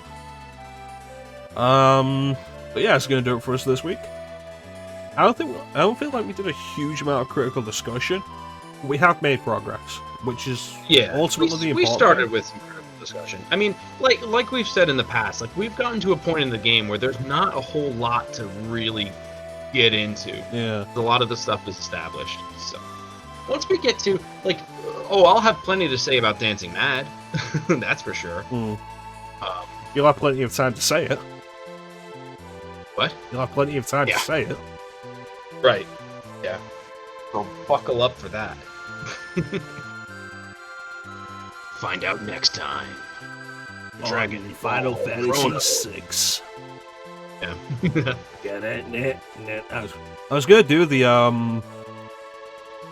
that specific song, you know, like where it pops up with the titles and the Dragon Balls in the background. And yeah. I started it and then was immediately just like Duke Nukem theme. Oh, okay, yeah, it's like it immediately just went into grab bag. That one. That was like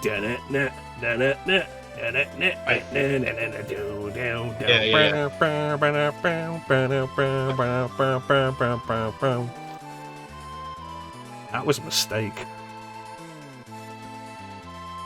These things happen.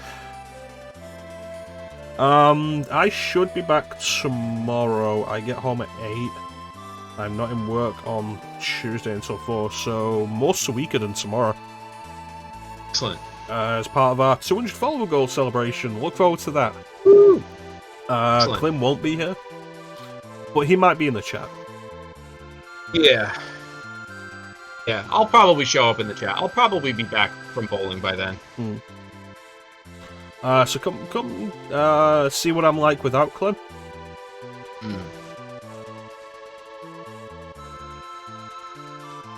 Much more exciting. I'm not here to drag you down. I can't think of a song with that as lyrics. Yeah. I was thinking too. Because I heard you pause. I'm like, bet I know what How do I transition this into a song? Yeah. More than a feeling. Yeah, something like that. When I hear that old song they used to play. More than a feeling. And I may be dreaming. When I see Mary Ann walk away. I see my Mary Ann walking away. Anyway. So yeah, I want to thank everybody for joining the stream. Always really appreciate the support. Big special thank you to everybody in the chat. Chat is always the best part of the stream. Teak, Manda, Icy, Spiz, Ami. I think that's everybody who's in chat today. Thank you so much for keeping us company, guys. Chat is always the best part of the stream. And of course, super big special thank you to our boy Clim the Hazard. You can check him out on Saturdays at climhazard27.twitch.tv. That's not the right order, it's twitch.tv/Climothy the Hazard 27. Type that in, it's all one word, Climothy the Hazard. Climothy the Hazard, yep. Where he is going to be playing Paper Mario next week. Look forward to that. But no, what are you up to next week? Clem, what are you playing? I'm Castlevania 64? Awesome. Clem will be playing Castlevania 64 next week. Castlevania 64, yes. I want to go back and actually do Castlevania 64 Pro. I've said this before, we were doing it for the Mario. We were doing Legacy of Darkness on Nintendo 64, the second 64 game. And we ended, turned it off, came back to continue it, and the save file was gone because Nintendo 64 game pack, the controller packs where they save these things, are garbage. Yeah. So we didn't do it. I want to go back and actually finish those. Because they've got flaws, but I like them. But yeah, what are you playing next week, Clem? I'm actually going to be playing Ocarina of Time. I've been wanting to play it for stream, so I figure after Final Fantasy VII, let's go to another highly regarded game. Another best game ever. Another best game ever, yeah. You know, that's actually an interesting thought. A continuing series of streams of, you pick one year to start, and then you do one game from each year that's rated as, the best of that year. A fun idea, yeah. Fair point. So, 97, Final Fantasy VII, 98, Ocarina of Time, 99.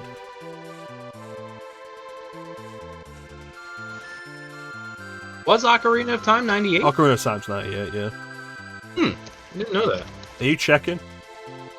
Am. Yeah. It's 98. I believe you. Yeah. Yeah. Oh, it was the end of the year. That's probably why I thought it was 99. November. So, what would be 99? Final Fantasy VIII? I think everybody calls that the best game of the year. I know, right? 1999, let's see. Tekken 3? Holy shit. Say what? Tekken 3? Tekken 3? They do say, ooh, Soul Reaver was 99? I would not call that the best game of the year, and I say that as No, I wouldn't. No, I wouldn't. It's just, instead of giving me Game of the Year, it was giving me, games that came out in 98. God damn. Tekken 3 was originally 97 in the arcade, 98 on console. Yeah. Sonic Adventure was not the best game of the year in '99. I'm not going to accept that.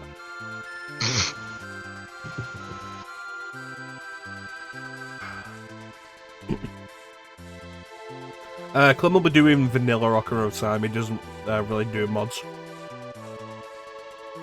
Although, Clim, you're doing it on emulator, right? Yes. Remind me, I'll hook you up with Ocarina of Time Redux. Ducks? Yeah, remind me, I'll clue you in with it. Okay. Yeah. Soul Calibur 99? Yeah, it would have been because it was a launch title, weren't it, for Dreamcast? Yeah, I could definitely believe Soul Calibur. I'm not even a huge Soul Calibur fan, but Soul Calibur 1 is like one of the peak fighting games. It's so good. Like, goddamn.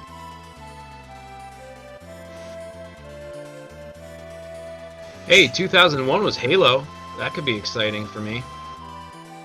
Would you say it was the best game of the year in 2001?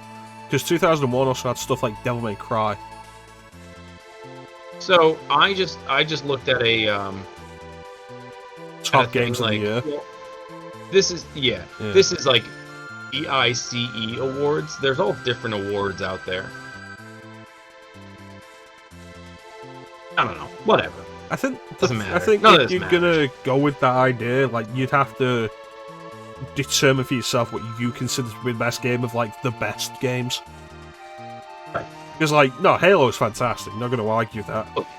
But like, would I personally rate it above something like Devil May Cry? Right. I would. Was 2001 Grand Theft Auto 3 as well? Because like, I don't know. 2000 Final Fantasy 9. Yeah, which I've played already. But like, there's got to be other stuff in 2000 as well. Sure. Yeah.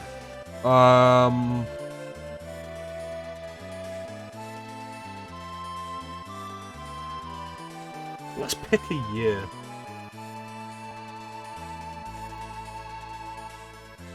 Top games of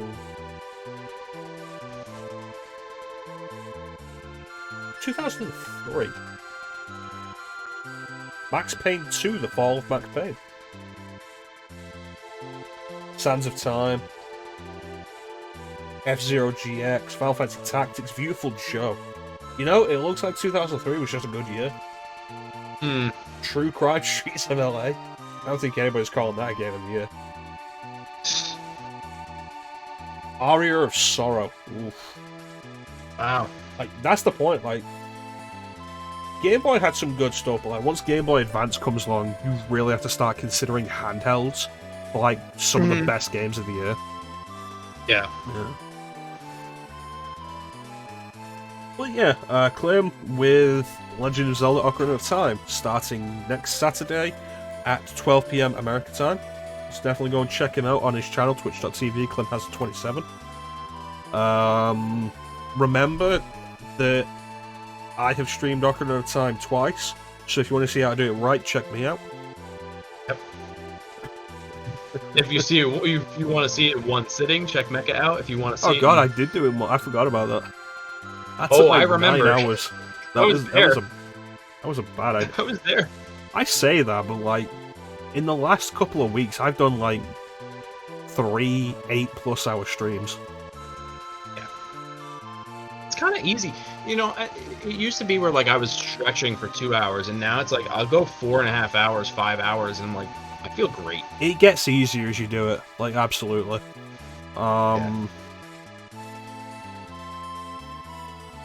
I think it helps to also be into what you're doing. Yes. It's not always possible with it. I don't think I could do that with Suikoden. Right. Not because I'm not into it, but because like a slower paced RPG doesn't, I feel, lend itself to that kind of super long session.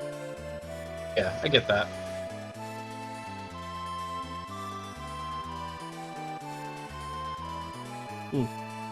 But yeah, definitely check Clim out. Clim's cool people, cool streamer. We make fun of Clim, but Clim is like genuinely good people. I get it. It's where the emotes come from, you know? It is. Clim has stolen many of my ideas for his emotes and stream. Hey, listen. Imitation is the finest form of flattery, they say.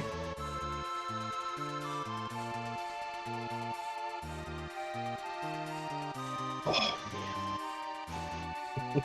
Indeed. As for me, coming up, we still have Suikoden is going on at the moment for the 200 follower goal. We'll be doing Suikoden 1 and 2. No, the shirt, Suikoden. I like this shirt. Suikoden 1 is represented by this rune. This is the Soul Eater rune. I meant to bring that up, but it didn't appear much on the first section. Of like, yeah, you've seen this rune before. Because I've worn it on the shirt several times. Right. We'll also have the conclusion of the Prince of Persia Sands of Time trilogy with the final session of Prince of Persia The Two Thrones, finally finishing that off after like a year. Not the game, just the trilogy. Because I did the first 2 games last year. And following that, we have Lego Star Wars The Skywalker Saga, I believe. So look forward to that. We're doing that pre-Star Wars month. But we will still be having Star Wars month next month in May, where we'll be playing an entire month of Star Wars games. Nothing particularly lined up for Christmas. Clim, I actually thought that was a point, wasn't it? It was like, maybe I'll do Parasite Eve for Christmas. Ooh, I would love that. I would be in yeah. for that. Let's do it like Christmas games. Yeah. That'd be awesome. That's the thing, like, we were talking about earlier, like, Christmas movies, stuff that's set at Christmas, but, like, everybody's like, it's not Christmas. It's like Parasite Eve, like, around Christmas. Well, it's around New Year's, specifically, isn't it? Yeah, I don't remember. Like, it's the lead up to New Year? The week between Christmas and New Year? No, because it's 7 days. The premise of the game is 7 days, and there's not 7 days between Christmas and New Year's. Yeah, there is. 26, 27, 8, 9, 30, 31. It's 7 days. So maybe. Yeah. Okay. I was holding up 6 fingers, nobody caught that. And then, like, first is, yeah. Right. Yeah. Yeah, maybe. I'll have to remember that. We also have, which will be going on irregularly, but every now and then you'll see me do it, the continuing 10 years of Resident Evil series, where we're playing through every Resident Evil game released between 96 and 2006. We are currently on the Chris scenario of Resident Evil Remake. Following that will be RE0, which will be an experience. And then Dead Aim. Yeah, Dead Aim's after 0. Yeah.